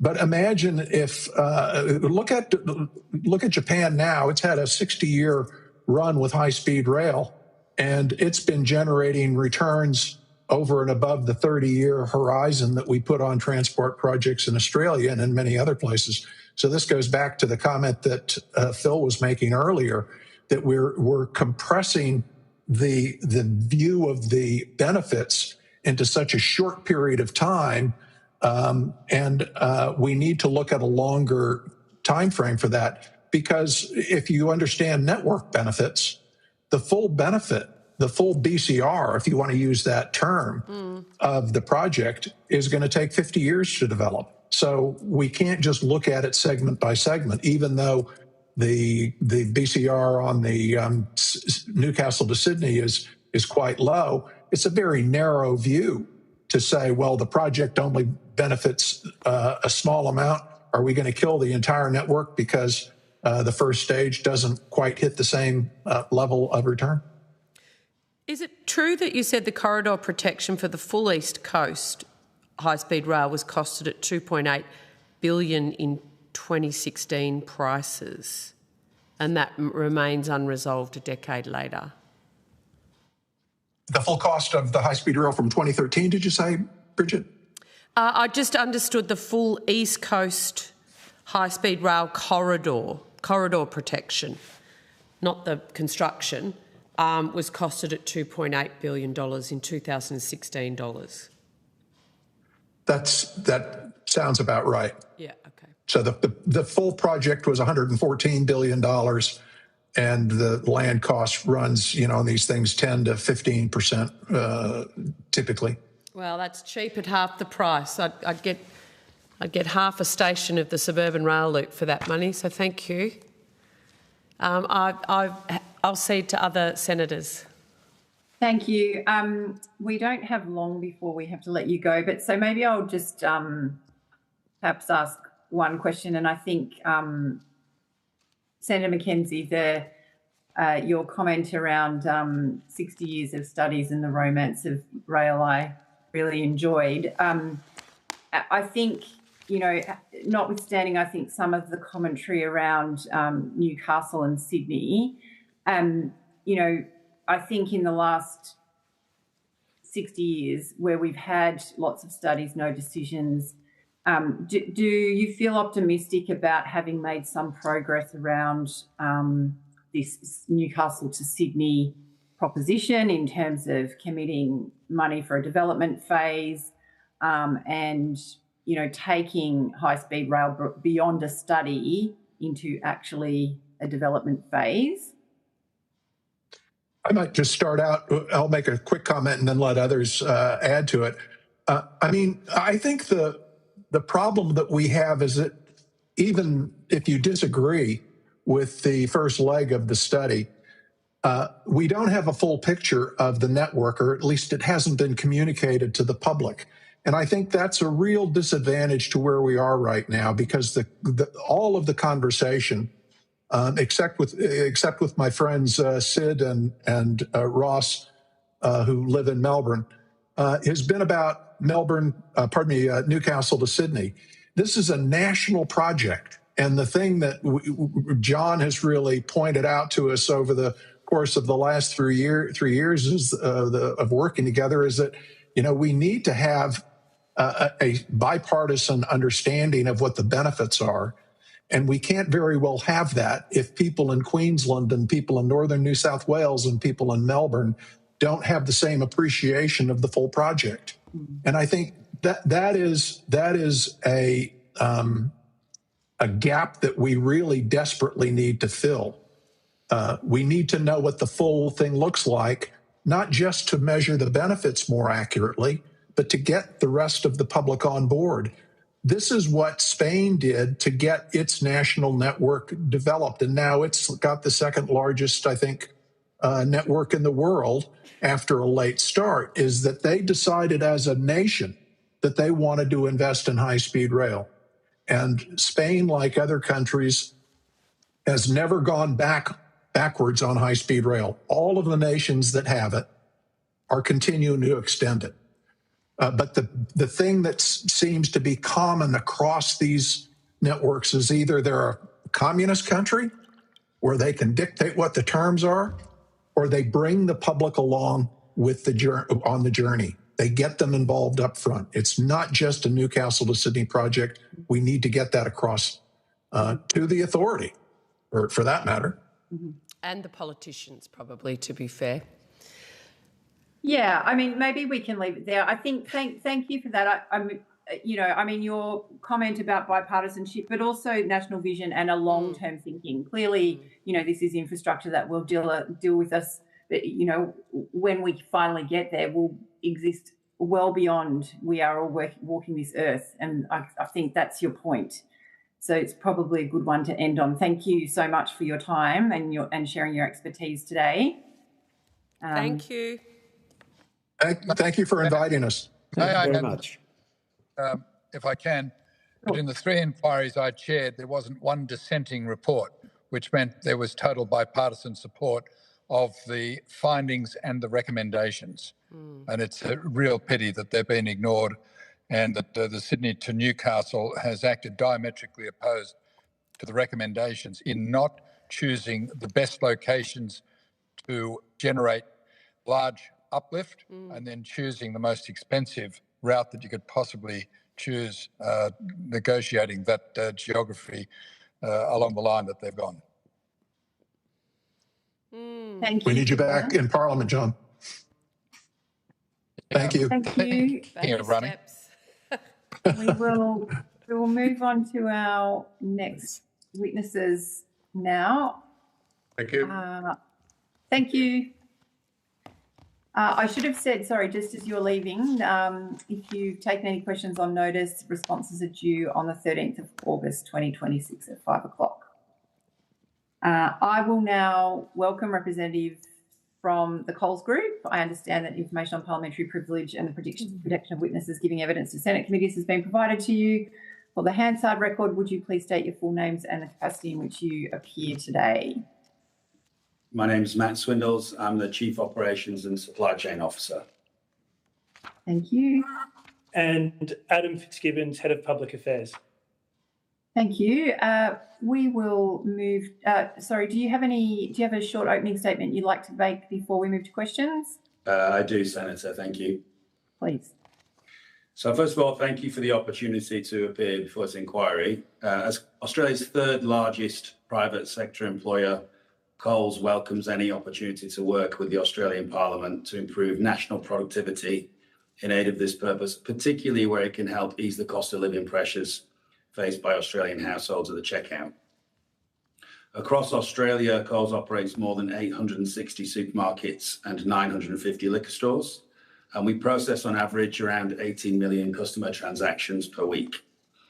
Our operations are supported by a sophisticated supply chain, including distribution centres across Australia in Melbourne, Sydney, Brisbane, Adelaide and Perth, and they are further supported by store support centres in these locations. We have a track record of investing in productivity enhancing initiatives, many involving the use of world-leading technology that allows us to meet evolving customer demand in relation to both in-store experience and increasingly fast, efficient online delivery. Since 2019 alone, Coles invested $2.58 billion in capital in productivity enhancing and efficiency initiatives, the largest programme in our 110-year history. This includes more than $1 billion to develop Coles Automated Distribution Centre in Redbank, Queensland, and Kemps Creek, New South Wales, and these were opened in April 2023 and August 2024. Using state-of-the-art technology, these automated distribution centres have been purpose-built to create safer and more sustainable outcomes for team members and suppliers and better on-shelf availability for customers. In October 24, Coles announced a further $880 million investment to build a third automated distribution centre in Truganina, Victoria. Currently under construction, it is expected to open by 2030. In addition to these major investments, Coles has also made a significant $400 million productivity investment in the construction and operation of two world-leading customer fulfilment centres in Truganina, Victoria and Wetherill Park, New South Wales, which both opened in 2024. A CFC is a highly efficient automated facility designed for picking and packing online customer orders. They use cutting-edge Ocado technology, using artificial intelligence, advanced robotics and automation to transform the way customers' online orders are picked, packed and delivered. Coles CFCs have redefined the customer experience in online grocery shopping, providing customers with improved availability of fresh products, a broader produce range and a seamless digital experience. Coles will be pleased to give committee members a tour of one of these facilities to see firsthand this major investment in productivity, and I promise you they're worth looking at. They're pretty cool.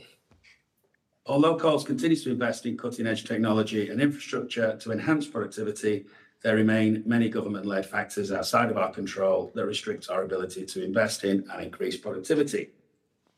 And I would classify them in three buckets, really. The first is a lack of standardization of application of either rules or the permits that are required to move around the nation. The second then would be where we see the need for investment in infrastructure that continues to fail, and think about particularly East West Rail and Far North Queensland Rail, and not only the rail, but also bridges and infrastructure that repeatedly flood and become real problems disconnecting communities from supply. And the third is the need to collaborate on future infrastructure. As population expands and areas grow, we need to have the networks in place ready to meet the demand of the population. So think about areas like the Gold Coast, where I know everybody wants to live, but we could do with a few more roads and infrastructure. Our submission outlines some of these key challenges, which, if addressed, would improve productivity outcomes for our operations and the wider sector, and ultimately alleviate the upward pressure government-led decisions are placing on grocery prices at the checkout. Thank you. Thank you very much for that. I think Senator McKenzie has questions first. Thank you, and thank you for your comprehensive submission, Coles. It's got some really good ideas to improve productivity.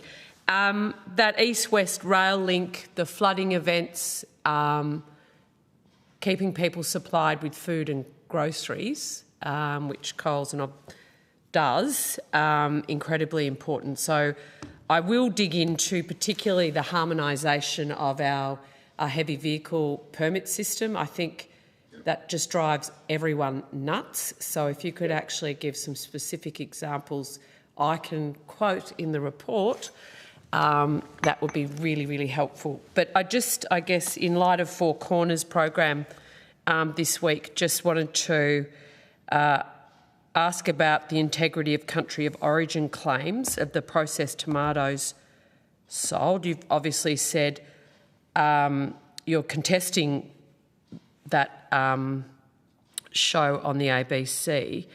But regardless of the outcome, doesn't it highlight the need to really strengthen the traceability of our supply chains through the food system? And I just wondered, getting that balance right between accuracy on traceability and ensuring a productive supply chain, if you had any comments to make. Thank you, Senator. I'd also add security of supply too, because it's not only the accuracy, the continuity. At times we've had challenges. Think about eggs, think about frozen berries, and it can be quite difficult for us to procure those products. Clearly, the recent article is somewhat concerning for us, and we're taking that very seriously. I'm not able to comment too much upon the specifics of it because we are in a thorough investigation, but we do take both our traceability and ethical sourcing extremely seriously, and the team are going to work through. Do you contest the findings? We're reviewing them at the moment, so I think we want to get to a good understanding of what the facts are around, and specifically this is the tomatoes, the tin tomatoes, so then we can understand exactly what has happened. This is a supplier we've worked with for 2 decades, so it's not a new entrant into our business, and so we'll work through that with diligence and detail, and then we'll review what has happened. How do you manage and assess your compliance with the modern slavery risks and global supply chains, because you aren't just operating domestically? That's right, yeah. So we do have a modern slavery policy and an ethical sourcing policy. There are Coles dedicated team members that will go through and review parts of our end-to-end supply chain. There are also systems that track and trace all of our suppliers' commitments to that, but we don't take them just at their face value. There are protocols and processes where we go and explore and understand exactly what has occurred. And at times in the past, that has led to decisions where we no longer continue with supply. So it's not a paper document. It's a very real part of how we work in terms of policy and our operations. And we'll continue to review that in line with the rest of our commitments towards both ethical sourcing and traceability. Your submission goes to a $2.6 billion investment from Coles into productivity enhancing investment since, I think you said 2019.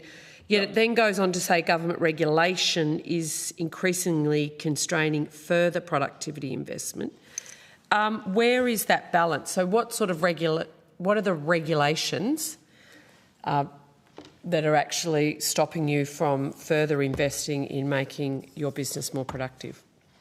It varies depending upon what the investment is. So if I think about our automated distribution centres, they are significant capital outlays, and we require infrastructure to support the flow of goods from suppliers into them, as well as infrastructure to enable us to then distribute products to our stores.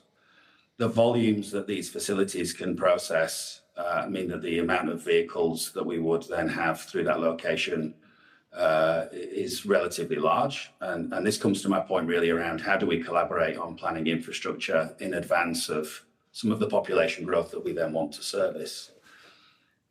With our customer fulfilment centres, they are smaller vans. And the way to think of this, Senator, is that an automated distribution centre is a supplier into our business, so full pallets. And a customer fulfilment centre is a single item that you would normally purchase as a customer, so a unit that you would consume. The vans and the fleet and the infrastructure is different for both of those, but they do require things like power, amenities. They also require significant investment in construction. So when you think about some of the policies and protocols around not just trades and services, but also when we think about how we make sure that those environments are safe and are working in the appropriate way, there's a lot of thought and a lot of work that goes into them, as opposed to just partnering with a solution provider and starting a construction and putting a facility down. I think the other part here is we do see variability in different states. So the cost of construction, the level of union involvement, the level of regulation or oversight from areas like fire and rescue, it can be highly variable. And what you're looking for with a significant investment is certainty of process.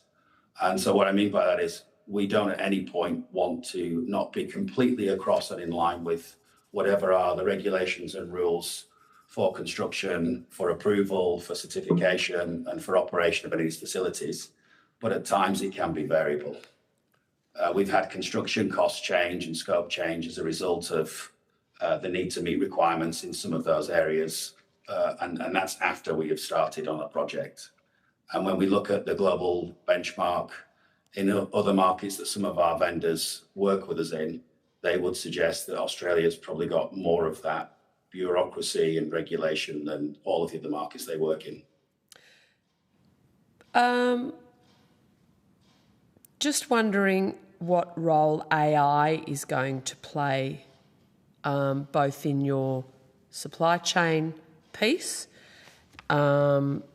customer management, etc., inventory management.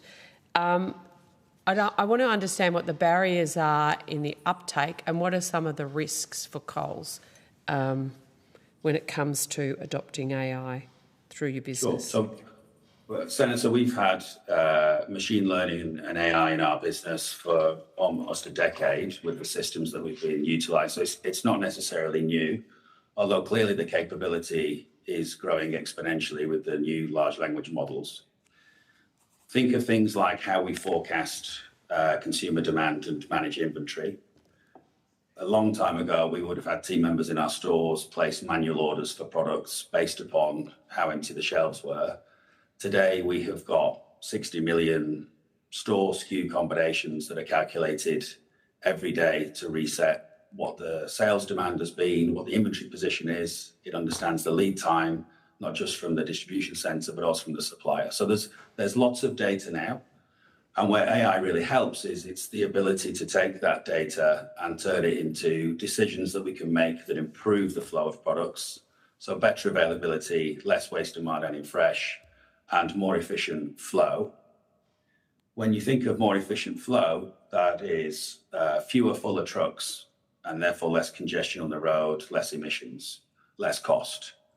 That can be the frequency of deliveries we put through to our supermarkets, whether we need to go every day to every store. And AI really plays a vital role in taking all of those supply chain assets and data points and optimizing for the right customer outcome at the right cost. But like you've got a workforce of 115,000 people. I pack my own groceries these days, as do most of your customers. What is going to be the impact on further, is the adoption of automation and AI allowing your workers to move into higher paying roles of different sort of initiatives, or are you simply replacing jobs? So the checkout experience is a great start, Senator, for the shift in our workforce mix. I also pack my own. Maybe for you it's a great start. It's returned to the 70s for me. Well, it depends whether you do online shopping as well. And we do have checkouts, and if you want to be served in a checkout, you can. When we have put the assisted checkouts in our stores, the throughput of a front end, as we would call it, is 20% greater. So whilst you may be packing your own bags at times, you're not stood in a queue.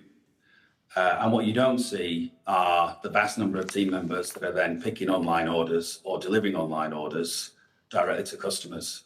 So if it's taken 25 years for the adoption of assisted checkouts, it's taken about 4 years post-COVID for us to become personal shoppers for grocery items.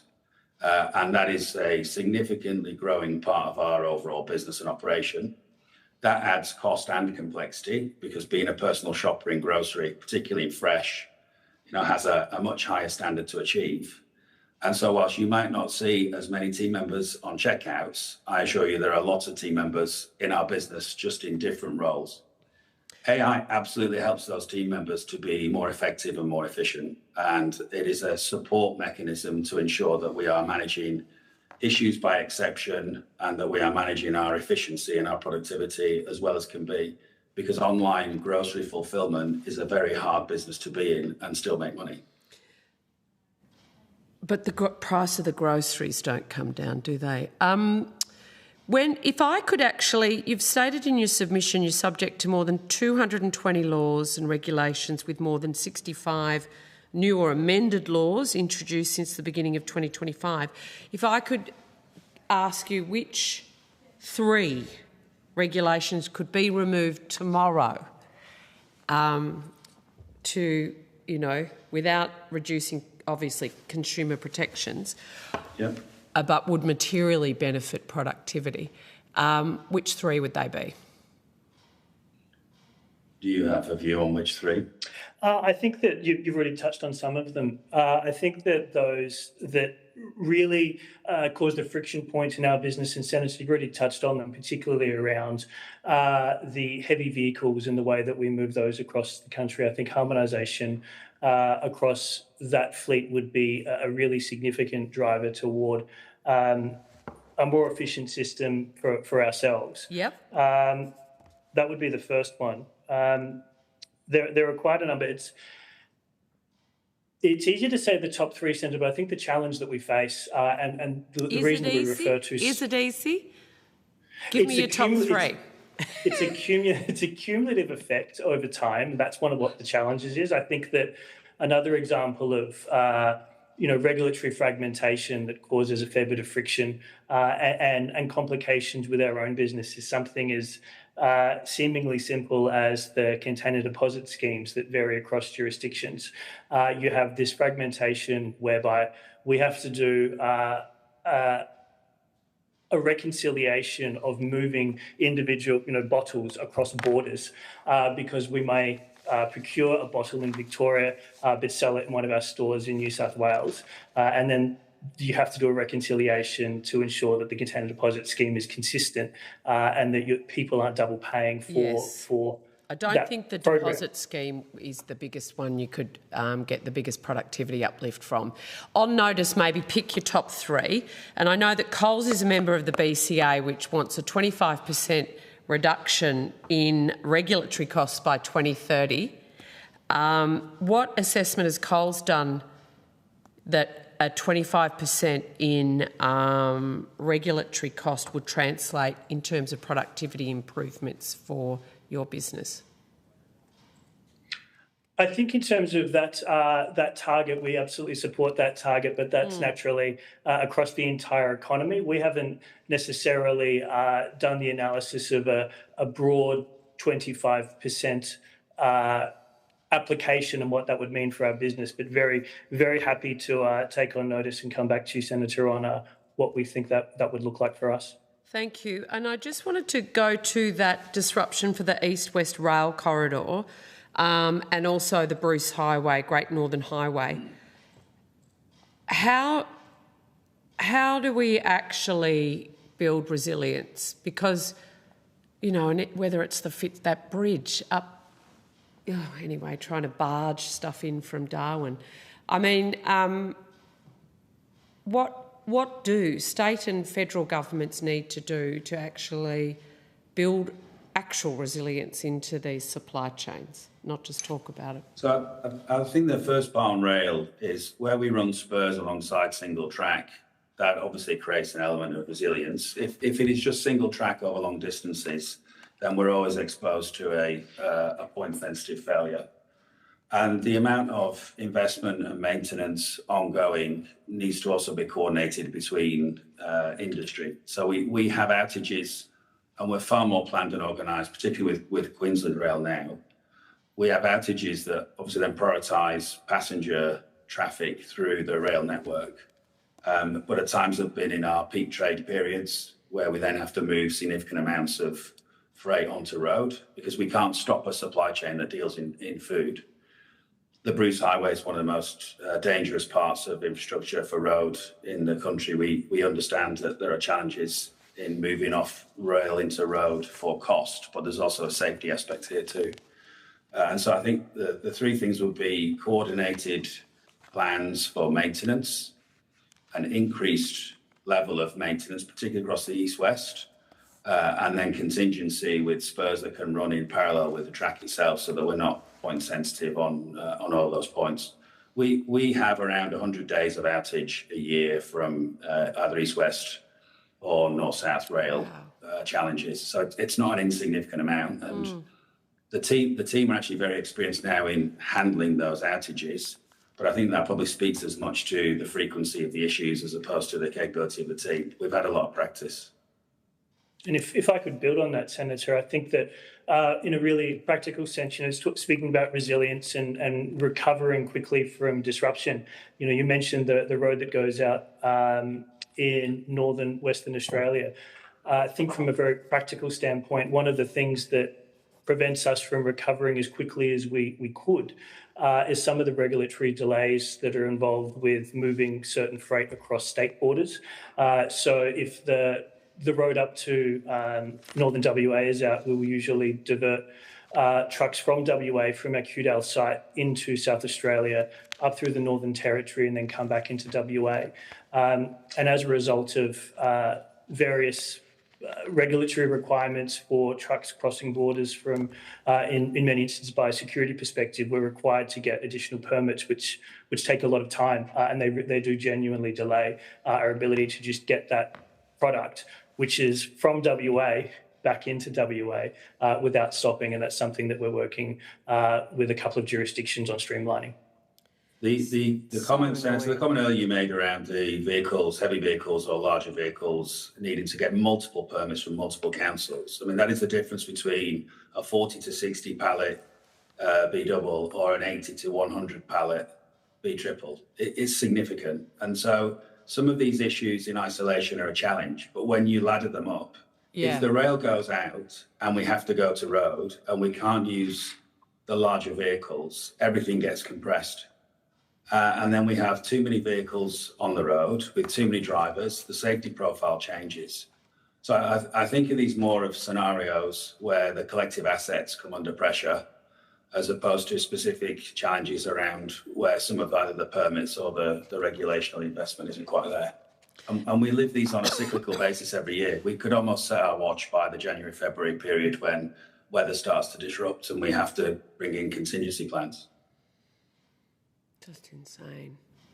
So just maybe on notice, if you could give really like a little case study example, please. One of the things I've also heard from, independent transport businesses is going through multiple councils, and the next week you're having to ask to do it again instead of I've already applied for this route to take this level truck through because we are being told that that's being fixed.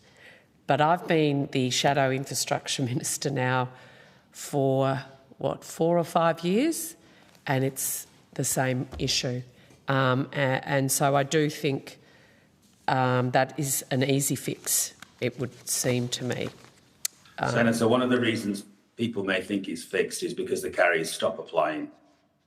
There's actually no point. Right.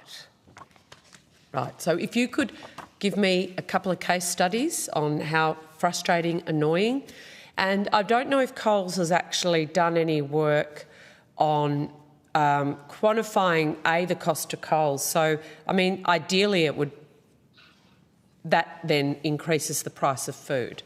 Absolutely. So I really would love that relationship to be a little more explicit, less about the shareholder price or the profit being returned, much more onto price of food and the impact when we drive up the cost of delivery. Again, I won't go to what's Coles doing to work with their suppliers on farm to not increase their burden of regulation and compliance. Yeah, I couldn't comment upon how we're supporting farmers in the regulation and compliance burden. Well, that one might be on notice for you, Mr. Fitzgibbon. What I would like to add to the last point, though, Senator, is that when we have these periods of disruption, yes, we incur cost, at times significant cost. We don't then pass that through in terms of price inflation.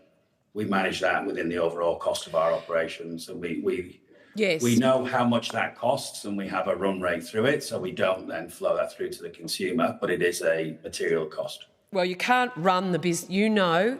Every 12 months you're going to have an outage here. You said it yourself, 100 days in certain areas. So that is built into your business model. So it is built into your pricing model. So I hear you. It means where that particular load is being delivered won't see groceries go up, but it is built into your overall pricing model. So I would like to understand the impact on Australian shoppers of the failure of local, state and territory governments to get their permit systems sorted. Thank you, gentlemen. I have no further questions. Thank you for that. That concludes our session with you. So if you have taken a few questions on notice, they are due back by 5 o'clock on the 13th of August 2026, and we will suspend for a short break and resume at 3:30. Thank you.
Good to go again. I would now like to welcome representatives from the Consolidated Land and Rail Australia via video conference. I understand that information on parliamentary privilege and the protection of witnesses giving evidence to Senate committees has been provided to you. For the Hansard record, will you please state your full names and the capacity in which you appear today? Nick Cleary, CEO of Consolidated Land and Rail Australia, otherwise known as Clara. Thank you very much, Mr. Cleary. Do you have an opening statement you'd like to share before we move to questions? I do, if that's okay, Madam Chair. Go for it. So I've spent the better part of the last decade trying to answer one question. Can Australia build new cities in its regions, connect them to our major capitals by high-speed rail, and make it work financially without government having to fund the whole thing? In 2019, with the support of the Australian government, I led a team of over 100 specialists to develop a business case that said, yes, it can. I'm not here today to sell you a project. I'm here because I think Australia is having the wrong conversation about productivity. This committee's discussion paper asks all the right questions: tax, regulation, competition, freight, labour markets. These are real issues and they deserve serious attention. But there is one question hiding in plain sight that I'd argue is more fundamental than all of them put together. Where do Australians live and how long does it take them to get to work? Australia's productivity growth has been the weakest in 60 years. In that same period, our 5 largest cities have become some of the most expensive, congested and housing stressed in the world. The two facts are not unrelated. Every hour lost on a motorway is an hour not spent being productive. Every family priced out of our cities is a worker the economy can't fully access. Every skilled migrant who lands in Sydney or Melbourne, and 87% of them do, is a person our regions desperately need but don't have. I want Australia to be bold again. And I think we've forgotten that we already know how to do it. Consider Canberra, built in the middle of nowhere, no natural harbour, no river trade, no existing population to speak of, designed originally for 50,000 people. And I suspect the planners imagined a lot of very pleasant picnics on the lawns of Parliament House. But today, Canberra is home to 400,000 people with a genuinely cosmopolitan lifestyle. Great restaurants, class institutions, one of the most livable cities on earth. We built that from nothing because we made a decision. The Japanese made a similar decision in 1947, 2 years after the end of the Second World War. They built Tokaido Shinkansen, not as a transport project, as a nation-building project. The cities that grew along that corridor, Nagoya and Yokohama, now have populations of 2.2 million and 1.6 million people. They did that with a declining population and a shrinking economy. We have the opposite: strong growth and a rising population. We are better placed than Japan was. We just haven't made the decision yet. Australia needs to house another 15 million people by 2048. That's a Canberra every single year. We can keep pouring that growth into cities that are already full, getting the same productivity results we've been getting. Or we can choose to build new cities, livable, affordable, sustainable cities, connected to Sydney, Melbourne and Canberra, not by how many kilometres they are away, by how many minutes.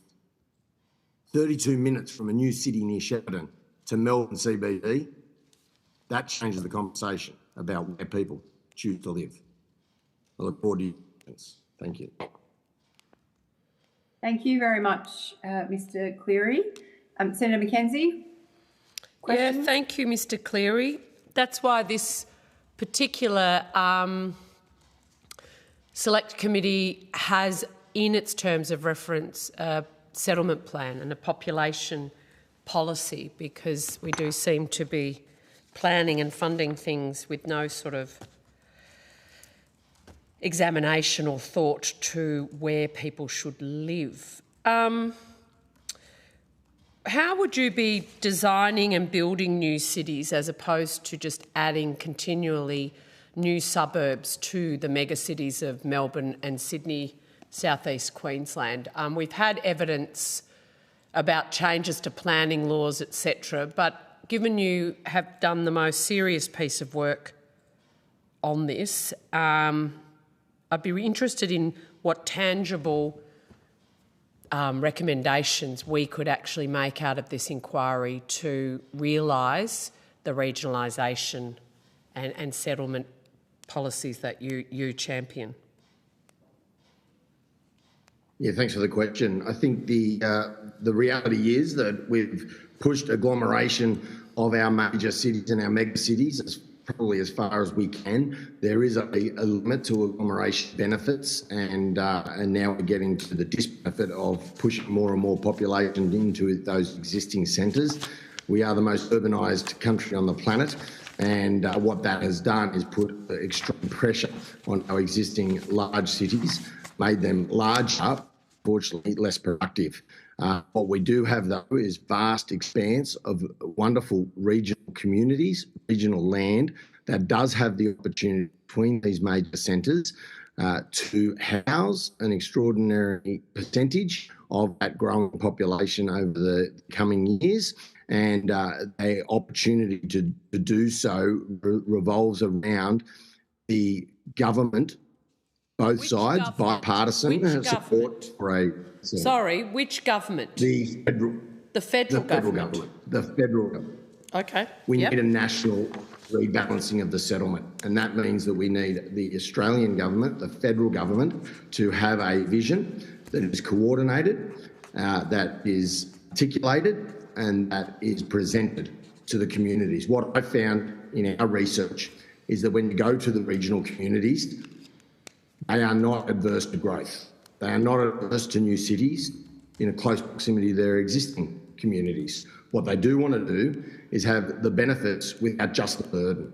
And what we were designing, and what I'd like to see Australia design, is to embrace new city development in close proximity and in close alliance with those existing communities, to ensure that we don't destroy the sense of character and historical nature of those existing communities, but within 10 to 15 minutes of those communities, they have greater access to education, to healthcare, to transport, and all of the factors that we know, and to jobs, and all of the factors that we know will present tremendous opportunities, not for the new communities that will live there, but for the existing communities that live next door.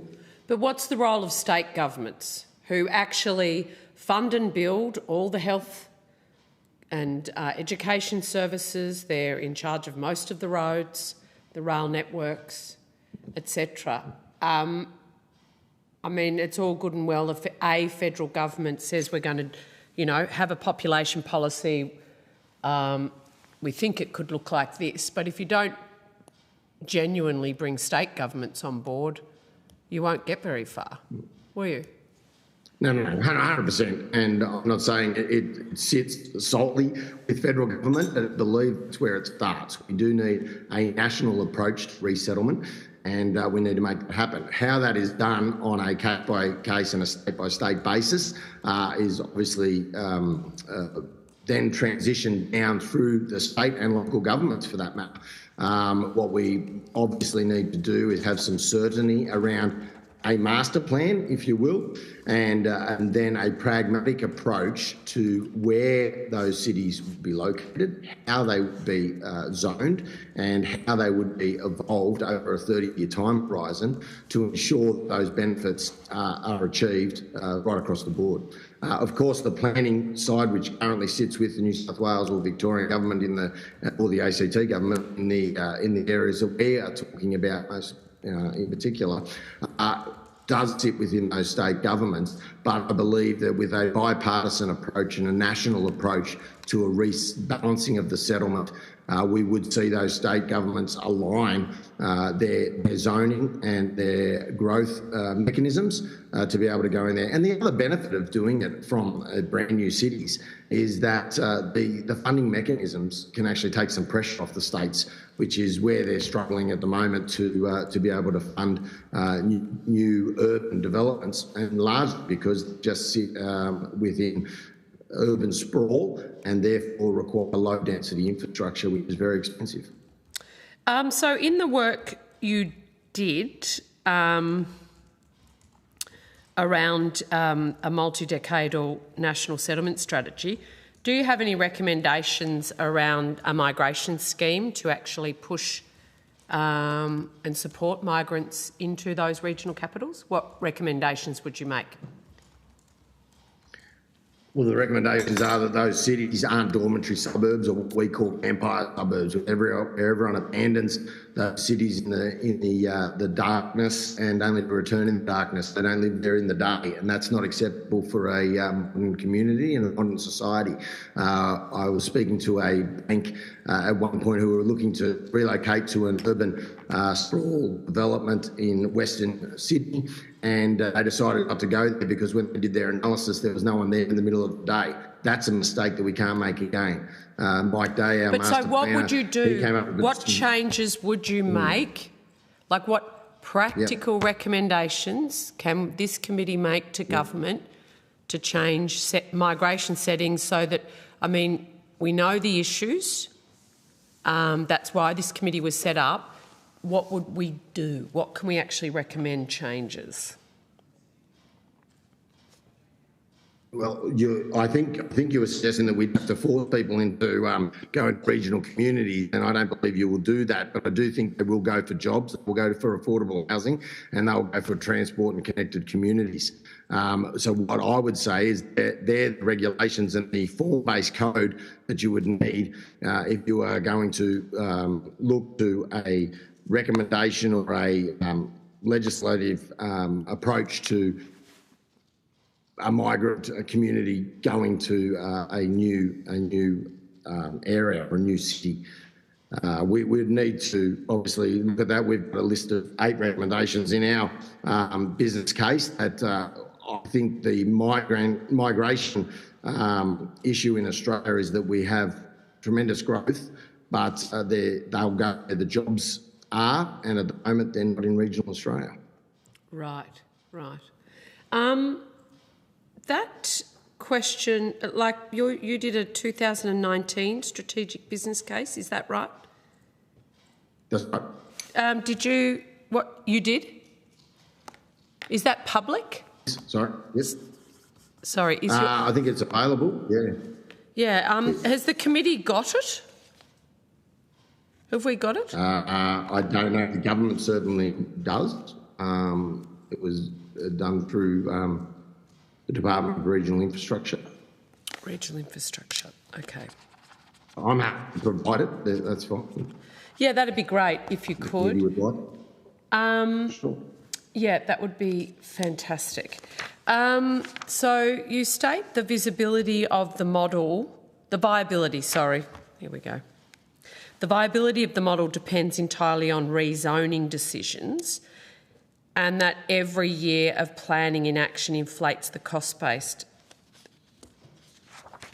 Like, do you have recommendations for us about rezoning, about how we've had just heard from high-speed rail advocates talking about the East Coast Corridor and how that is a potential for opening up new cities, as it has in other countries. Do you have a comment around the role of high-speed rail and its role? We think it's absolutely essential. Yeah, we think it's absolutely essential, and to the rollout of new cities in Australia.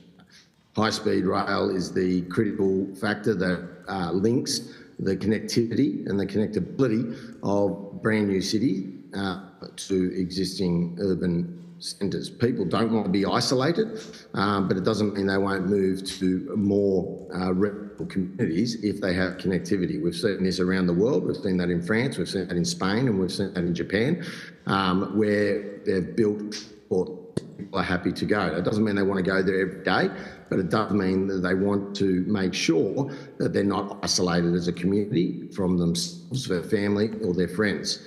High-speed rail reduces the distance from a kilometre ratio to a minutes ratio. And if you're 30 minutes and live in a new city outside of Epernay and you're 30 minutes from the CBD of Melbourne, or you live outside of Ngambia and you're 20 minutes from the CBD of Melbourne, or you live in Marulan and you're 30 minutes from the CBD of Sydney, it changes the conversation to where you may choose to live. Do you want to ride that train every day? No, not necessarily.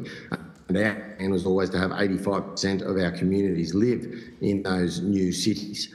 But what it does do is enable you and enable the regions to be opened up to a new level of urbanisation and of regionalisation, accommodating a percentage of the growth of population that this country has. And in doing so, add tremendously to the productivity and to the economic activity within those regions themselves. So high-speed rail is absolutely key to closing that gap. The difference here compared to normal high-speed rail plans is most of the high-speed rail plans in Australia, or studies in Australia over the years, have focused on passenger fares to pay the way for the development of a high-speed rail.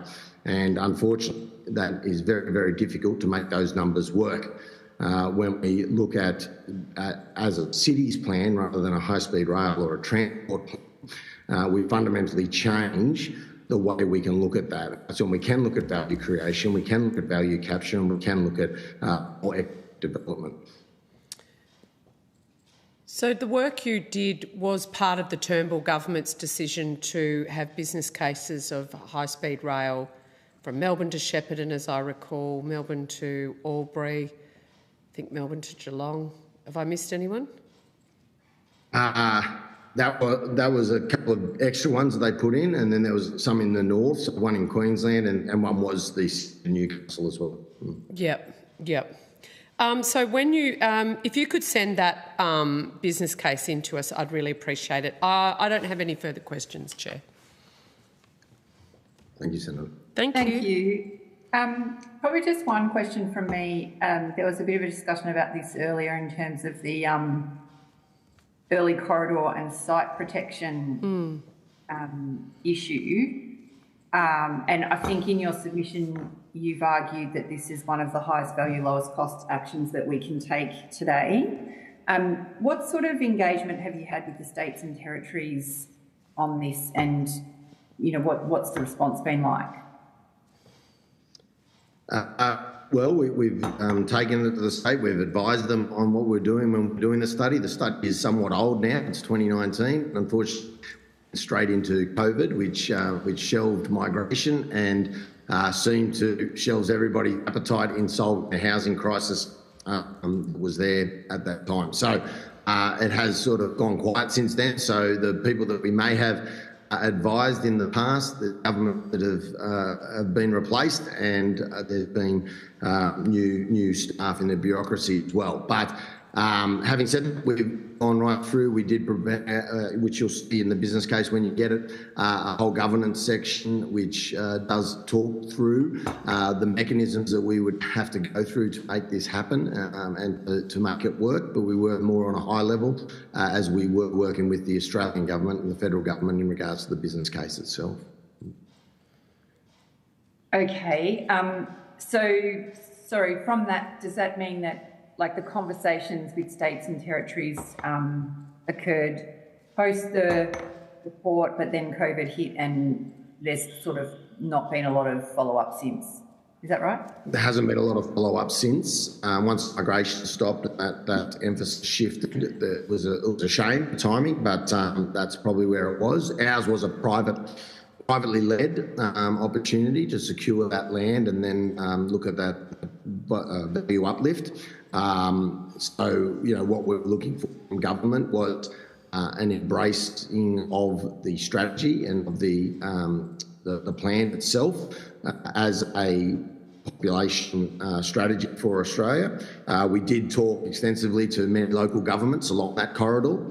I'm pleased to say 5 of the 6 signed an MOU of support for the project, which has surprised a lot of people, who think that regional communities are anti-growth.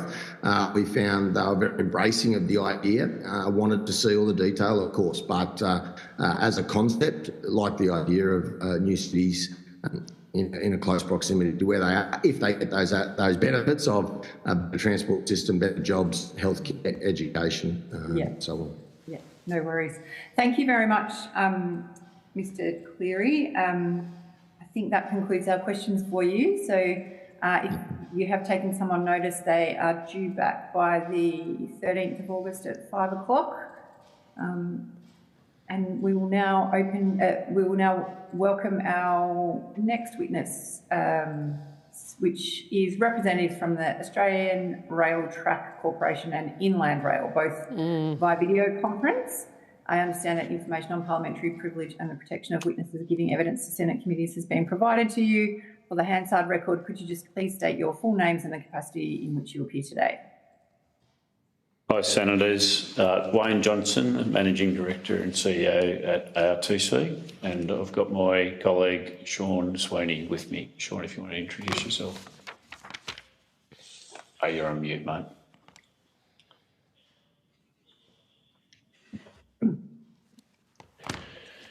Still mute.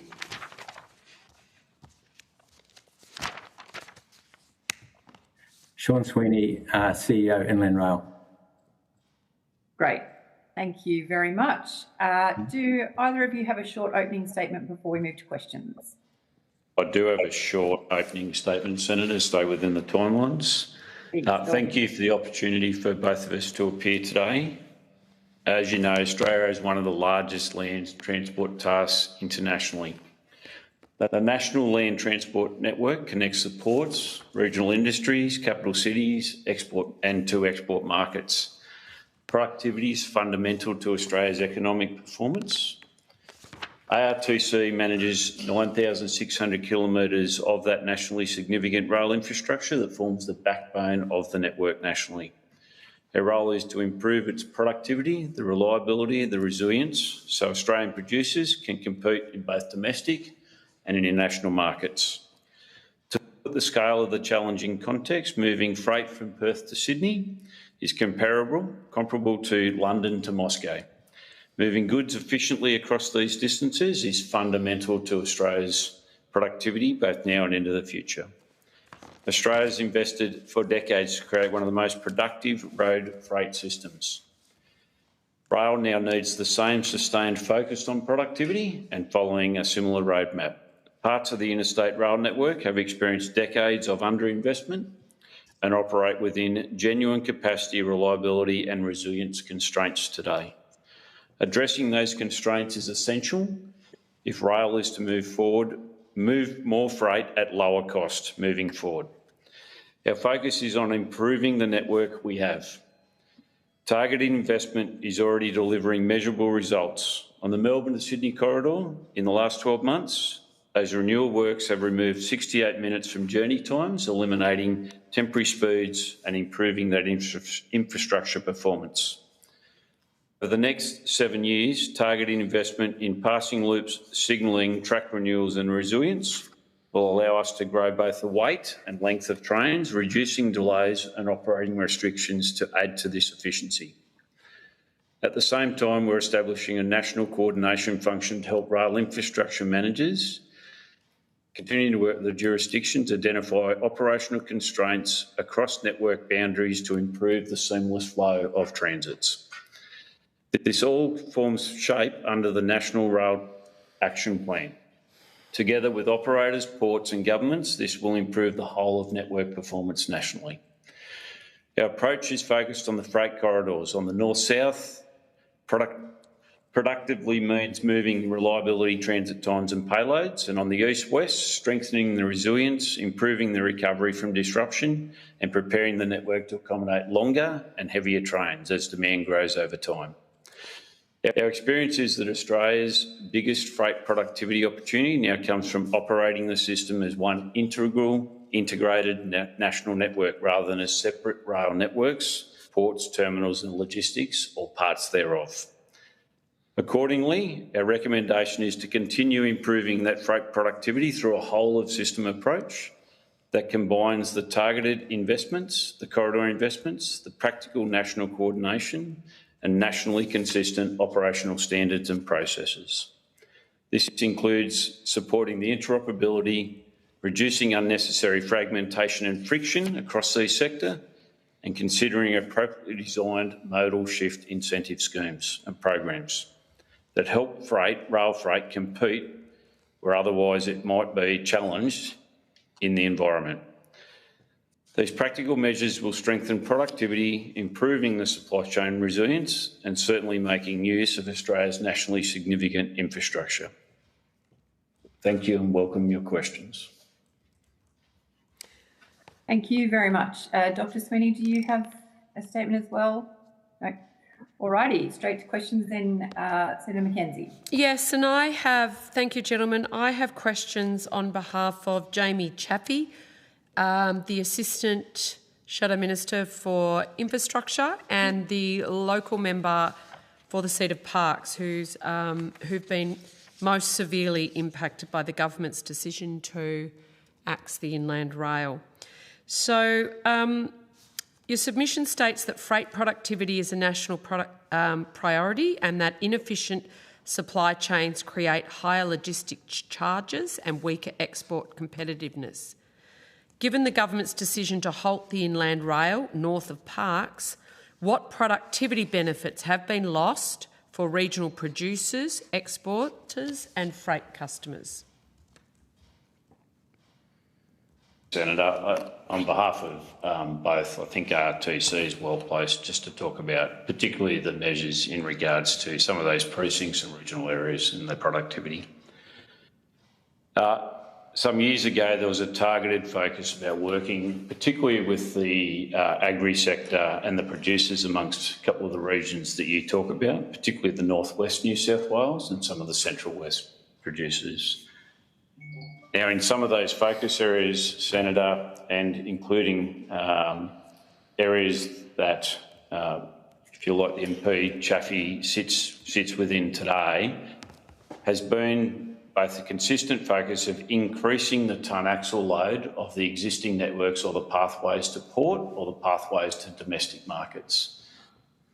Now, there was plans with both New South Wales in some of those areas, so the Fixing Country Rail program across New South Wales, of which RTC was supportive, and RTC's own work across those areas. To put it in perspective, that work kicked off well prior to the construction of what were the most recent phases of Inland Rail, that saw the amalgamation and the focus around product and the uptick of the cycling of product and the strategic planning and supply chain planning. In many ways, we took what had been learnt from the coal sector and tried to apply across rail operations into those regional areas, where we've seen a significant uptick in terms of grain throughput on a year-by-year basis. In more recent times, that ton axle load increase, or if you like, heavier trains that can run within those same areas, now up as far as Moree in the northwest and even beyond, and we'll talk about the section in between. Those trains now run at up to 25 tonne axle load, and in some cases we've actually had some private entities invest in the size of wagons and trains to maximise the ability to run at a better dollar per tonne on the existing network. We moved record throughput through to the Port of Newcastle via that means in the last 12 months, which is again an improvement on the 12 months prior, and at the current rate, whilst we're certainly moving near those same rates again this year, Senator. So that work of continuance to leverage both the upgrade of the network via whether it was the Inland Rail, the targeted investment, the likes of the Narrabri link, where ARTC completed an upgrade in that same ton axle load to link the heavy haul corridor from, if you like, a place called Tarrawan to the north of Narrabri, means that we're funneling some of those products to market in a more efficient way than has ever been the case in the past. I'm not in a position to talk about the decisions the government have made around Inland Rail north of Parks at this point, but that work of continuing the efficiencies and the focus, particularly of those agri products, will continue and is continuing year on year, Senator. So your argument to this committee is that the cancellation of the Inland Rail north of Parks has no loss of productivity benefits for regional producers, exporters or freight customers? We at the moment, Senator, are focused on those products making their way to port. To put it in perspective... No, but my question was quite clear. Sorry. Yep. I'll ask it again so it's crystal clear. Yeah. Given the government has halted the inland rail north of Parkes, what productivity benefits have been lost for regional producers, exporters and freight customers? In terms of the gateways, unless that product was headed to Brisbane, Senator, which may well be the case for some of those products from New South Wales, we are achieving those gains through the existing corridors to port that were intended in the first instance. If there's a connection from the north of the state to as far south as Victoria, that's not been established by the rail network at this point, Senator. So those would be paused at this moment.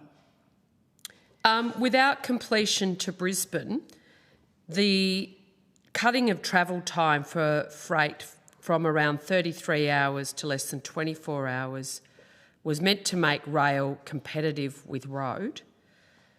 Without completion to Brisbane, can that core productivity objective still be achieved on the rail network? We won't be able to achieve a 24-hour transit time on the existing network, Senator, to put that despite the upgrades. Yep. No, that's right. We will improve on it, but no, we won't achieve 24-hour turnaround of those trains. So the rail network will be unable to compete with the road freight industry. In a time cycle, Senator, the punctuality and the delivery of what they call freight availability, plus or minus 30 minutes into and out of Brisbane and Melbourne, is clearly within the focus, and we will and are improving on that year by year. This investment absolutely helps demonstrate and build confidence in that, but no, it's not a 24-hour turnaround. Thank you.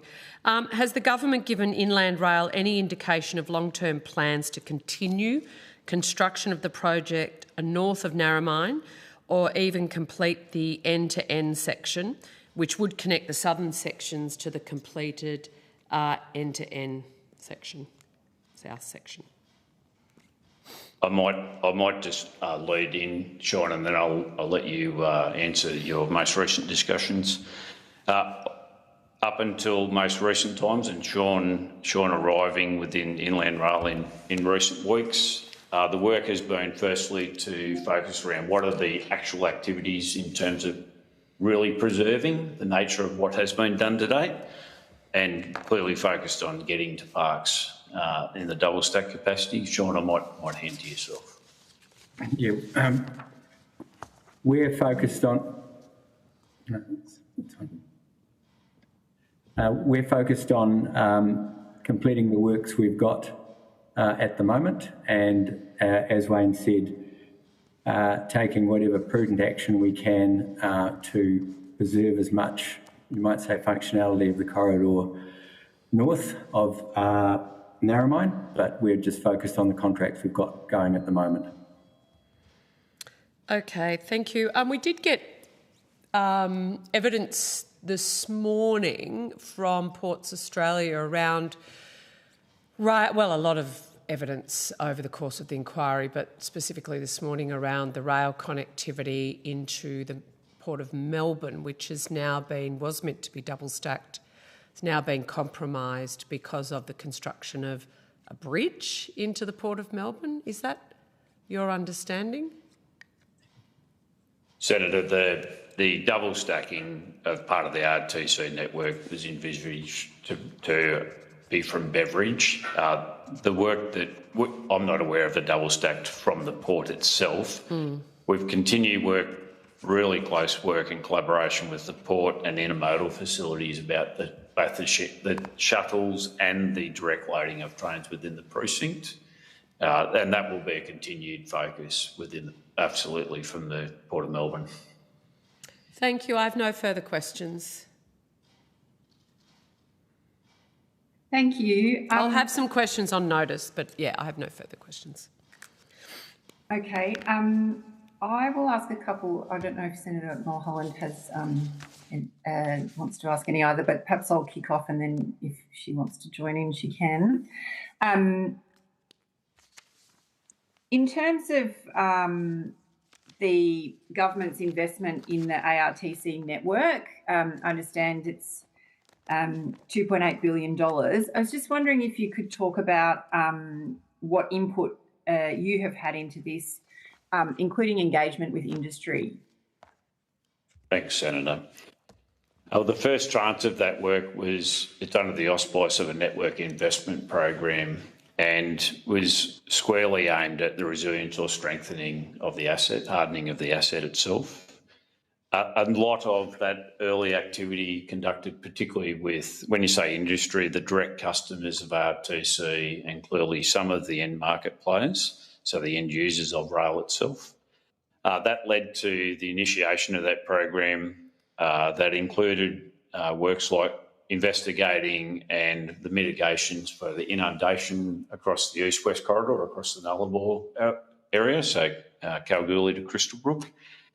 That work, in conjunction with then other activities of vulnerabilities on the East Coast network, that again include the likes of culvert structures, drainage areas where water can escape, but also the foundation of the asset in terms of the foundation of the track itself in many of those areas. And that announcement of that activity happened some 2 years ago now, and so that work is progressing. But industry had high involvement in those design of and locations of that activity. At the time that work was done, the hydrology studies, the engineering studies, there was concepts around the further tranches, if you like, of the same activity. And so both involvement in the type and nature of that work occurred both initially and a refresh round this year of the importance of a few of those key aspects that you will have heard about in the budget this year. And RTC did provide clear input to the continued need about the work on both the east-west and the east coast, even during what would be the construction of inland rail at that point. The work has gone further on this occasion. So on top of continuing those flood inundation mitigations across the east-west corridor, further re-railing activities, as well as those formation issues that I mentioned beyond that into New South Wales, there's also further work now around some additional capacity in holding locations south of Sydney and some work that we're due to process through the business cases on, which is the extension of passing loops up the north coast of New South Wales, which the endeavour overall is to be able to grow both the train length and the weight on the existing corridor using smart capital investment over this period. Now, I must stress, so industry's had some involvement through the course of the build-up of that, including some bespoke areas like Spencer Junction in South Australia. The work itself now is in conjunction working through with Infrastructure Australia in terms of the business cases for those. And we're continuing that activity now to see through to the investment itself. Mm-hmm. Now, what we did do, it's not a hodgepodge of things. It's a clearly considered program of work about how do you get the best impact year by year of improving the resilience and the timeliness of product arrival at those endpoints. And so that rail freight is still really viable then on the East Coast until such time as demand on the existing system is too much. And on the East-West, clearly it's about continued de-risking and hardening of the asset for what now weather events that system designed in 1917 is no longer adequate for. Mm-hmm. There's also, sorry, Senator, there's also a small allotment of those funds in that announcement to undertake a really clear, if you like, productivity assessment around both the increase in load, as in the weight or length of trains across the east-west, such that there's a clearly costed out plan when demand, if there's triggers in demand to ever exceed the system capacity we're at the moment. Thank you for that. So for those following along at home that perhaps aren't as into rail tracks as some of us might be, can I summarise what you, all that extensive work that you've just described in terms of how that contributes to productivity improvements, you're talking about the length and weight, the length of the tracks, basically goods being able to be delivered more quickly, and that we really need to upgrade and modernise our systems, for the modern times that we need, because this infrastructure was built some time ago. Is that a fair summary? Absolutely. That's a good summary of how the grouped up work happens, but at the same time, on the East Coast, looking at both the weight and length of train increases that are viable in the existing infrastructure today with small capital amounts. Yeah, okay, yeah. And have there been, can you talk just briefly, maybe at a high level, what are some of the productivity and resilience impacts that we've been able to see from the projects to date? Yes, we can. I think just going back to an earlier question you had about what is the end goal of that, it is really about obviously the reliability and timeliness, but dollar per tonne of freight movement ultimately is what makes it competitive or otherwise, whether it's a domestic market or bound for international markets. And so those works are to achieve that dollar per tonne, either sustaining or improvement over time relative, so that the competitiveness of rail freight exists. Now, that if we then go back to what are we seeing at the moment, so the early activities that have taken place, particularly across, if I use the east-west corridor from South Australia across to Western Australia, in focus, we had flooding in that area again this year, so similar level of rainfall that fell in 2022. The 9 locations that had been upgraded withstood the level of water, which again was quite a dynamic water load through that area. For the small areas that to the further west of that hadn't yet been worked on, we had materials in place as strategic stockpiles and material locations. And so both what stood up through that event and also the speed to recovery meant we'll basically recover the network in 8 days with a 9.5-day return to service that previously was over 20 days. Okay. And so that bounce back is also part of the robustness that we are trying to establish within the system. Mm-hmm. In combination with that, there's a National Rail Action Plan that has been designed through industry involvement with the National Transport Commission around the harmonisation, the unification of both the standards that apply and the processes nationally.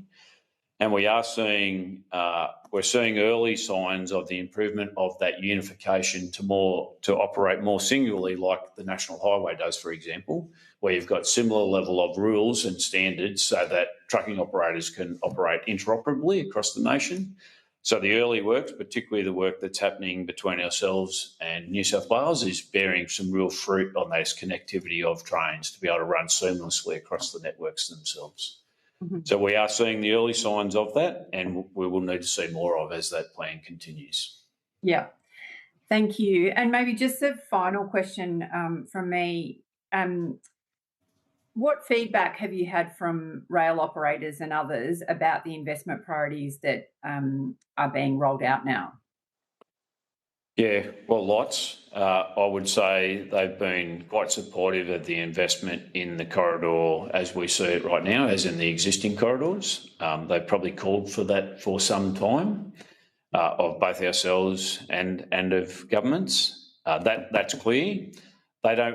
They certainly don't forego that at points we need future plans. So when demand of goods outstrips those existing corridors, what are the next steps? So you heard me talk about the East-West program. That also gives rise then to why preserving the corridor north of Parkes is important, because I would also think that in a longer term sense, that's something that's still of importance to those customers. Yeah, yeah. Okay, thank you very much for that. That's all of the questions that we had for you. Thanks for appearing as a witness today. The questions that you've taken on notice, if you could provide responses by 5 o'clock on the 13th of August this year. And that concludes today's hearing. So thanks to all of the witnesses who appeared and to Hansard Broadcasting for their assistance, and the committee now stands adjourned. Thank you. Yeah.